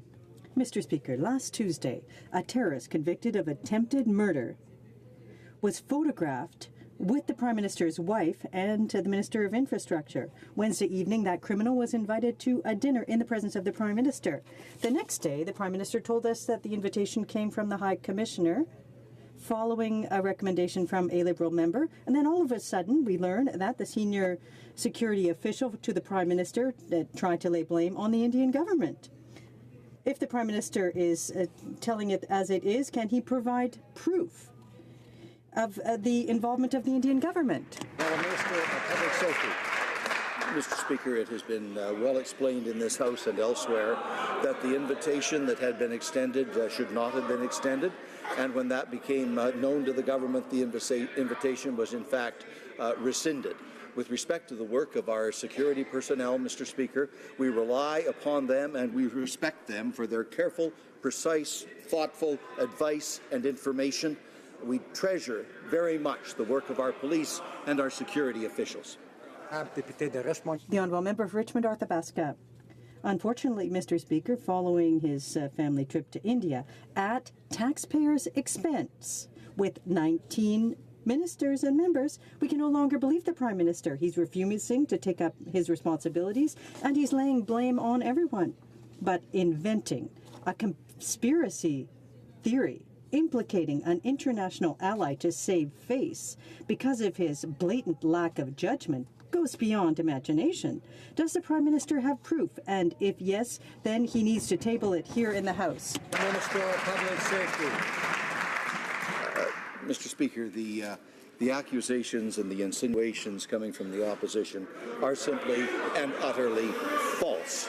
The facts of the matter are that we rely upon our security personnel in our police forces and in all of our security agencies to supply impartial, professional, independent information and advice, and that is exactly what they have done. Opposition House Leader. The accusation is that the Indian government conspired so that convicted terrorist and Liberal insider Jasbal Atwell would dine with the Prime Minister. The Prime Minister just said that that is true, that he trusts his national security advisor, and that that is, in fact, true. Before this Prime Minister destroys our relationship with our ally, the government and the country of India, will he please tell this House what proof he has of that allegation? Honourable Minister of Public Safety. Mr. Speaker, the honourable member, both today and yesterday, provides her interpretation of events. In fact, her insinuations and her accusations are false. The Honourable Opposition House Leader. Okay, Mr. Speaker, can the Prime Minister tell me what part of this is false? Was there a briefing arranged by the PMO with the media? Is that a lie? Was that briefing done by the National Security Advisor, Daniel Jean? Is that a lie? Was the Indian government complicit in conspiring so that there was a terrorist in India at the same time as the Prime Minister so they could hang out together? Which one of those three things is a lie? Honourable Minister of Public Safety. Mr. Speaker, the honourable member knows that issues in relation to national security are not discussed on the floor of the House of Commons. Otherwise, the interests of the country can be compromised. The fact of the matter is we rely on our security officials to provide independent, impartial advice to the government and information to the country. They have performed their jobs in every respect in this matter exactly as they should have performed it. Honourable Member for Durham. Mr. Speaker, it's really quite astounding that today the Prime Minister of Canada confirmed that the claims are true that the Indian government conspired on the Atwell affair. He said that in the House today. Media reports revealed that the Indian government actually asked Canada to review the invite lists ahead of time, but the Prime Minister's office said no. Can the minister confirm they refused to collaborate with the Indian government ahead of this trip? Honourable Minister of Public Safety. Mr. Speaker, in fact, there were elaborate efforts made consistently through all of the preparations and the trip itself by the RCMP, by CSIS, and by all of the appropriate agencies in global affairs and in the Government of Canada to make sure that every precise detail of the relationship between Canada and India was properly performed and exercised in every respect. Honourable Member for Durham. Mr. Speaker, the only elaborate efforts made are the elaborate efforts to cover up the disastrous trip from the Prime Minister, to use a national security advisor to spin the media on a conspiracy theory against our friends in the Indian government. We learned that they wanted to actually collaborate with Canada on security, but they refused, and now the Prime Minister is blaming India by saying what his national security advisor said was true. Will the Prime Minister or will the Minister apologize to our friends in India for this scandalous accusation? Honourable Minister of Public Safety. Mr. Speaker, at the end of the visit, I'm pleased to note that the Prime Minister of India said that the talks with the Canadian Prime Minister were very fruitful. Our discussions focused on closer India-Canada cooperation in various sectors, including investment, trade, energy, and stronger people-to-people relations. There were 6 MOUs, 22 new initiatives, $1 billion in investment, and 5,800 jobs identified, Mr. Speaker. The honourable member for Nanaimo Ladysmith. The Liberal budget is a golden opportunity for this government to show real action on women's equality. In the last 2 years, we've heard many fine words, but sadly very little investment in true gender equality. Immediate funding is needed this year for pay equity, for childcare, for domestic violence shelters.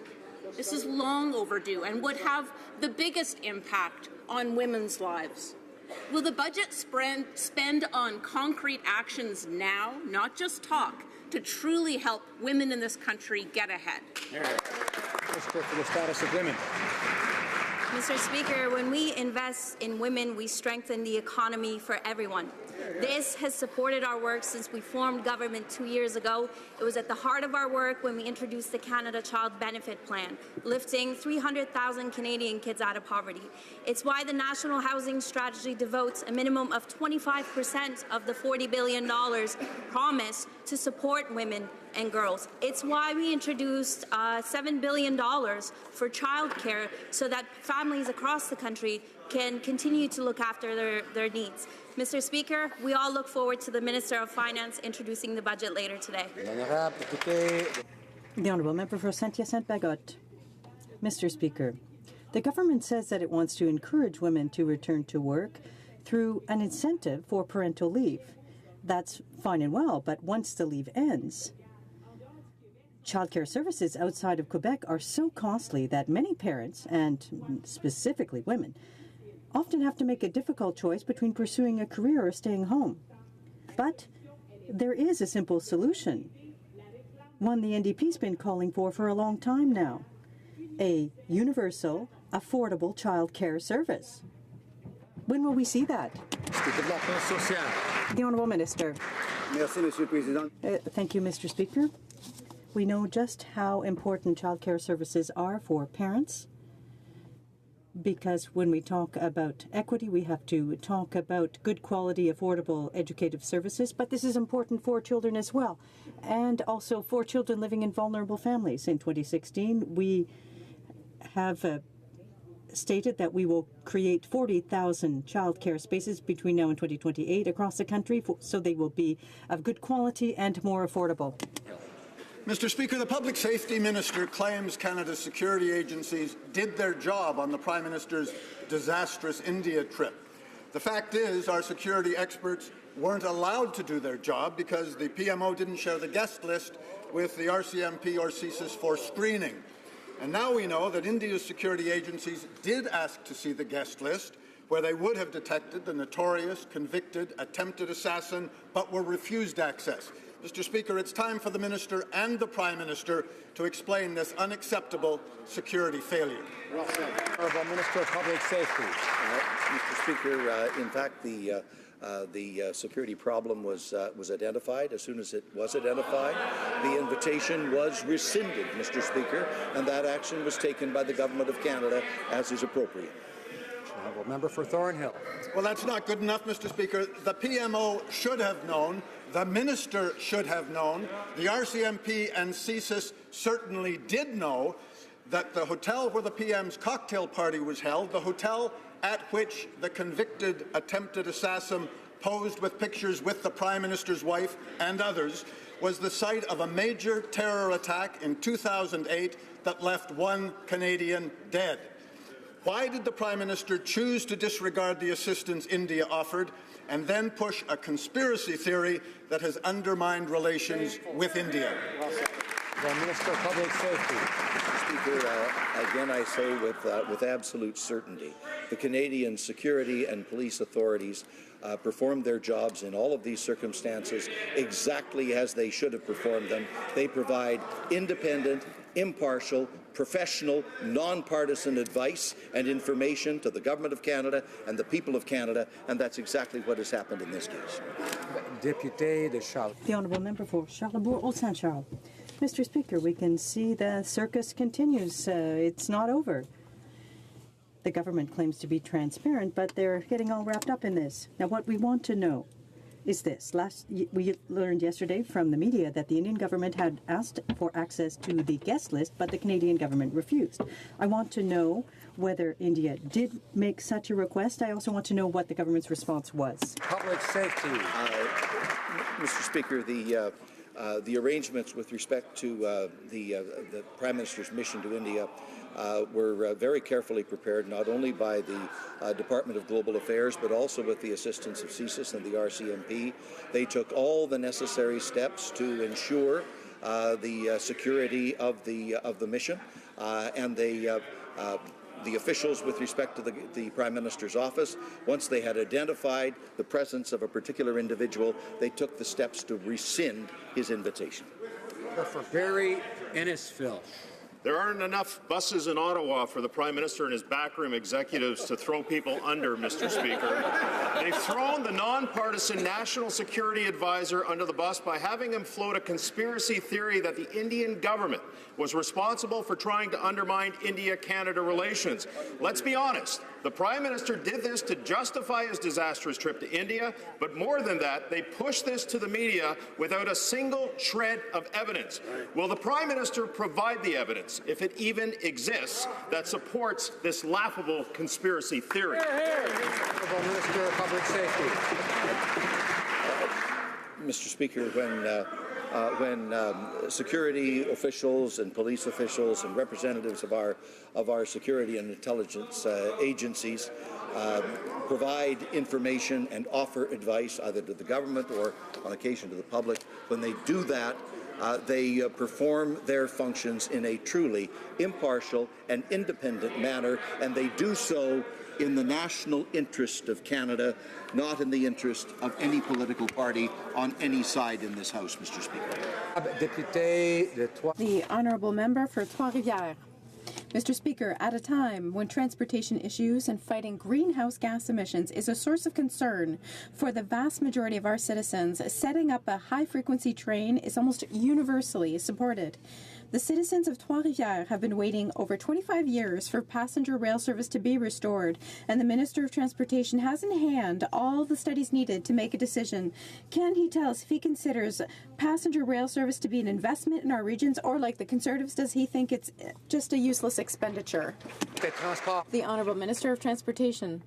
Thank you, Mr. Speaker. As my colleague knows, passenger rail transportation is important for this government, and as he also knows, we are studying the possibility of a high-frequency train between Quebec and Windsor. We've invested $3.3 million in the budget of 2016. The study is ongoing. It is a very serious study, and when we have the results, we will announce them to everyone. Mr. Speaker, Canada has more seniors now than youth 15 and under. By 2036, 1 in every 4 residents will be a senior. Yet, when this government came into power, they got rid of the seniors minister. Isn't it time to have a national senior strategy to fill the gaps too many seniors fall through? What better than a dedicated minister to work full-time on their behalf? Seniors deserve more than a small increase to their GIS. They deserve a full-time advocate. When will this government act? Minister of Social Development. Thank you, Mr. Speaker. I'm delighted to say that we have a government that is entirely dedicated to the welfare of our seniors. We've started in 2016 with an increase in the guaranteed income supplement of up to $1,000 per year, benefiting almost 1 million vulnerable seniors. We have put back to 65 years old the age of eligibility to old age security, which is going to prevent 100,000 vulnerable seniors from falling into misery, Mr. Speaker. We have increased the Canada pension plan. We have enhanced it, which will benefit generations of seniors. We're going to continue to work very hard, Mr. Speaker, to advance the welfare of our seniors. The member for Kelowna Lake Country. Mr. Speaker, Canadia's new defence policy emphasizes NATO is important to Canada. and recognizes that joint intelligence, surveillance, and reconnaissance is essential to NATO. In response to today's security environment, NATO has significantly increased the use of its AWACS fleet, specifically in Central and Eastern Europe, where Canada leads a multinational NATO mission based in Latvia. Can the Minister of National Defence update this House on the government's position with regard to the NATO AWACS program? Minister. Mr. Speaker, I want to thank my colleague from Kelowna Lake Country for his former service as a CF-18 fighter pilot in the Royal Canadian Air Force. Mr. Speaker, I was proud to announce our government's decision. Mr. Speaker, I was proud to announce our government's decision to rejoin NATO's AWACS program at the NATO Defence Ministers meeting earlier this month. This decision to rejoin the program after the Conservative government abruptly withdrew in 2011 is a sign of our government's strong commitment to the NATO alliance. We understand that in order to be strong and secure at home, we must be engaged in the world. Thank you, Mr. Speaker. Honourable Member for Chilliwack Hope. Mr. Speaker, earlier in question period, the Prime Minister confirmed that he agrees with the National Security Advisor who advanced a conspiracy theory that it was the government of India that conspired against the government of Canada to embarrass the Prime Minister on his trip to India. He also said that the member from Surrey Centre extended an invitation to a convicted attempted murderer. Is he saying that the member from Surrey Centre is complicit with the Indian government in conspiring against the government of Canada? Honourable Minister of Public Safety. Mr. Speaker, the Prime Minister indicated that that particular member extended an invitation which never should have been extended, and when the fact of that invitation became known to the Government of Canada, and particularly the Prime Minister's office, that invitation was rescinded as it should have been.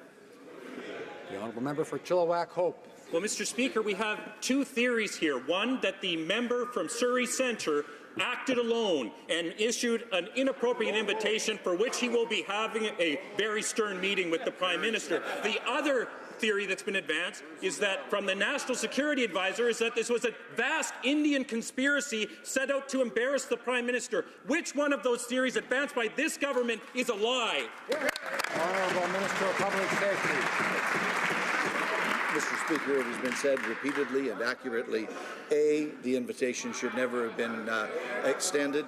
Once that invitation became known, it was rescinded by the Government of Canada. We've also made the point very clearly that our national security and intelligence and police agencies perform their functions in a completely nonpartisan, impartial manner, always in the best interests of Canada. Member for Kamloops, Thompson, Caribou. Mr. Speaker, last February we warned this government that putting our senior care facilities in the hands of Anbang, a company with murky Chinese ownership, was dangerously naive. Wall Street even had concerns about it, but they just blindly went ahead and did it. So what's happened? Anbang has collapsed, the chairman was arrested, and our senior care facilities are now in the hands of Communist China. We warned the Prime Minister, and our fears have come true. I would like the Minister to tell us, does he believe that it's appropriate that our senior care homes across British Columbia are owned and operated, or owned by Communist China? Honourable Minister of Economic Development. Mr. Speaker, when it comes to the Cedar Tree acquisition, the legally binding commitments remain in place with regards to jobs, not to close or repurpose any of the existing residences, to support expansion, which is very important, and also to abide by provincial and health regulations, Mr. Speaker. We're going to make sure that these commitments are honoured. The Honourable Member for Richmond Centre. Mr. Speaker, last year the Liberals approved the sale of dozens of BC retirement homes to China-based Anbang Insurance. On Friday, we learned that officials in Beijing had assumed control of Anbang's assets, including Canadian seniors' homes. Does the minister really think that this is an acceptable situation? Wow. Honourable Minister of Economic Development. Mr. Speaker, any decision we make goes through a rigorous and robust process under the Investment in Canada Act. We've been very clear that the legally binding commitments remain in place around jobs and making sure that we maintain a high level number of jobs in Canada, not to close or repurpose any of the existing residences, and to support expansion. I also want to take this opportunity to highlight that the particular acquisition must abide by provincial and health regulations, which is very important for the senior residents. The member for Vancouver Kingsway. Last Friday, the Chinese government took over insurance giant Anbang, citing serious corruption and incompetence. This is the same company that the Liberal government allowed to take over British Columbia's largest retirement home provider. Decisions about the care of Canadian seniors are now being made offshore by a foreign government. Mr. Speaker, when the Canada Health Act calls for public administration of our healthcare system, it does not mean from Beijing. What is the health minister doing to address this unacceptable situation? Honourable Minister of Economic Development. Mr. Speaker, and I can assure the member opposite that the specific legally binding commitments around the health regulations will remain intact. This is something that we took precision around in terms of the Investment in Canada Act process. We understand the important concerns raised by the members opposite, but I can assure the member and this House that we always have and always will continue to advance our national interests and do what's in the best interest of all Canadians. The honourable member for Abitibi-Témiscamingue. Mr. Speaker, on February 20th, the Canadian Judicial Council recommended that Judge Michel Giroir be removed from office. Since 2013, he cannot sit on the bench or hear cases. In a vast court region like Abitibi-Témiscamingue and Northern Quebec, this has considerable impact on the public's access to justice. Can the Minister of Justice tell us where we are in the process and if she intends to table her recommendation before Parliament this week so that we may act expeditiously to restore access to justice? The Minister of Justice. Well, thank you, Mr. Speaker, and I appreciate the question being brought up. I did receive last week a recommendation from the Canadian Judicial Council that recommended the removal of the judge that was referenced. I will now consider that recommendation and will proceed in due course. I wanted to thank the Inquiry Committee and the Canadian Judicial Council for their input in this regard, and anything further would be inappropriate for me to comment on as this matter may come before this House. The honourable member for Mégantic-l'Érable. Mr. Speaker, I quote, "If we cannot transport our product, we can't pay our bills, and we are being punished for something that is not our responsibility, but the government's." That is the heartfelt plea from a Western grain farmer who cannot sell his crop because the government refuses to act. They have in their hands the power to act, but as usual, they prefer to blame everyone else for their inaction. The Minister of Agriculture does not have his feet on the ground. When will he tell the Minister of Transportation to stop penalizing grain producers and put our exports back on track? The Minister of Transportation. Mr. Speaker, this government recognizes the importance of an efficient grain transportation system, and we are working on the matter. That is why I have communicated with CN and CP, and I spoke with CN this very morning. This is important.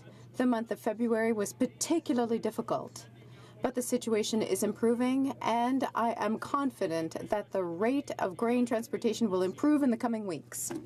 Cardston Warner. Mr. Speaker, Conservatives negotiated CETA and TPP because we know the importance of the market access for our agricultural sector. Recently, CN and CP have fulfilled only 38% of the grain commitments. This growing rail backlog has led to lost sales and unreliable exports for our grain producers. This Liberal government is putting critical trade deals at risk, and now Canadian farmers can't even get their products to port. Will the Agriculture Minister get off the bench and take action to ensure farmers have adequate rail access to get their grains to market? Transport. Mr. Speaker, our government recognizes the importance of an efficient and reliable rail system to transport grain for our farmers. That's why we put Bill C-49 in place, unlike the previous government that did absolutely nothing for 10 years. I have been in touch with CN and CP. I was in touch with CN this morning. The month of February was particularly difficult, but I feel that at this point, looking at the future, that the grain situation will certainly improve in the months to come. Thank you. Honourable member for Foothills. Well, that's great to hear the government once again standing up for the rail lines and not fighting for Canadian farmers. Mr. Speaker, the Western Grain Elevators Association said the situation is dire. The grain backlog is getting worse, not better. The Liberals ignored our advice to pass a separate grain transportation bill. They failed to extend important provisions that was in Conservative legislation that was protecting Canadian farmers. The Liberals have to stop blaming everybody else for their mismanagement and take definitive action now. How much money and how many critical export markets are our farmers going to have to lose before this government stands up and takes action? The Minister of Transport. Well, as I say, Mr. Speaker, unlike the previous government that did nothing for 10 years, we actually brought forward Bill C-49, which, by the way, this government voted against, which was intended to have a fair rail legislation for the movement of grain. And I was speaking to CN this morning, and in actual fact, the amount of grain transported at this point in time is only 3% behind the average of the past 3 years. Last week was particularly bad, but the situation is actually improving. Thank you. The Honourable Member for Thérèse de Blainville. Mr. Speaker, new and innovative research is essential to improve the lives of people affected by brain disorders and diseases. Foundations such as Brain Canada are working actively to change the lives of about 3.6 million Canadians affected by all types of neurological disorders. Can the Minister for Health inform this House of what she is doing to support research in neuroscience throughout Canada? The Honourable Minister. Mr. Speaker, I want to thank my colleague for his important question and for the work that he does in his riding, as well as his work for the health community. On February 19th, my colleague announced a subsidy of $10.2 million to create the Canadian Open Neuroscience Platform. This platform will disseminate data and it will improve treatments for Canadians affected by neurological disorders. Thank you, Mr. Speaker. Mr. Speaker, last week the Minister of Fisheries and Oceans expropriated 25% of the Arctic Surf Clam quota and awarded a new license to a consortium of 2 companies. The president of both companies in that consortium is the brother of the Liberal member from Sackville, Preston, Chesapeake. Wow. Did the Fisheries Minister know that his Liberal caucus mate's brother was the president of the consortium of companies? Good question. Honourable Minister of Fisheries. Mr. Speaker, what we did know is that the previous Conservative government began a process in 2014-2015 to bring a new entrant into this fishery. But what we knew, which they didn't know, Mr. Speaker, was the importance of including Indigenous peoples in the prosecution of that fishery. So we had an open public process where we received 9 submissions that were carefully analyzed that include partnerships between Indigenous peoples and other commercial entities to participate in this lucrative fishery. And Mr. Speaker, we chose the best proposal in terms of employment opportunities for Indigenous people, and we're proud of that. The Honourable Member for Laurier-Sainte-Marie. Mr. Speaker, Canada must put pressure on Syria and Russia to maintain the ceasefire, not only for part of one day, but permanently. To do anything else is an affront to our humanity. The only way to bring peace to the Syrian people is to find a political situation and ensure political solution and ensure that those responsible for atrocities are brought to account. Where is Canada in pushing for such a solution? Hear, hear. Parliamentary Secretary to the Minister of Foreign Affairs. Thank you, Mr. Speaker. The UN Security Council resolution calling for a ceasefire in Syria to allow humanitarian access must be implemented. We strongly condemn the brutal and targeted attacks against civilians, including in eastern Ghouta. It's vital that all parties respect the ceasefire unconditionally to stop the massacre of civilians and allow the delivery of humanitarian supplies. The massacre of the people in Syria must end, and Canada will continue to act and add voice on this issue, including funding first responders in eastern Ghouta, such as the White Helmets. Member for Mount Royal. Mr. Speaker, on January 24th, the Minister of Transport was in Israel to finalize the expansion of the Canada-Israel Air Transport Agreement. Many constituents in my riding have greatly benefited by the free travel back and forth between the two countries, in particular the new Montreal-Tel Aviv route introduced last year. I'd like to ask the Minister, what were the outcome of his discussions? Can we see more flights between Canada and Israel? Minister. Well, Mr. Speaker, I would like to thank my fellow colleague from Mount Royal for his excellent question. In fact, as you know, for this government, offering more choice at lower cost with better service is one of our priorities, and that's why I was particularly glad to be able to announce the expansion of the air transport agreement between Israel and Canada. We are adding up to 7 more flights on a weekly basis. This is not only good for moving people and goods, it's good for business, it's good for our strong relationship between Canada and Israel. Member for St. Albert, Edmonton. Mr. Speaker, every accused person is entitled to a robust defense, and defense counsel play an integral role in Canada's justice system.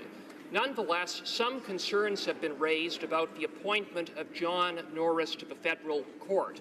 What criteria did the Minister of Justice use with respect to this appointment? Minister of Justice.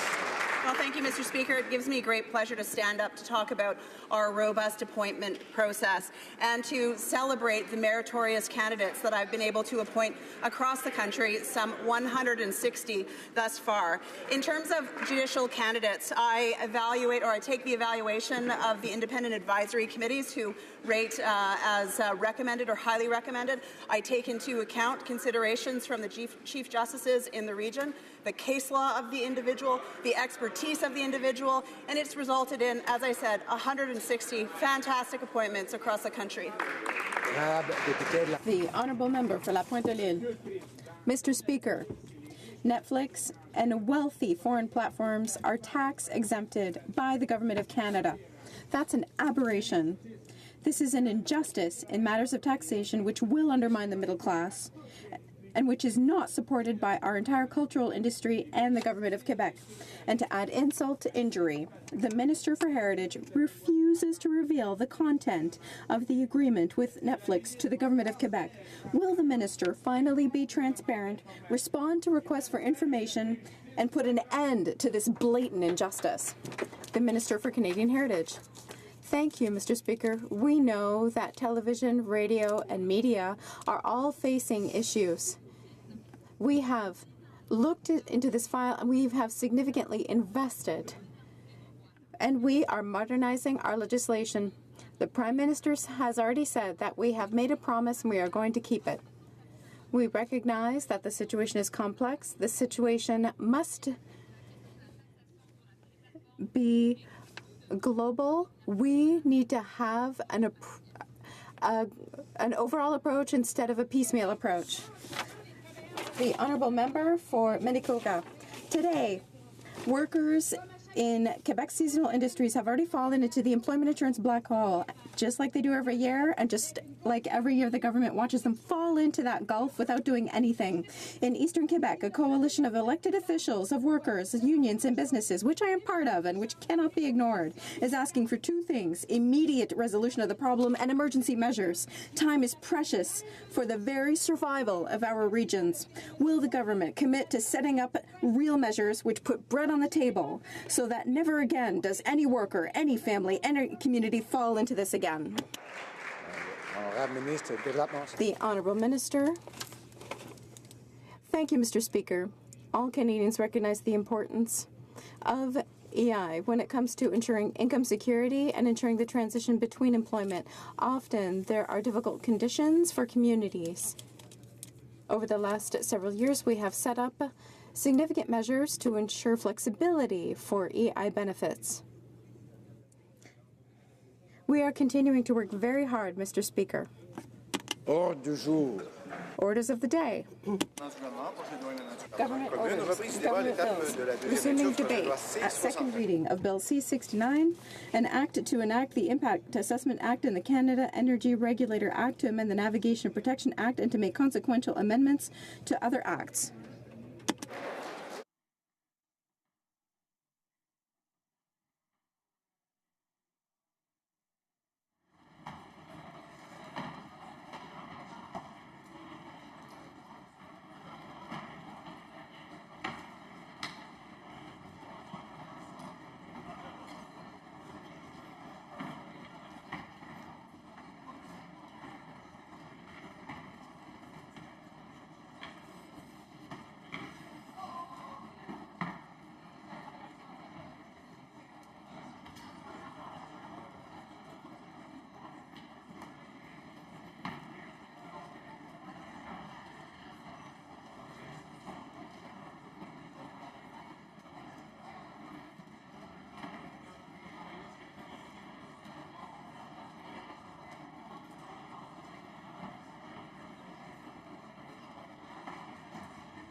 I encourage members to take their conversations into the lobbies. And I appreciate the help of the assistance of members who've already said shh. Much appreciated. Resuming debate, the Honourable Parliamentary Secretary to the Minister of Environment. Monsieur le Président. Thank you, Mr. Speaker. The environment and the economy go hand in hand. We intend with this bill to improve the environment and the navigable waters of our country. We want to help both Canadians and protect the rights of Indigenous people. There will be better rules to protect the environment, things to make us sure that we will be going forward properly. We want to create new jobs and new economic opportunities, and this working with all stakeholders. We want better rules for major projects, pipeline projects, hydroelectric projects. We want to do this while protecting the environment and various communities, while increasing economic growth and advancing reconciliation with Indigenous peoples. There have been rules that have been needed, and this has undermined the confidence of the public. Our environment, our navigable waters, and our communities were at risk. We hope to mitigate attenuate the potential impact and to measure the impact of projects. We want to be able to look at things in order that things take place in a way where they've been assessed and to happen in a predictable way, and to preserve Canada's nature. The environment and the economy go hand in hand. We want to work in order to protect our environment in a responsible way and in a timely way. This follows 14 months of consultations with provinces, territories, First Nations, business, environmental groups, and Canadians all over the country. We have undertaken significant consultation and engagement. This started with the implementation of the interim principles to ensure additional public consultations with Indigenous people, and appropriate assessment of greenhouse gas emission impacts. These were all included and were with respect to all ongoing projects. Then we conducted expert panels and parliamentary committee reviews, which then formed the discussion paper that the government released in the summer. We then conducted additional consultations, which further informed the legislation that was recently introduced into the House of Commons. Consultations that took place over a period of 14 months with Indigenous organizations, environmental organizations, with companies, and with interested Canadians were extensive and exhaustive. Moving this bill to committee is now the next step in this process. We look forward to hearing from the committee in its further consultations that it will conduct, and we are very open to refinements that would improve this legislation. I personally am very proud to have been part of the development of this very important legislation. I would thus reiterate that for this government, and I know for Canadians generally, the environment and the economy can and must go hand in hand. With this legislation, we are putting into place better rules that protect our environment, our fish and waterways, that rebuild public trust and respect Indigenous rights, and that strengthen our economy and will encourage investment. These better rules will protect the environment, ensure that good projects go ahead, and will create new jobs and economic opportunities for the middle class and for those working hard to join it. A few key elements of the bill include the goal of one project, one review. We will streamline the process and coordinate with the provinces and territories to reduce red tape for companies and avoid duplicating efforts in reviewing proposed projects. We are making the process more predictable and more timely to clarify the process, to engage stakeholders effectively, and to identify potential issues with project proposals up front. These better rules will increase regulatory certainty and clarity, encouraging investment in Canada's natural resource sectors. Our focus is also on better early planning, which will build trust, improve project design, and give companies certainty about what's expected of them in the review process. Decisions on projects will be guided by science, evidence, and Indigenous traditional knowledge. We will increase access to science and evidence and make easy-to-understand summaries of decisions publicly available. We will also create, as I said, a new early engagement phase to ensure the recognition and respect of Indigenous peoples' rights, working in partnership from the very start. We will ensure that companies will know then what's required of them, and that communities will have their voices heard from the start. There will be a single agency, the Impact Agency of Canada, which will lead all impact assessments for major projects to ensure the process is consistent and efficient. The agency will work with and draw on the expertise of other bodies like the Canadian Energy Regulator, currently the National Energy Board, and the Canadian Nuclear Safety Commission and the offshore boards. Projects will be held to a high standard because that's what Canadians expect and that's what Canadians deserve. By recognizing Indigenous rights and knowledge in project reviews and working in partnership from the start, we will advance Canada's commitment to reconciliation and to get better project decisions. We will work in partnership with Indigenous peoples to ensure that their involvement in studying project impacts from the start is recognized and accounted for. Indigenous peoples will have opportunities to participate in implementing new protections for navigation and for fish and fish habitat. We will make project decisions in a transparent way, and we will clearly communicate the reasons behind our decisions. As I indicated, we will increase access to science and evidence and make easy-to-understand summaries of decisions publicly available. Government scientists will review any studies provided by companies, and independent scientific reviews will be done where there is strong public concern or the results of the study are uncertain. The federal government's chief science advisor will periodically review the methods and integrity of science used in making decisions. And to ensure that projects start with the best available science and evidence, we will be proactive in studying and providing information on the state of the environment across Canada. We will do regional and strategic assessments with provinces and territories, Indigenous groups, and stakeholders to understand the environmental big picture. This will provide greater clarity for companies and help to inform decision-making. With better rules for major projects, we can protect our environment and our communities and advance reconciliation with Indigenous peoples. Previous reforms to environmental laws and regulations, particularly those brought forward by the Harper government in 2012, eroded public trust, disregarded science, and put our environment, fish, waterways, and communities at risk. We are fixing how we measure the potential impacts of major projects. Better rules will lead to more timely and predictable project reviews and will encourage investment in Canada's natural resource sectors. The environment and the economy can and must go together.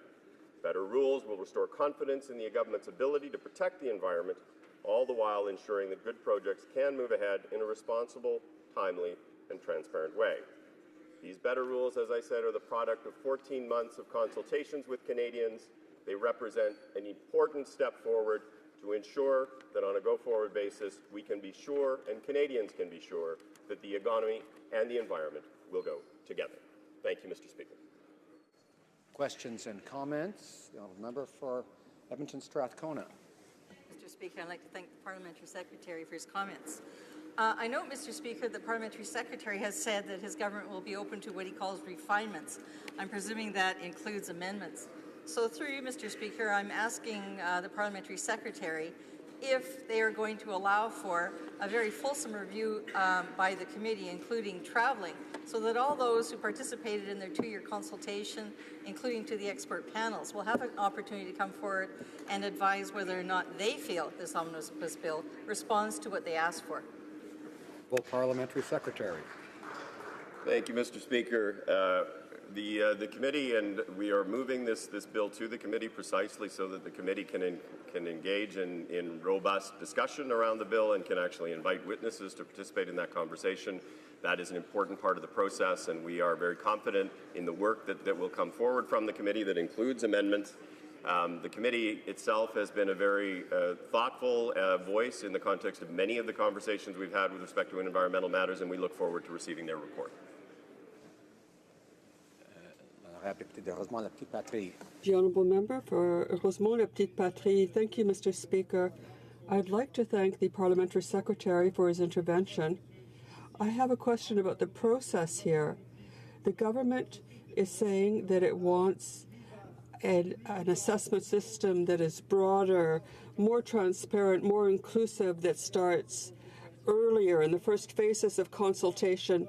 How is it that it gives more power to the minister to not follow certain rules? And if it's so inclusive and it takes the right time, why is it imposing closure on debate in this House? The Honourable Parliamentary Secretary. The legislation, as I said in my comments, is the product of extensive consultation over the course of the past 14 months, reviews that included a number of different papers that were published by a number of different panels. And as we move forward, we again look forward to the comments with respect to what the committee will bring forward. I would tell the honourable member that he really needs to look very seriously at the legislation, as I'm sure he has done. But the discretion that's provided to the minister is actually not more extensive. It is appropriate in the context of a parliamentary and a democratic system.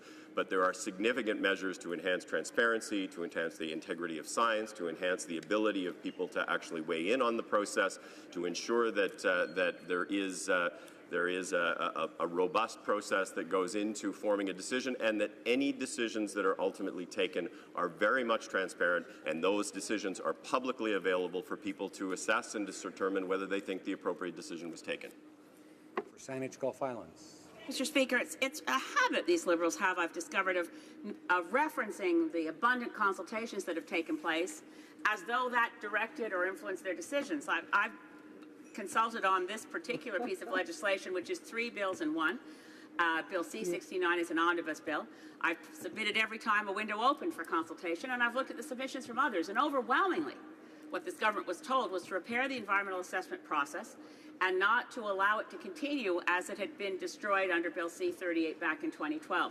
The expert panel on environmental assessment, I want to reference in particular my question to the Parliamentary Secretary, because among many important pieces of advice received by this government, I don't see how anyone would doubt that it was important when they impaneled a group of experts and paid for them to travel the country and listen to people, that their recommendations should have had some influence. We've never even seen a report or a response from the minister to the expert panel report on EA, nor the expert panel report on the NEB, both of which one would think would have some reference in now this omnibus bill that deals with both. Specifically, the Parliamentary Secretary, the expert panel on environmental assessment said clearly that whenever federal money was used, there should be a federal review. The expert panel on EA said there should be no role for the National Energy Board, the Offshore Petroleum Boards, or the Canadian Nuclear Safety Commission. But the legislation before us today, C-69, does not include a trigger when federal money is used. And although it pretends to have one agency, the Impact Assessment Agency, whenever projects fall under the jurisdiction for regulatory purposes of what used to be the National Energy Board, the Offshore Petroleum Boards, or the Nuclear Safety Commission, the members of the panel must be selected from those agencies, which hardly takes them out of the process. The Honourable Parliamentary Secretary. Thank you, Mr. Speaker. I appreciate the intervention by the honourable member, but she's just plain wrong. The recommendations of the expert panel actually were responded to in a very fulsome way in the context of the legislation that was brought through, and if you read through the recommendations of the expert panel, you would find that to be true. There obviously are, whenever there are expert panels, not everything is accepted. Many of the recommendations were taken out for further consultation. The vast majority of them actually were, in the end, incorporated into the legislation. There were some elements that were not, and there are obviously very specific reasons for that. And if the honourable member wants to actually sit down and review that, I'm sure that can certainly be arranged. But I would tell you that this is an enormous step forward, and virtually all of the stakeholders that we have talked to over the course of this would tell you that that is in fact the case. The honourable member for Lakelands. Mr. Speaker, my colleague opposite just claimed that the the minister's role in their new proposed process is limited and discretionary.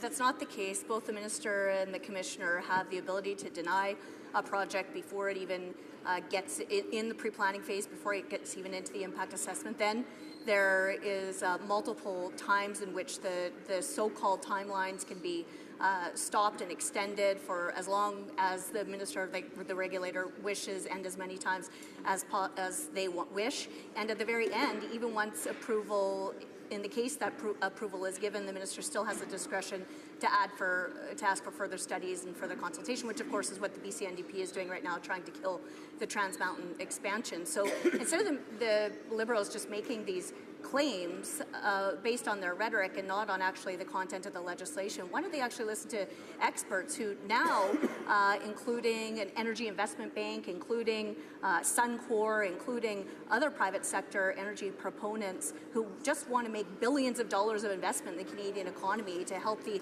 entire country. They're now saying the timelines aren't concrete, there's more uncertainty, there's a lack of clarity, and they even say there's an alarming concentration of power in one individual, and that these proposals run counter to all the things the Liberals are making claims about what they're doing. The Honourable Parliamentary Secretary. Thank you, Mr. Speaker. The legislation responds very much to what we heard from organizations across the country. That includes companies and industry associations. It includes Indigenous organizations and Indigenous communities. It includes environmental organizations, and it includes interested Canadians. We've tried to respond in thoughtful ways to the comments that we heard. Obviously, there were different comments coming from different sectors of society. The focus for us, as I said during my comments, was to ensure that the environment and the economy go together. At the end of the day, we as an organization and we as a country want to ensure that good projects can proceed, but they need to proceed in an environmentally sustainable way. And to the extent that that is not the case, then those projects should not go ahead. And those projects that can go ahead and be done in an environmentally sustainable way should proceed. And that's the whole point of this exercise. That is what Canadians told us they want. That is what companies told us that they want. That is what environmental organizations told us that they want. And that is what is reflected in this legislation. Brief question or comment, and one member for Guelph. Thank you, Mr. Speaker, and thank you to the Parliamentary Secretary for his speech today. You know, when we look at development, it has to be socially developable, it has to be economically developable, and it also has to make environmental sense, as the Parliamentary Secretary has said. I asked a question earlier in the House of the previous, of the party across the way from the previous government, where they had selective hearing in terms of the social license that was tried to be gained in order to do development. Could the Parliamentary Secretary talk about the importance of getting all voices to the table, not having selective hearing, making sure that what we're doing makes sense for all Canadians? Parliamentary Secretary, briefly. Thank you, Mr. Speaker, and thank you to my honourable colleague for the question. There are a number of elements in this piece of legislation that attempt to respond to the concerns that Canadians were expressing about the fact that they felt that they did not have the opportunity to participate in an active way in the context of many of the reviews that were undertaken after the changes and the gutting of the environmental legislation that was undertaken by the Harper government. And so in this legislation, one element of it relates to early engagement, to try to actually identify obstacles to a particular project early in the process so they can be discussed and addressed before you actually get farther down the road, where that becomes much more intractable and much more difficult. We've also eliminated the test that says that you have to have some direct involvement in the project in order to participate, because Canadians actually felt that they wanted the opportunity to be able to have their say, and that's an important piece in terms of inclusivity. Resuming debate, the honourable member for Edmonton Strathcona. Thank you, Mr. Speaker. Mr. Speaker, I'm going to have to try to speak really fast because it's hard in 20 minutes to talk about a 360-page bill. Many, Mr. Speaker, will be delighted that after 2.5 years, the government has finally delivered the campaign promise to bring forward a new federal assessment process. And during the 2015 election, the Prime Minister committed that if he became Prime Minister, Kinder Morgan would have to go back to the drawing board saying the process needs to be redone. When asked if no means no, if Indigenous peoples opposed a pipeline, the Prime Minister responded yes. Regardless, the Kinder Morgan pipeline project, the Site C Dam, and an LNG project were all approved by this government based on the Harper eviscerated assessment process. The Minister of Environment in tabling Bill C-69 said, in quotes, "The legislation we're introducing today aims to restore public trust in how the federal government makes decisions about major projects like mines, pipelines, and hydro dams." This 366-page omnibus bill includes an environmental assessment law, a revised energy regulation law, and a new law on navigation. So how well does Bill C-69 actually restore public trust by enshrining a strengthened rule-based process, including clearly prescribed rights to participate and respect for Indigenous right and title? In most instances, the bill leaves these concerns unanswered, either because the bill is rife with discretionary powers or the fact that significant matters are left to yet to be promulgated regulations or rules. Does the bill respond to the recommendations made by the government's appointed expert panel? Again, only partially. Yesterday, a motion on privilege was filed against the minister for her disdain for the rights of parliamentarians in reviewing this bill. Now, after only 2 hours of debate, they've moved to impose time allocation. The parliamentary secretary has just said that his government is open to refinements. It's for these reasons that I'm issuing a call for expanded opportunity for Canadians, including Indigenous peoples, to directly participate in the review of this bill. This can best be met by having the Standing Committee conduct hearings in communities across this country. The government advised that the law and associated regulations will not be in place until the spring of 2019. This allows ample time for a process enabling Canadians to express their voices and to recommend amendments. In the time allotted to me, it will be impossible to discuss this massive bill in its entirety. I will therefore touch only on a few key issues in the bill. Will it restore public trust and confidence? Does it create greater legal certainty? And does it prescribe expanded rights of participation by the public in project reviews and government energy policy? Does it enshrine a clear process to assess government policy consistent with the Sustainable Development 2030 commitments? And finally, will it respect and deliver on the rights and duties to Indigenous peoples as prescribed by the UNDRIP? Firstly, does the bill restore public trust and confidence, as the government has alleged? The expert panel struck by the minister to gauge public views on the federal environmental and energy assessment and regulatory regime made a number of recommendations to reform and strengthen the systems. These included replacing the ad hoc review panels with a new quasi-judicial agency and to disallow federal regulatory bodies from participating in the reviews. Both recommendations were ignored. While the bill does provide for the appointment of an independent impact assessment agency, review panels will still continue to be appointed on an ad hoc basis and may still include representatives of the Canadian Energy Regulator and the Nova Scotia and Newfoundland Labrador offshore boards. The bill does expand the factors to be considered by a panel if an assessment proceeds, and that is a big if, including cumulative impacts, contributions to sustainability, impacts to federal government's obligations on climate change, alternatives, mitigation measures, impacts to Indigenous rights. However, concerns have been raised that little clarity is offered on how these factors are to be considered or weighted. It's noteworthy that the list of factors the minister must consider in deciding if a project is in the public interest is far shorter than those considered by a panel. Does the bill introduce greater legal certainty? A vast array of duties and powers remain discretionary. For these and other reasons, I share the views expressed by many, including CELA lawyer Richard Lindgren, in quotes, that the new environmental assessment process will not restore public trust or ensure credible, participatory, and science-based decision-making, end of quotes. The best description one can ascribe to Bill C-69 is it offers a framework for project assessment processes, but little certainty for when a federal project is assessed or approved. This observation appears supported by a number of legal experts. I fully concur with the views expressed by law professor Martin Olszynski from the University of Calgary, in quotes, "My approach to this legislation and the basis for one of my main criticisms of it is to consider what it actually says and requires, not what the current government says it will do as a matter of policy. In my view, environmental laws should be written with a view towards potential future governments that may be hostile to environmental concerns.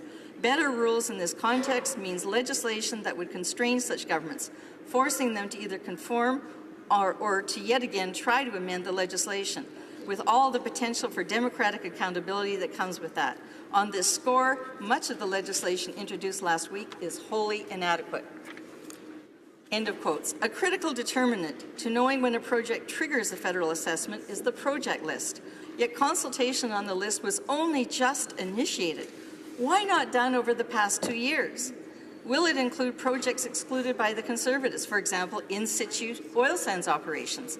Will it include dangerous rail traffic, as proposed under my bill C-304? While the bill does list some laws that may trigger effects under federal jurisdiction, the responsible ministers still get to decide if an approval or review is even needed. The minister is required only to consider if a project may impact federal lands, have transboundary or transporter impacts, or impact Indigenous peoples' health, social, economic matters, not yet established by Cabinet. It should be noted that the minister can allow for the substitution of a provincial assessment regardless if federal powers or duties may be triggered. The majority of the bill extends broad and extensive discretionary powers in the Minister of Environment, the new agency, and the Cabinet to call for an assessment or not. The minister is not required to call an assessment, even if, in her opinion, the proposed activity warrants designation due to its adverse effects or due to public concerns. This power currently in place has ever been utilized. It should be mandatory. My bill, C-304, to the contrary, imposes a mandatory duty on the minister to call for an assessment where, in her opinion, a project may pose significant risks to environment or health, or there are public concerns. There are many discretionary powers to list, but they do include, and I'll give a few examples, discretion to decide if an impact assessment is not required even for a designated project, the discretion to decide the scope of factors to be considered, an agency discretion to delegate any part of the impact assessment to other jurisdictions, ministerial discretion to substitute equivalent provincial processes, ministerial discretion to terminate a review panel or remove conditions in an environmental impact assessment decision, to revoke or amend the impact decision statement. The minister can even delegate his or her powers, duties, and functions to the agency. The power to assess regional impacts and strategic assessments also requires greater clarity. The bill provides absolutely no clear triggers for either of those to occur, or any right to trigger them. The much-touted planning stage sounds remarkably similar to the initial assessment process. There is concern that the new approach is solely reliant on information provided by project proponent. How much time do I have left, Madam Speaker? Excellent. So much more to say. Broad concerns have been voiced that the power to approve or reject a project remains vested in the Minister or the Cabinet, and that while panels can identify adverse effects, they cannot reference any degree of significance. The potential remains for interjection of political considerations overriding any of the determinations in the review, including sound science. The minister need only determine that the effects are in the public interest. Public participation. While the government claims this bill provides strengthened rights to participate, it is remarkably silent in extending any specific rights, including to present evidence or to cross-examine. The agency must merely, in quotes, provide an opportunity to the public to participate, end of quotes, in the planning stage and assessment of a project or in any regional or strategic assessments. The agency is empowered to decide on participant funding, but no similar duty to enable funding for strategic reviews. Indigenous rights. The bill does require the addition of some Indigenous participation in panels and advice. Any assessment must consider impacts on Indigenous groups or adverse impacts to Indigenous rights. The minister, in making a determination on public interest, must also consider adverse impacts of a project on their rights of peoples, although they are stated to serve as a bar to approval. They are not stated as a bar to approval. The minister alleges that the bill provides Indigenous peoples with, in quotes, early and inclusive opportunities for engagement and participation at every stage in accordance with a co-developed engagement plan with the aim of securing free, prior, and informed consent, end of quotes. Yet while the Justice Minister committed last December to ensure all federal laws will be made consistent with the UNDRIP, no such specific reference is found in this bill. Second part of the bill, the Canadian Energy Regulator Act. An expert panel was also struck to modernize the National Energy Board, whose recommendations included, among them, a new independent Canadian Energy Information Agency. Doesn't exist in the bill. There was significant public concern with the decision by the Harper government to shift the decision-making power from the NEB to the Cabinet and from the SIA to the NEB and Canadian Nuclear Commission. How well does the proposed new regime deliver on these calls for reform?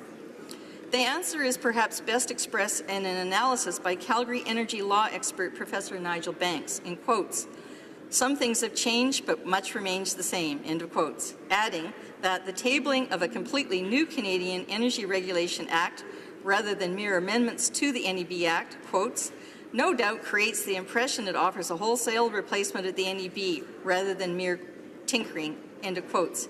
His analysis suggests that much of the current regime remains unchanged. The name of the agency has changed, several additional requirements for Indigenous appointments, and the addition of prescribed factors for the Canadian Energy Regulator to consider. However, what's noteworthy is, unlike the Impact Assessment Panel members, the Canadian Energy Regulator member is not required to consider climate commitments or cumulative impacts. In fact, there is zero mention of climate in the entire Canadian Energy Regulator Act. This is doubly concerning as Bill C-69 allows for an unlimited CER appointees to each panel. As with the Harper Law, the Energy Regulator may only recommend. The CER is empowered to review offshore renewable and power line projects. Concerns have been expressed with a potential conflict of interest, as the Nova Scotia and Newfoundland offshore oil boards will participate in assessments of offshore projects. Interestingly, the power to issue export and import oil and gas licenses has shifted from the Cabinet to the Minister of Environment. The CER may review designated interprovincial power lines, but no such project has to date ever been designated. Legal experts have raised concerns with the lack of legal certainty if the CER is authorized to deliver on the Crown's Aboriginal consultation duties. Finally, on the Navigation Protection Act, while the new law counters views once expressed by the Liberals while in opposition, they do mirror recommendations by the majority Liberal Standing Transport Committee to maintain much of the downgrades to the law instituted by the Harper government. Erased are the words "navigable waters protection" from the law. In many instances, the legal protection of our lakes and rivers is even further weakened or left to be determined by yet-to-be promulgated regulations. The schedule of lakes and rivers is blank, shifting the onus to Canadians to even seek the meagre protections offered under the bill. Public notice and right to participate are very limited. Gone is the once important trigger for a federal assessment where navigable waters may be impacted. I think immediately of the loss of navigation access by Indigenous peoples who practice the traditional harvest in the many lakes and rivers and marshes in northern Alberta because of the approval of dams and oil sands projects absent consideration and respect to their treaty and Aboriginal rights. The bill offers one vague opening for consideration of these rights, but based on past experience, the likelihood of genuine consideration and respect is small. In summation, I implore the members to support extended standing committee hearings to ensure opportunities to hear Canadians on their views, including recommended amendments to this bill. Thank you, Madam Speaker. Questions and comments? Questions et commentaires. The Honourable Parliamentary Secretary to the Government House Leader. Yes, thank you, Madam Speaker. I think that what we've witnessed over the last couple of years is a government that understands and appreciates the importance of Indigenous people, our environment, the importance of energy, and bringing those stakeholders together with the idea of building ideas and setting a framework that allows for things such as the pipeline moving forward. And I'm talking about the transcontinental pipeline in particular. And this legislation, I think, I believe, has actually come together after a great deal of effort from the minister in working with Canadians from all regions of the country. And I'm wondering if the member would want to provide her thoughts in terms of how important it was to build a consensus and bring forward the legislation that ultimately, I believe, a vast majority of Canadians would support. The Honourable Member for Edmonton Strathcona. I don't even know where to start, Madam Speaker. This government believes in consensus, and they cut off debate of even the members in this place? That's what they call consensus?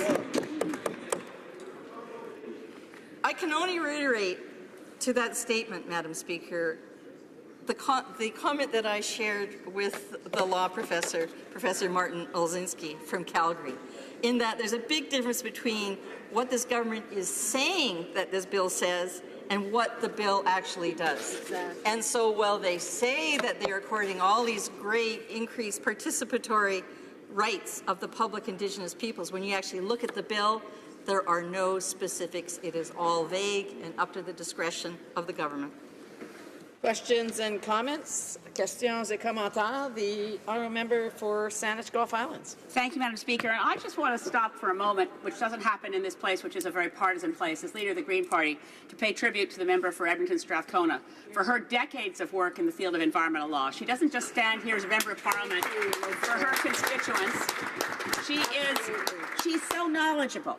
And one of the things that worries me about this legislation is that by making it an omnibus bill and by forcing it through, we'll miss the once-in-a-generation chance we have to salvage in this bill something usable. Because right now it will take a lot of amendments and a lot of work to salvage it. I speak of the environmental assessment piece, not the other two pieces, because this is omnibus legislation. So my question to the honourable member, given her expertise, we know that in the NEB review of Kinder Morgan, the excuse they used for depriving interveners of their rights to fully engage and cross-examine witnesses was that there were time limits. I direct the member from Edmonton Strathcona to the fact that the time limits remained, but what was 365 days is now 300. What was 720 days before a panel is now 600 days. Does the honourable member for Edmonton Strathcona see in this bill guarantees for procedural fairness? The honourable member for Edmonton Strathcona. I'd like to thank the honourable member for her comments. She certainly has been involved in environmental law as long as I have, almost as long. I'm just a little grayer. Absolutely, we do not see clear procedural fairness. And we need only look to the part on public participation. Never before have I seen such a vague prescription of public rights.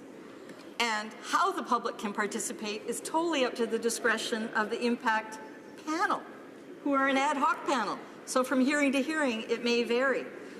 Indeed, the time imposed on the hearing may be used as an excuse. But frankly, if this bill is going to actually prescribe the rights that the Liberals have promised, then it should be in the bill and it should be prescribed, and everybody who is potentially impacted by a project should have the right to be heard.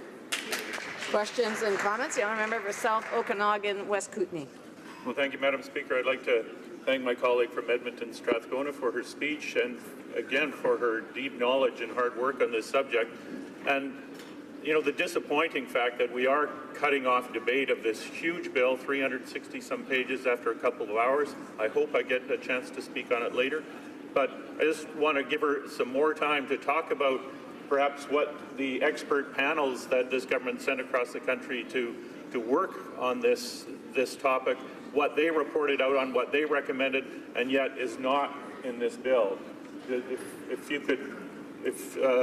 she could perhaps comment on what's missing here. The honourable member for Edmonton Strathcona. Thank you, Madam Speaker. I'd like to thank my colleague. Actually, that was part that I skipped over, thinking I was going to run out of time. In addition to the call by the expert panel, again appointed by the government, of a new independent Canadian Energy Information Agency, they chose not to establish that, and that was considered to be very important, that everybody could have access to a neutral base of information on energy. They recommended a Canadian Energy Transmission Commission to replace the NEB with decisions rendered separately by a group of hearing commissioners. We don't really have that. Real and substantive participation by Indigenous peoples in full accord with Indigenous rights, Aboriginal and treaty rights and title in every aspect of energy regulation.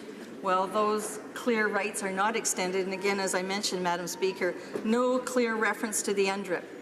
The Justice Minister committed, I believe it was last November, December, that she would ensure that every law coming forward will specifically reference the UNDRIP. Here's the government's opportunity. It's not here. A radical increase in the scale and scope of stakeholder engagement, recommended by the expert panel. No, you don't see that. Greater transparency in decision-making to restore public confidence. Well, I guess we will wait and see the answer to that. Questions and comments? Questions et commentaires? L'honorable député de Rosemont-la-Petite. The Honourable Member for Rosemont-la-Petite-Patrie. Thank you very much, Madam Speaker. I would like to ask a question of my colleague for Edmonton and Strathcona. First of all, I wish to congratulate her for her excellent work and for her fine analysis and significant knowledge of this file. We have a vague bill here. We're giving the benefit of the doubt to the government that its environmental process will be accessible, that it would respect the processes, but we don't know which projects are going to be studied or assessed. We don't know what criteria are going to ensure that a project is reviewed or not. What point is it to have a good agency if we have no projects under review, and in any case the minister can do as she pleases? Thank you, Madam Speaker. I'd like to thank my colleague for his question.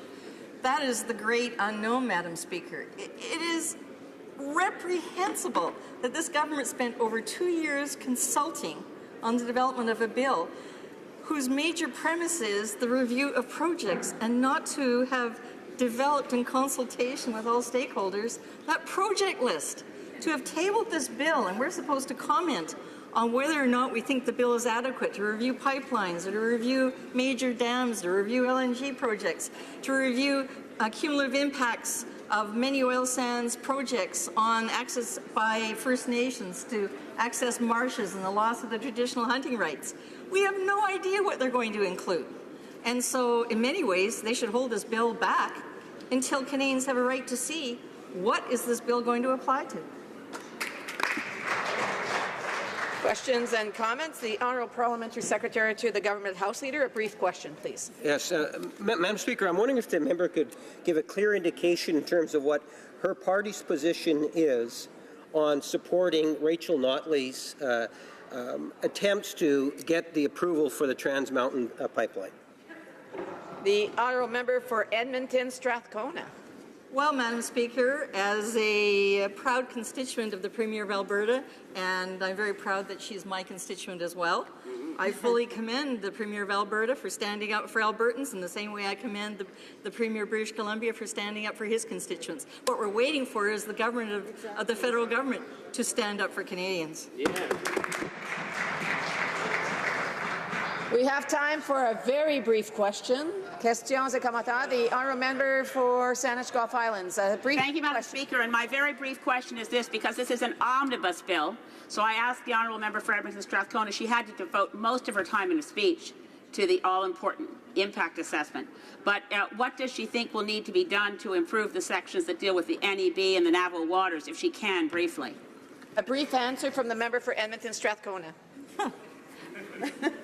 It's impossible to say briefly. Madam Speaker, I have bent over backwards to try to see what people have said about this bill and to try to cover a little bit of their comments. I've just touched the tip of the iceberg of concerns that people have with this bill. I'm looking forward to giving opportunities to people across this country, from north to south to east to west, to tell us how we can amend this bill to strengthen it, to genuinely deliver a better bill.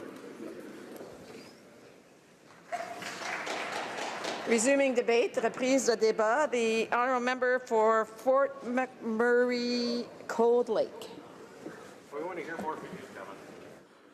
Madam Speaker, today I'll be speaking on Bill C-69, an act to enact the Impact Assessment Act and the Canadian Energy Regulator Act, to amend the Navigation Protection Act and to make consequential amendments to other acts. The natural resource sector has brought tremendous wealth to my riding, all of Alberta, and Canada. The oil sands alone have brought $7.4 billion to the Canadian economy outside of Alberta.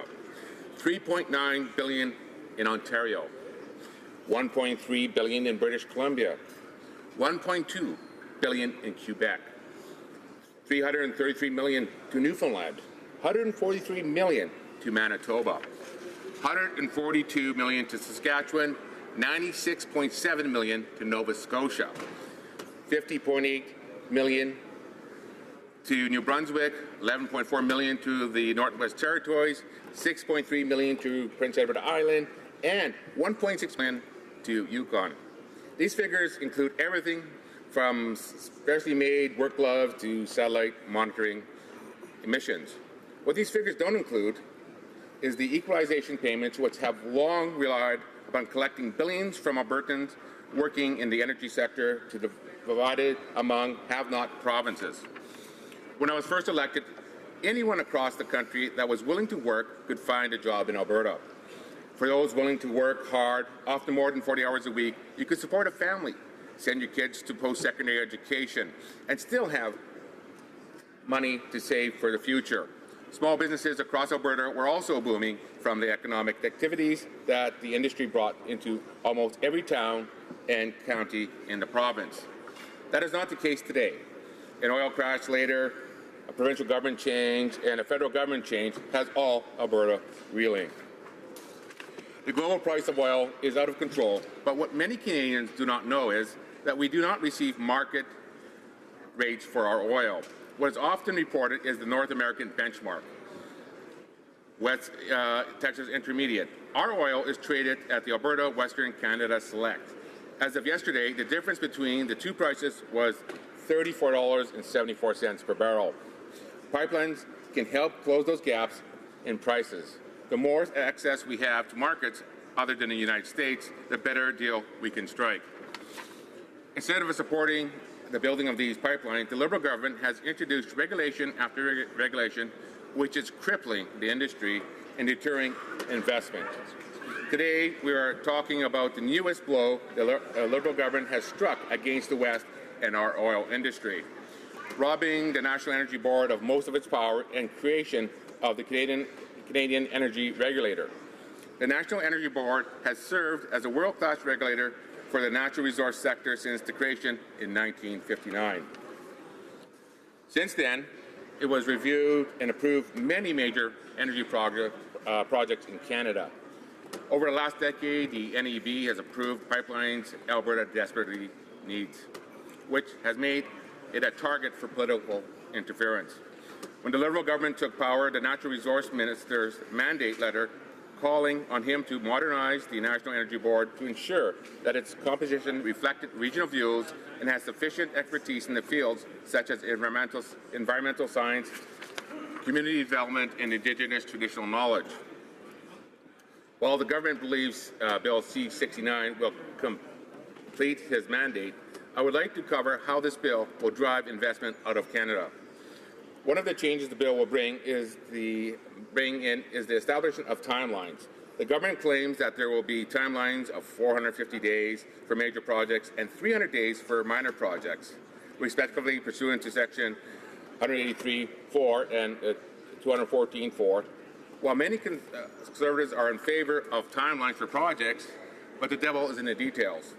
The application process can be dragged out and won't be considered in the timelines. The lead commissioner will be given the ability to exclude time in the process. Lastly, and mostly importantly, the minister can approve or deny an application before it even gets to the assessment phase.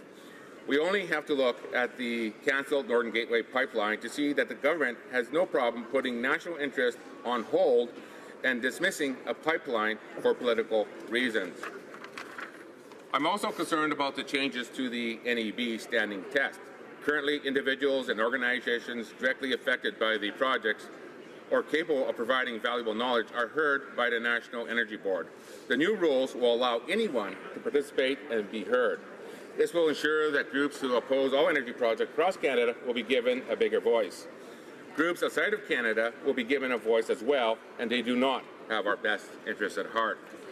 I can only imagine that our global competitors think of our legislation. It gives them opportunity to fund groups that will oppose every project that has the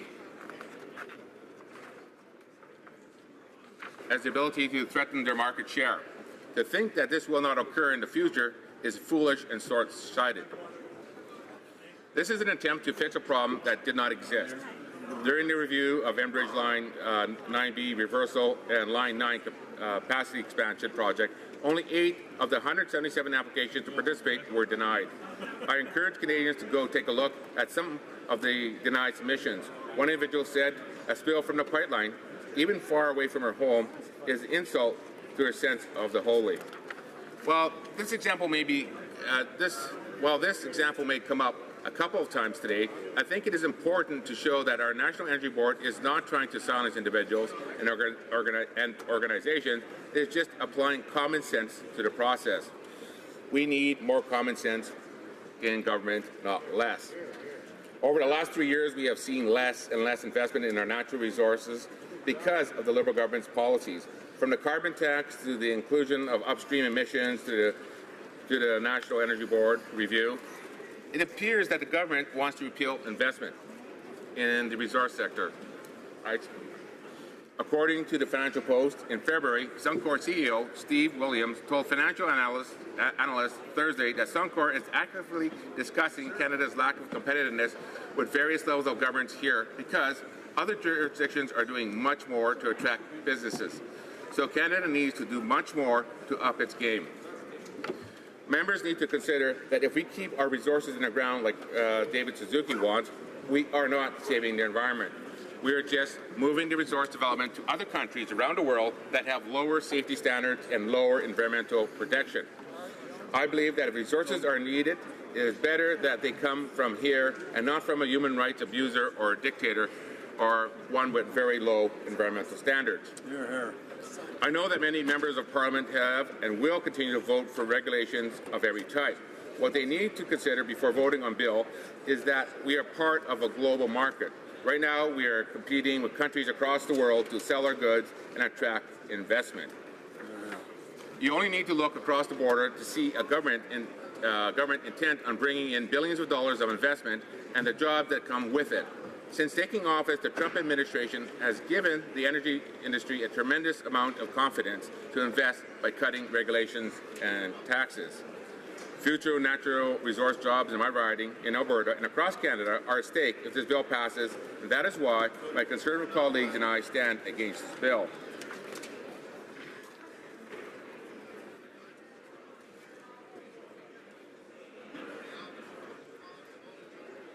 Honourable member for Fort McMurray Cold Lake, I think maybe finding it a bit noisy in here at the moment, and maybe I wonder maybe he might prefer to resume his speech when the House next debates this topic. I know members are getting ready for the budget, so I think that's what he'd like to do.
colleagues, I'm afraid I must order. I must remind our guests in the galleries that applause is not permitted from people in the galleries, unfortunately. Those are the rules. You may hear members on the floor applauding, but those in the galleries are not permitted to applaud or make other noises. And we'll wait a moment until the booklets are distributed.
Order. Alors.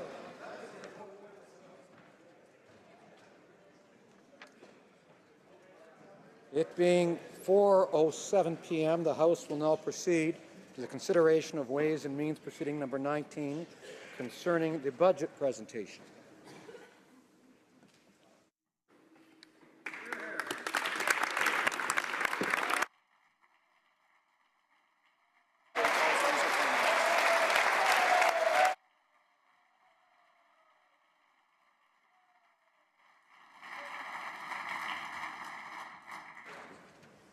Mr. Morneau, seconded by Mr. Bryson, moves that the House approve in general the budgetary policy of the government. The Honourable Minister of Finance. Okay. Take two. Monsieur le Président. Mr. Speaker, I am pleased to rise in the House today to table budget documents for 2018, including notices of Ways and Means motions. The details of the measures are laid out in these documents, and I would request that the study of these motions be listed on the orders of the day. I also wish to announce that the government will introduce legislation to implement the measures of the budget. Okay, thank you.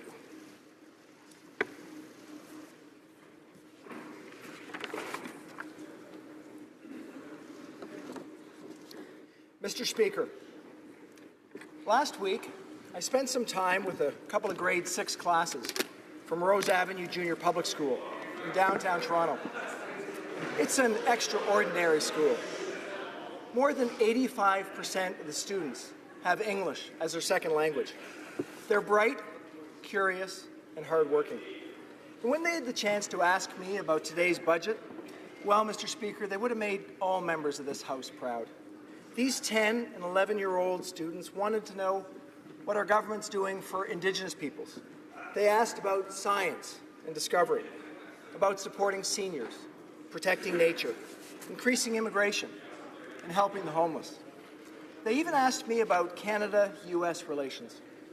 What impressed me most was how forward-looking each of the questions were. Les enfants de...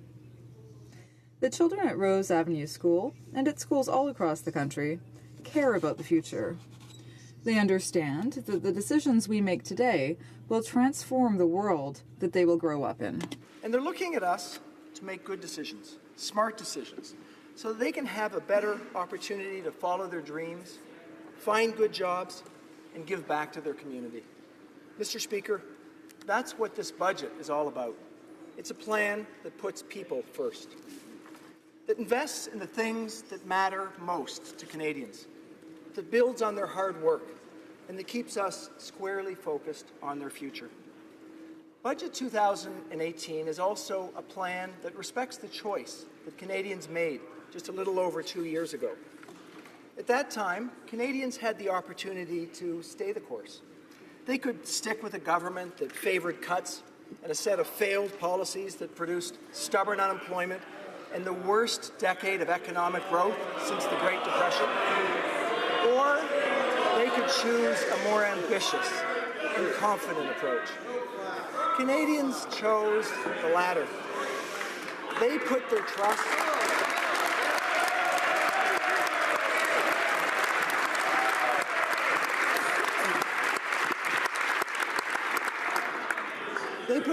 Mr. Speaker, in a new government because they knew that we put our trust in them. We took that trust, balanced it with sound fiscal management that includes a declining debt-to-GDP ratio and gave Canadians the tools they need to succeed. Tout d'abord, nous avons aussi... First, we raised taxes on the wealthiest so we could lower them for the middle class. After that, we introduced the Canada Child Benefit to put more money in the pockets of low and middle-income parents every month to help them with the cost of raising kids. And this summer, 2 years ahead of schedule, we will ensure that the benefit increases along with the rising cost of living. The Canada Child Benefit means that, on average, families get $6,800 a year, tax-free, for books, hockey lessons, or warm clothes for winter.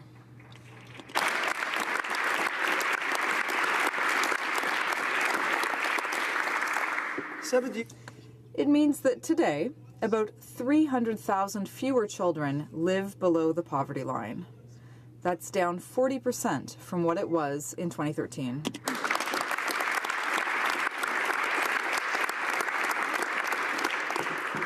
To help Canadians feel more confident about their future, we strengthened the Canada Pension Plan to help workers today and for generations to come.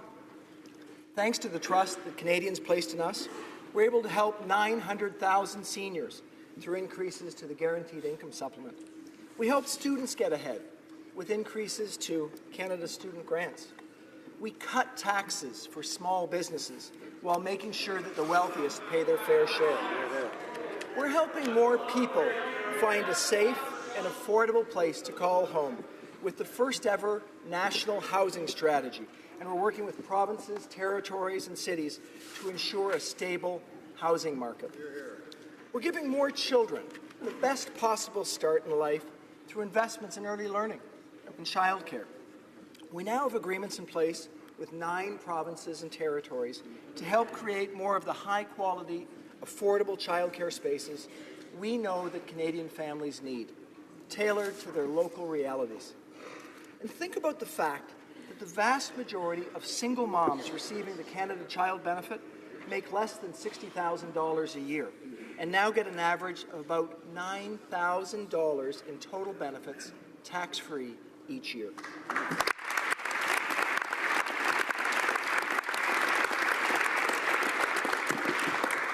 Over the last year, Mr. Speaker, we've really seen these investments pay off. The economy, the Canadian economy, is doing well, remarkably well.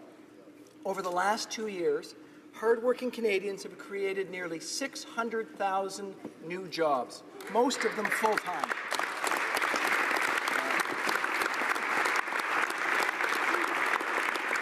Unemployment rates are near the lowest that we've seen them in 40 years. Mr. Speaker, our plan is working because Canadians are working. Aujourd'hui, le Canada.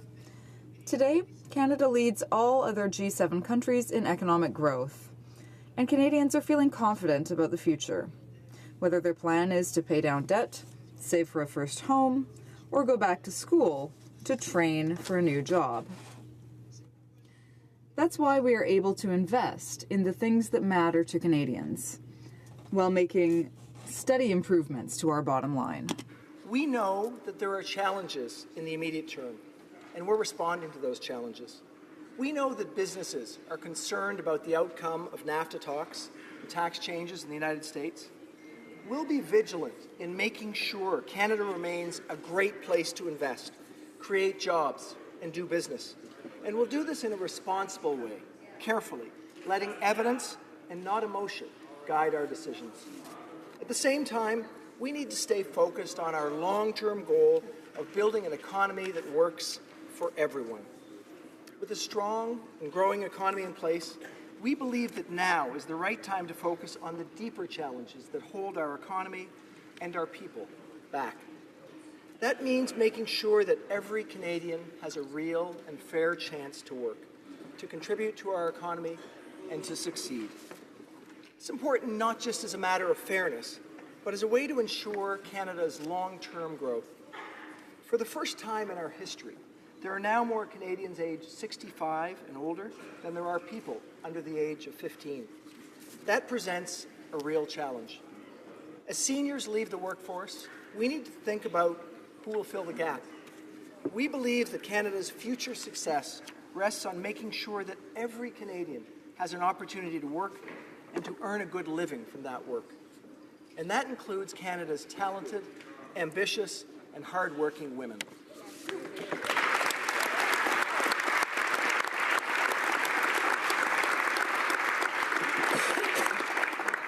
I'd like to tell you a story, Mr. Speaker, about one such woman. Her name's Joan. I met Joan a few weeks ago at Algonquin College. Encouraged by her daughter, Joan went back to school after raising her family. When she first enrolled in school, she thought that she was going to study event planning. But when she got there, she changed her mind because she wanted to pursue a trade and wants to become an apprentice plumber. Now, Joan didn't see herself at first getting into the trades, and she'll be the first choice to tell you that that choice took some of her friends by surprise. But she also feels that it's her true calling. It's work that she's good at, it's work that she wants to do, and she's never looked back. Now, I mention Joan because it's people like her who have the courage to try new things, to forge new paths that make our economy strong and guarantee its future. Over the last 40 years, the rising number of women participating in our workforce has accounted for about a third of our economic growth. That means a better standard of living for all Canadians, thanks to the hard work of women like Joan, who entered or re-entered the workforce. C'est grâce à ces femmes. Thanks to these women and their contribution to the economy, family incomes are now higher. Fewer children live in poverty, and all Canadians are better off. At the same time, for as much progress as we've seen, there continue to be persistent barriers that hold too many women back. A few weeks ago, the Prime Minister issued a challenge to the world's business leaders to hire, promote, and retain more women. As he said, it's not just the right thing to do, it's the smart thing to do. We just need to do the math. On average, women earn just 69 cents for every dollar earned by men.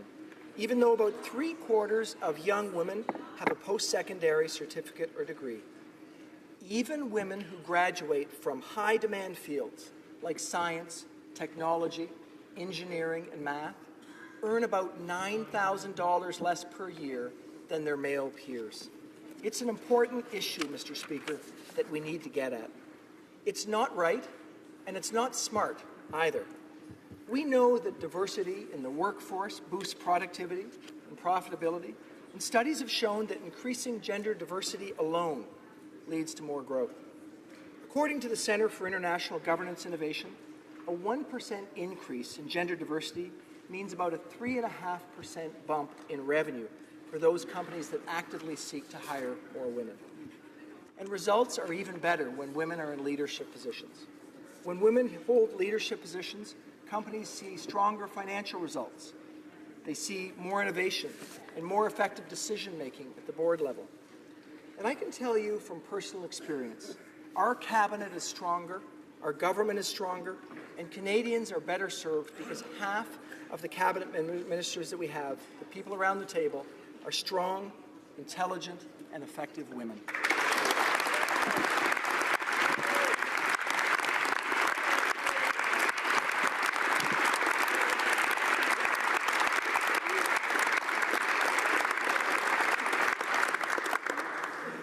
That's why this House has passed amendments that will require federally incorporated corporations to make annual disclosures about the diversity of their senior management teams and boards of directors. We need to think about what equality can mean for Canada. McKinsey Global Institute estimates that by taking steps to advance women's equality, such as employing more women in technology, boosting women's participation in the workforce, Canada could add about $150 billion to its economy by 2026. And RBC estimates that if Canada had a completely equal representation of women and men in our workforce, we could have increased the size of our economy by 4% last year. 4%. When I draft budgets, I fight for every decimal point of growth.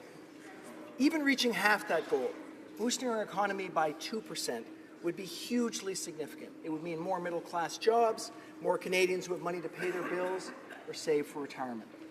Alors, qu'allons-nous faire? So what are we going to do about it?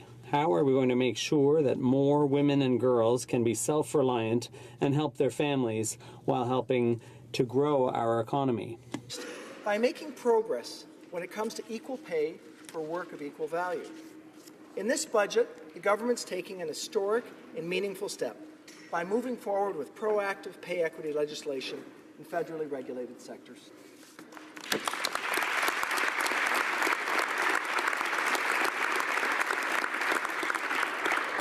Mr. Speaker, we know that we can't make this necessary change happen for all Canadian women overnight, but what we can do is lead by example. We're trying to encourage all employers to reflect on the way in which work done by women has been too often undervalued and take action to close the gender wage gap and also improve their business prospects. Second, we need to recognize that some of this gap is due to the fact that childcare and caregiving duties in general fall disproportionately on women. In this budget, we're offering a use it or lose it incentive to encourage both parents in a two-parent family to share equally in the work of raising their children. With the EI parental sharing benefit, two-parent families who agree to share parental leave could receive an additional 5 weeks of leave, making it easier for women to return to work sooner if they so choose. And when that precious time runs out, we know that families need greater access to quality childcare, affordable childcare, which is why we've already invested more than $7.5 billion in early learning and childcare, which will create up to 40,000 new subsidized spaces over the next 3 years while making existing spaces more affordable.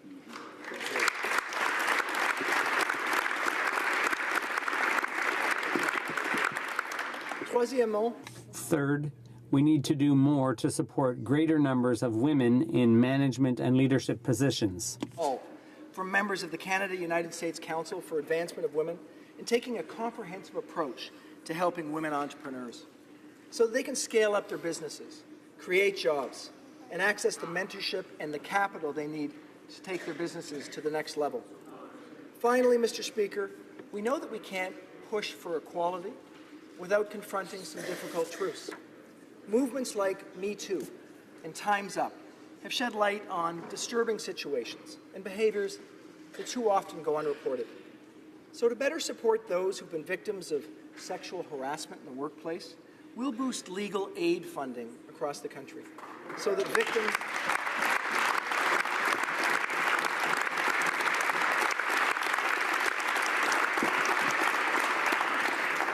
we want to make sure that victims can better understand their rights and get the help they need. I'd like to add, Mr. Speaker, that the work that we're doing to increase the participation of women in our economy and our society can be seen across our entire budget.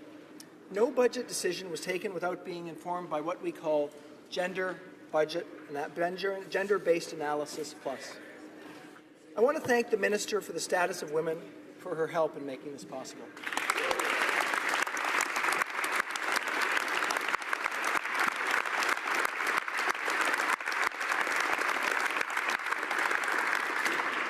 Now, we firmly believe that this must not be a one-time event. It must be how all future budgets are made. So we'll be seeking to introduce new legislation to make this a permanent part of the federal budget-making process. And we're going to make Status of Women a full department in the Government of Canada. Bravo.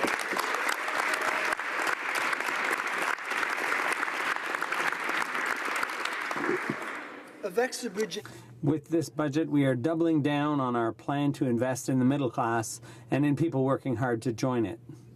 We will do that by strengthening the programs that make the biggest difference in people's lives and by making those benefits easier to get.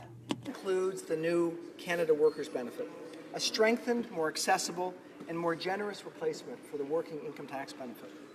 The Canada Workers Benefit will allow low-income workers to take home more money while they work, encouraging more people to join the workforce and stay in the workforce, and offering real help to more than 2 million Canadians. Bravo. At the same time, we'll make it easier for people to access the benefit that they deserve by making this benefit more generous and by automatically giving the benefit to all those that qualify. Will help lift about 70,000 more Canadians out of poverty.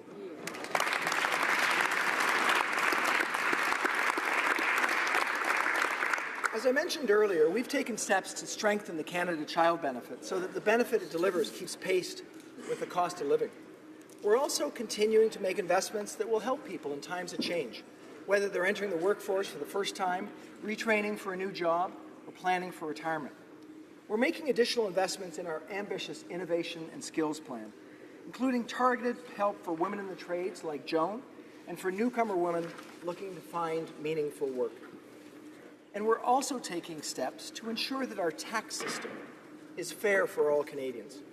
We can't have an economy that works for everyone if everyone doesn't pay their fair share.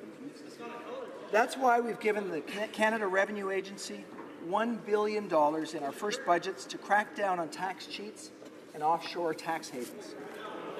And with every dollar we invest, we expect $5 in recovered revenue. It's about fairness, Mr. Speaker. We're also making sure that the small business tax rate, on track to fall to 9%, the lowest among G7 countries, is available only to small businesses who want to invest, grow, and create more jobs.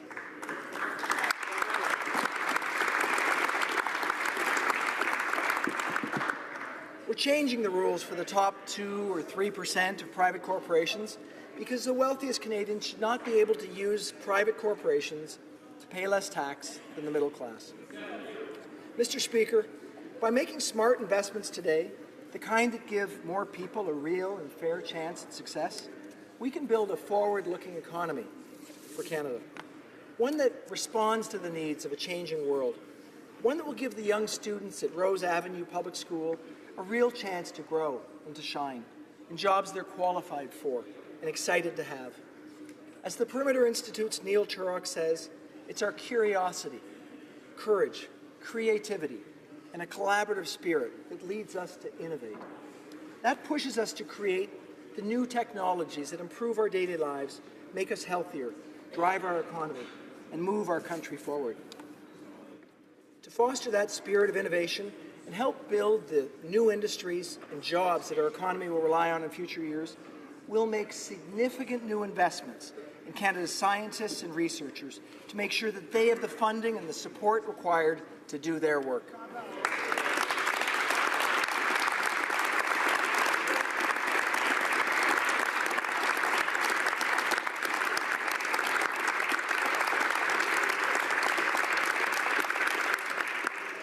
The Fundamental Science Review, led by Dr. David Naylor and engineered by our Minister of Science, told us that to advance Canadian businesses and Canada's long-term competitiveness, we need to invest in the people behind the big new ideas. Well, that's exactly what we're doing in this budget, Mr. Speaker. Budget 2018 represents the single largest investment in fundamental and discovery research in Canadian history.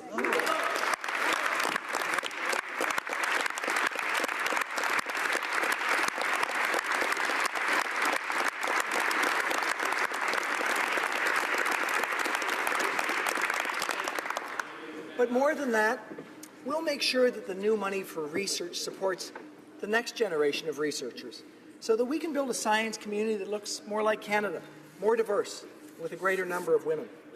Our government also believes that the most important way in which our future needs to be better than our past has to do with the relationship between Canada and Indigenous peoples.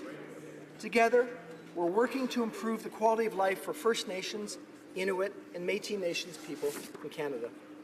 This budget invests in new tools to help nations rebuild, to accelerate self-determination and self-government based on the recognition of Indigenous rights, so that our shared future is one where Indigenous peoples are in control of their own destiny, making their own decisions about their future.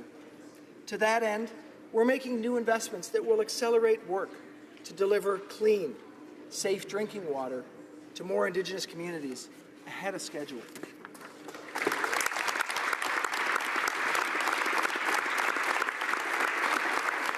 We've already lifted 52 long-term boil water advisories, and Mr. Speaker, we're on track to have all others eliminated by March 2021.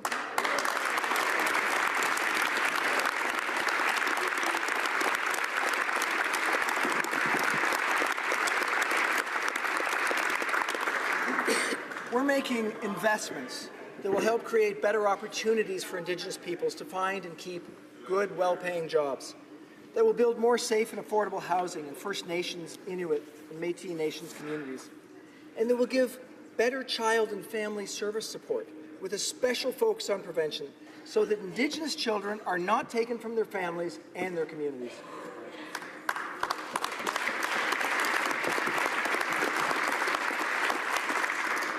To further the important work of reconciliation, we're also investing in the Gord Downie and Shawnee Wenjack Fund to promote cross-cultural dialogue, create places and spaces dedicated to reconciliation, so that more Canadians can be part of building a new and better relation with Indigenous peoples.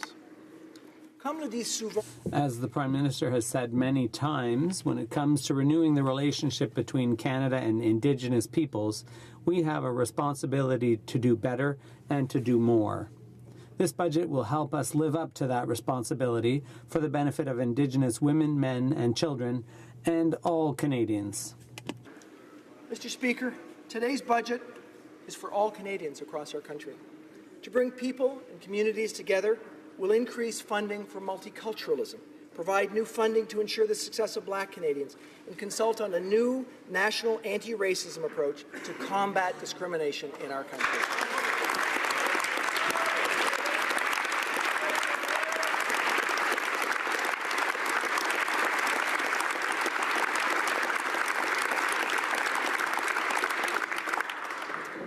To help more people find an affordable place to call home, we're working on innovative solutions, like the Rental Construction Financing Initiative that will build an additional 14,000 new rental units across the country.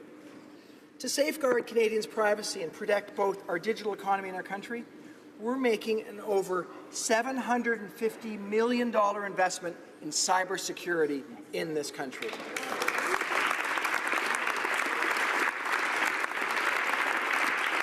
To help families and communities being devastated by the opioid crisis, we'll make investments of $230 million, including to provide additional emergency funding for provinces and territories so people can access evidence-based treatment services and get the help that they need. To help workers in seasonal industries like fisheries and tourism, we will work to address the EI black hole, helping families make ends meet until the new work season begins.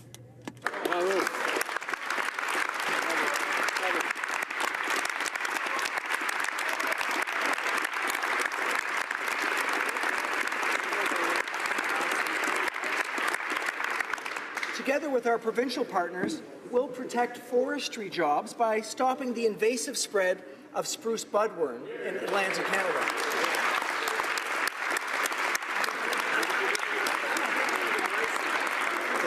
Across the country, we'll make new investments to support safe and accessible small craft harbours, essential to Canada's fishery industry and coastal communities.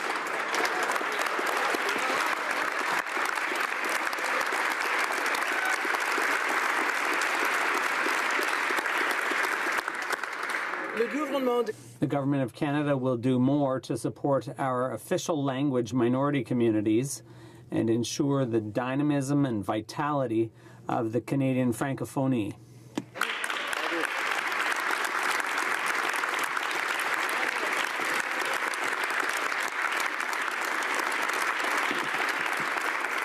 Mr. Speaker, we'll create jobs in regions and rural communities across Canada and provide tailored support for women entrepreneurs through investments in our regional development agencies. ACOA, l'Agence de Développement Économique, The Economic Development Agency of Canada for the regions of Quebec, FEDNOR, and Western Economic Diversification. Bravo.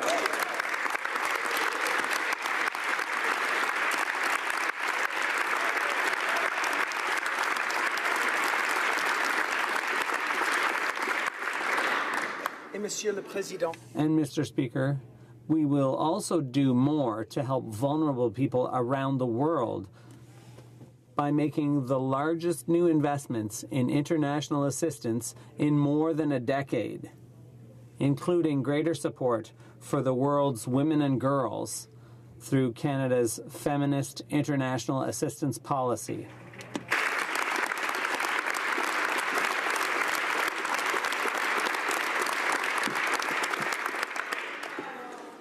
Now, Mr. Speaker, there rest challenges in our country. Today, at least 1 in 10 Canadians cannot afford the prescription drugs that they need. And every year, over 1 million Canadians are forced to give up food and heat in order to afford their medicines. To address this, we've created an advisory council on the implementation of National Pharmacare, to be headed by Dr. Eric Hoskins, with a mandate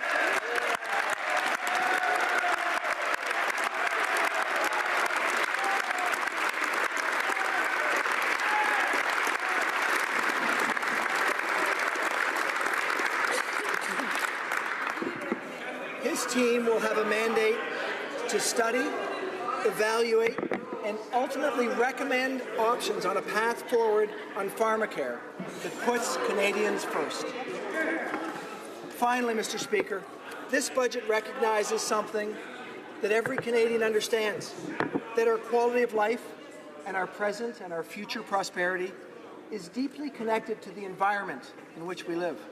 The extraordinary beauty Canada's parks, nature, and wild spaces, these are central to our identity as Canadians. I will say that for my family, it was the chance to witness firsthand the majestic beauty of Canada's north. We've all had experiences like these, Mr. Speaker, whether it's camping with our families, going for a quiet hike alone in the woods. How many of us have gone ice fishing with our friends, or learned to swim at the end of a dock in a freezing cold lake? Watched our kids skip rocks on the shore, or play in the leaves on a breezy fall day. These are the experiences that help to define us as Canadians. When we encouraged Canadians to visit our national parks last year, they responded by the millions. Some parks were so busy that they had to turn people away. We saw how popular our free admissions program was, and that's why we decided to make Canada's national parks permanently free.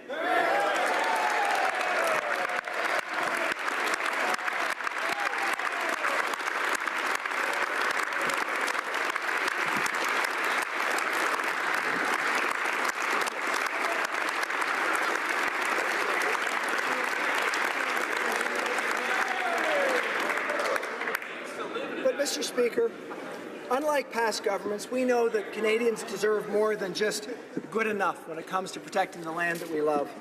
And so we're helping to deliver one of the largest commitments to conservation in Canada's history, with an investment of $1.3 billion to conserve more land and waters, preserve biodiversity, and protect wildlife in our country.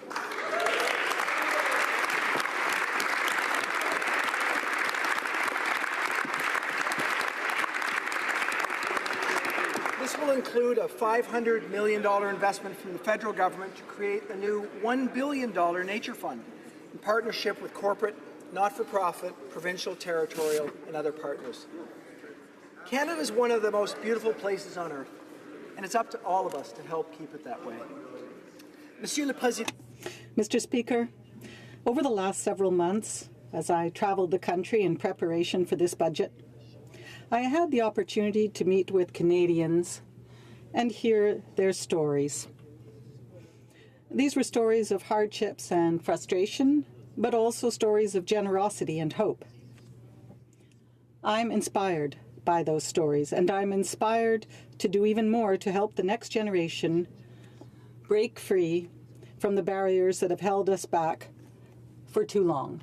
In my life, I'm proud to have 2 young daughters and 2 young men who call me Dad. I was home alone a few weekends ago, and I noticed a new poster hanging over one of my daughter's beds. In bold, handwritten lettering, there was a quote there from Malala that said, "We cannot all succeed when half of us are held back." Nous ne pouvons pas. We cannot all succeed when half of us are held back. For me, Mr. Speaker, it was a blinding flash of the obvious. She gets it. The next generation gets it.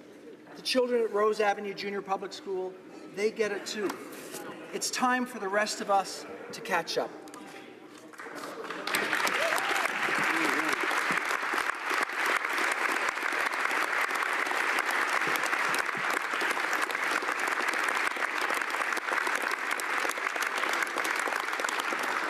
Mr. Speaker, before I got into politics, I worked in the private sector. And I have opportunities now, as Minister of Finance, to meet regularly with Canada's top business leaders and CEOs. And I can tell you that there's not one leader out there who would stand for anything that arbitrarily holds back half the people in their organization. It just doesn't make sense. Yet as a society, we allow it to happen. Not arbitrarily, but systematically. Well, that changes today, Mr. Speaker. With this budget built for all Canadians.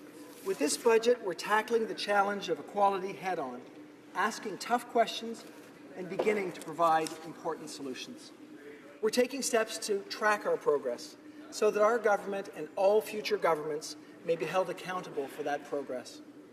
Progress, Mr. Speaker, that I look forward to making in collaboration with all members of this House, including the members of the Finance Committee, and with our colleagues in the Senate. There really is no turning back. The head of the International Monetary Fund, Christine Lagarde, said that equal pay and better opportunities for women were an economic no-brainer. Well, our government agrees. So we'll continue to work hard to show Canada and the world how good we can be, how fair we can be, and how smart we can be. We'll all be better off because of it. Merci, Monsieur le Président. Thank you, Mr. Speaker.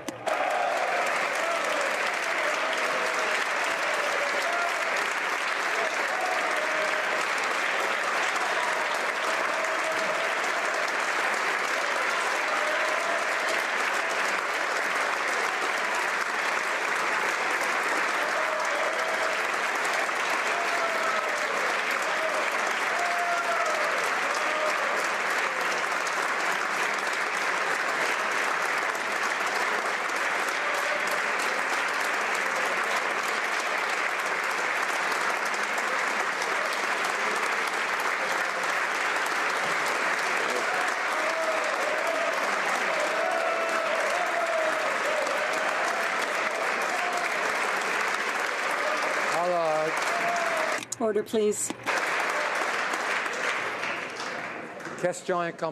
Questions and comments? The Honourable Member for Richmond Athabasca. Thank you very much, Mr. Speaker. While the Liberals are celebrating and trying to make Canadians believe that this is a great day today,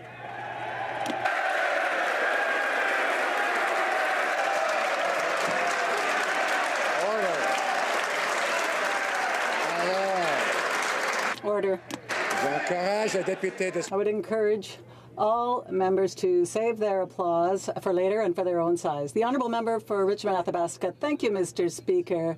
Perhaps we'll get to the end of the question if they stop celebrating as they're doing now. Now, what we see in this budget and in the Finance Minister's speech is that while Canadians were listening to the speech, they had images of the Prime Minister and 19 other ministers just going off on vacation, whether it was India or elsewhere. Mr. Speaker, they had that image of the Prime Minister receiving illegal vacations on the Aga Khan's Island. They had images in their head of the Prime Minister and the government and the Minister of Finance who are using money irresponsibly. And when you look at this budget, what you see, Mr. Speaker, is that there are measures to relieve the burdens of Canadians. Do you? No, actually, hardly any. They're crumbs, Mr. Speaker, despite the fact that this government made the promise to limit deficits to $10 million. They didn't keep that promise. They made a formal commitment. The Prime Minister said it himself throughout his 2015 election campaign that he would get back to a balanced budget in 2019. But what we see today, Mr. Speaker, is that deficit will be 3 times higher. It'll be $18 billion. And the last point I'd like to make, Mr. Speaker, is this. While we're going through these difficult negotiations with our neighbour to the south, while the government to the south is decreasing taxes to stimulate the economy, in this document, in this 423 budget document, there's less than 1 page that has been devoted and $0 that has been set aside in the case of a failure in those negotiations. So my question is this. Given all I have said, and given the promise of the Prime Minister during his election campaign to get back to a balanced budget next year, will the Prime Minister or the Minister of Finance confirm to Canadians that everything will be balanced by next year so that next generations and our grandchildren will not be responsible for the mistakes of the Prime Minister and the Minister of Finance? The Honourable Minister of Finance. Monsieur le Président. Mr. Speaker, 2 years ago, we had a very important discussion in this country. There were 2 choices. There were that choice to invest in Canadians, or there was a choice to cut. And we said at the time, we explained that it was very important to invest in Canadians, to invest in the future of Canadians. And so, what happened? We invested in the Canada Child Benefit. We helped 9 families out of 10 with more money in their pockets, in the pockets of their families, for their future. What else? Well, our economy. Our economy is growing. We found the solution is true. If you invest in Canadian families, then the economy grows. The economy goes very well, and that's what we're seeing now. 600,000 new jobs, Mr. Speaker, in our country, rather. Mr. Speaker, the economy is going well, and the economy works when Canadians are working. So we will continue with this fiscally responsible agenda. And the reason is very important, because if you invest in families, if you invest in the middle class, then Canadian circumstances improve. The Honourable Member for Rimouski-Nejet-Témiscouata, Basque. Mr. Speaker, 25 years ago, the Liberals promised to implement a Canadian pharmacare program. And now, in 2006, 13 years later, they hadn't even started. So it's difficult to follow what's going on. Ago, we actually tabled a motion to ask the government to start negotiating with the provinces and territories to implement a national Medicare program. And you know what? They voted against this. They voted against this, Mr. Speaker. And now they actually propose an advisory council on pharmacare, which, you know what, doesn't commit a single dollar on this program. It doesn't even commit a single dollar on this council. So I'd like to try not to be cynical, but I can tell you, Mr. Speaker, they're making it very, very hard not to do so. How can we have, without any commitment in that direction, with knowing that we only have a council, another study, and I will remind you that the Standing Committee on Health has been studying this for months now, and we have countless other studies that show the path. How can we know that this Liberal promise of a national pharmacare program is at least worth more than the paper that this ultimate report will be printed on? Finance. Well, Mr. Speaker, I'm pleased to hear that the member opposite recognizes, as the government recognizes, that we need to consider how we can ensure all Canadians have access to pharmaceuticals. This is an important issue that we need to deal with. The reason we are moving forward, Mr. Speaker, with an advisory committee led by Dr. Eric Hoskins is because we know that we need to get this right. The responsible approach to dealing with this issue is to do it for the long term, to make sure Canadians can see the benefits from a healthcare system that works in all the ways it should work. We're going to do this responsibly, Mr. Speaker. We're going to study the issue and get it right. And what I can say is this is a government that has followed through on our promises. We promised the Canada Child Benefit, we promised a national housing strategy, and now we're examining so that we can get right pharmacare for the long-term future of Canada. Honourable member for Calgary-Shepherd. Speaker, so to the Minister, I see a budget that's good for bankers, Bay Street, bondholders and bureaucrats. $175 billion in interest debt payments alone for the time span of this budget. And if you look at the numbers carefully at the back of the budget, if you add Crown Corporation debt and the national debt, $1 trillion by 2019. To the Minister of Finance, when will the budget be balanced? Honourable Minister of Finance. Mr. Speaker, I think it's really important to consider the frame of this. What we've done is we've shown that when you invest in Canadians, when you have confidence in Canadians, you can see real impacts. That's exactly what we've done. Now let's consider the context here. Canada. We have the lowest net debt to GDP in the G7 countries. Better yet, what we're showing is a declining net debt to GDP over the course of 5 years. So we're able to make investments in Canadians, get Canadians working, grow the economy, and do it in a fiscally responsible way. That is exactly what we promised Canadians we would do. We know that having confidence in Canadians is much more important than making cuts that would only serve to reduce the number of jobs that Canadians have. That's our approach. Honourable member for Wellington Halton Hills.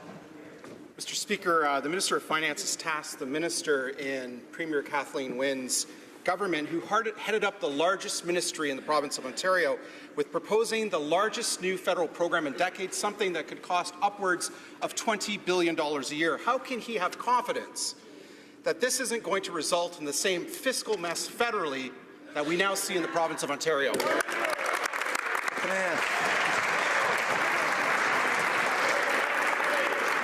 Mr. Speaker, I think we should look at actual outcomes to consider what this government has done. What we did was 2 years ago, we said that we should make investments in Canadians. We said that we should have confidence in Canadians because that would allow us to grow the economy. And that is exactly what happened. Highest growth rate among G7 countries, lowest unemployment rates in 40 years. That's where we find ourselves. So as we look forward to pharmacare, what we're going to do is very carefully analyze how we can best deliver for Canadians access to pharmaceuticals, for all Canadians. We know that our system right now presents some Canadians with a good situation and others with a challenging situation. The advisory committee will be tasked with figuring out how we can move forward to get this right. Like everything else we've done, we're going to do it responsibly and make a real and long-term difference for Canadians. I would ask the honourable member for Edmonton Manning and the honourable member for St. Albert Edmonton not to be interrupting when someone else has the floor. Resuming debate, the honourable leader of the opposition. Here.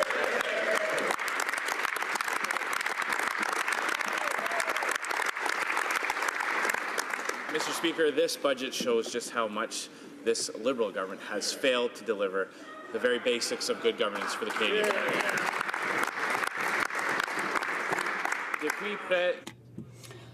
For almost 3 years, the Prime Minister's speeches have not been put into action. Worked hard to earn and gave to the government, that the government took, should actually provide some meaningful help to you and your family or your community is not too much to ask. It is the absolute minimum this government, with all of its loud promises, should be able to deliver. And yet we see all its failures. In fact, Mr. Speaker, never has a politician boasted so much and spent so much and achieved so little. Hear, hear. And you'll pardon us, Mr. Speaker, you'll pardon us on this side of the House if we don't share the enthusiasm and confidence in a minister from Kathleen Wynne's government being able to do anything for the people of Canada.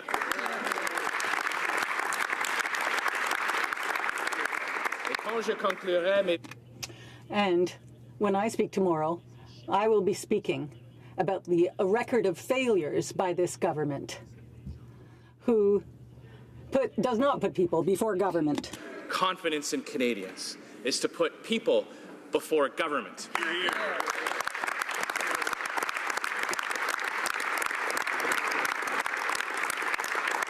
But until then, Mr. Speaker, until tomorrow, I move, seconded by the opposition House Leader, that the debate be now adjourned. Hear, hear.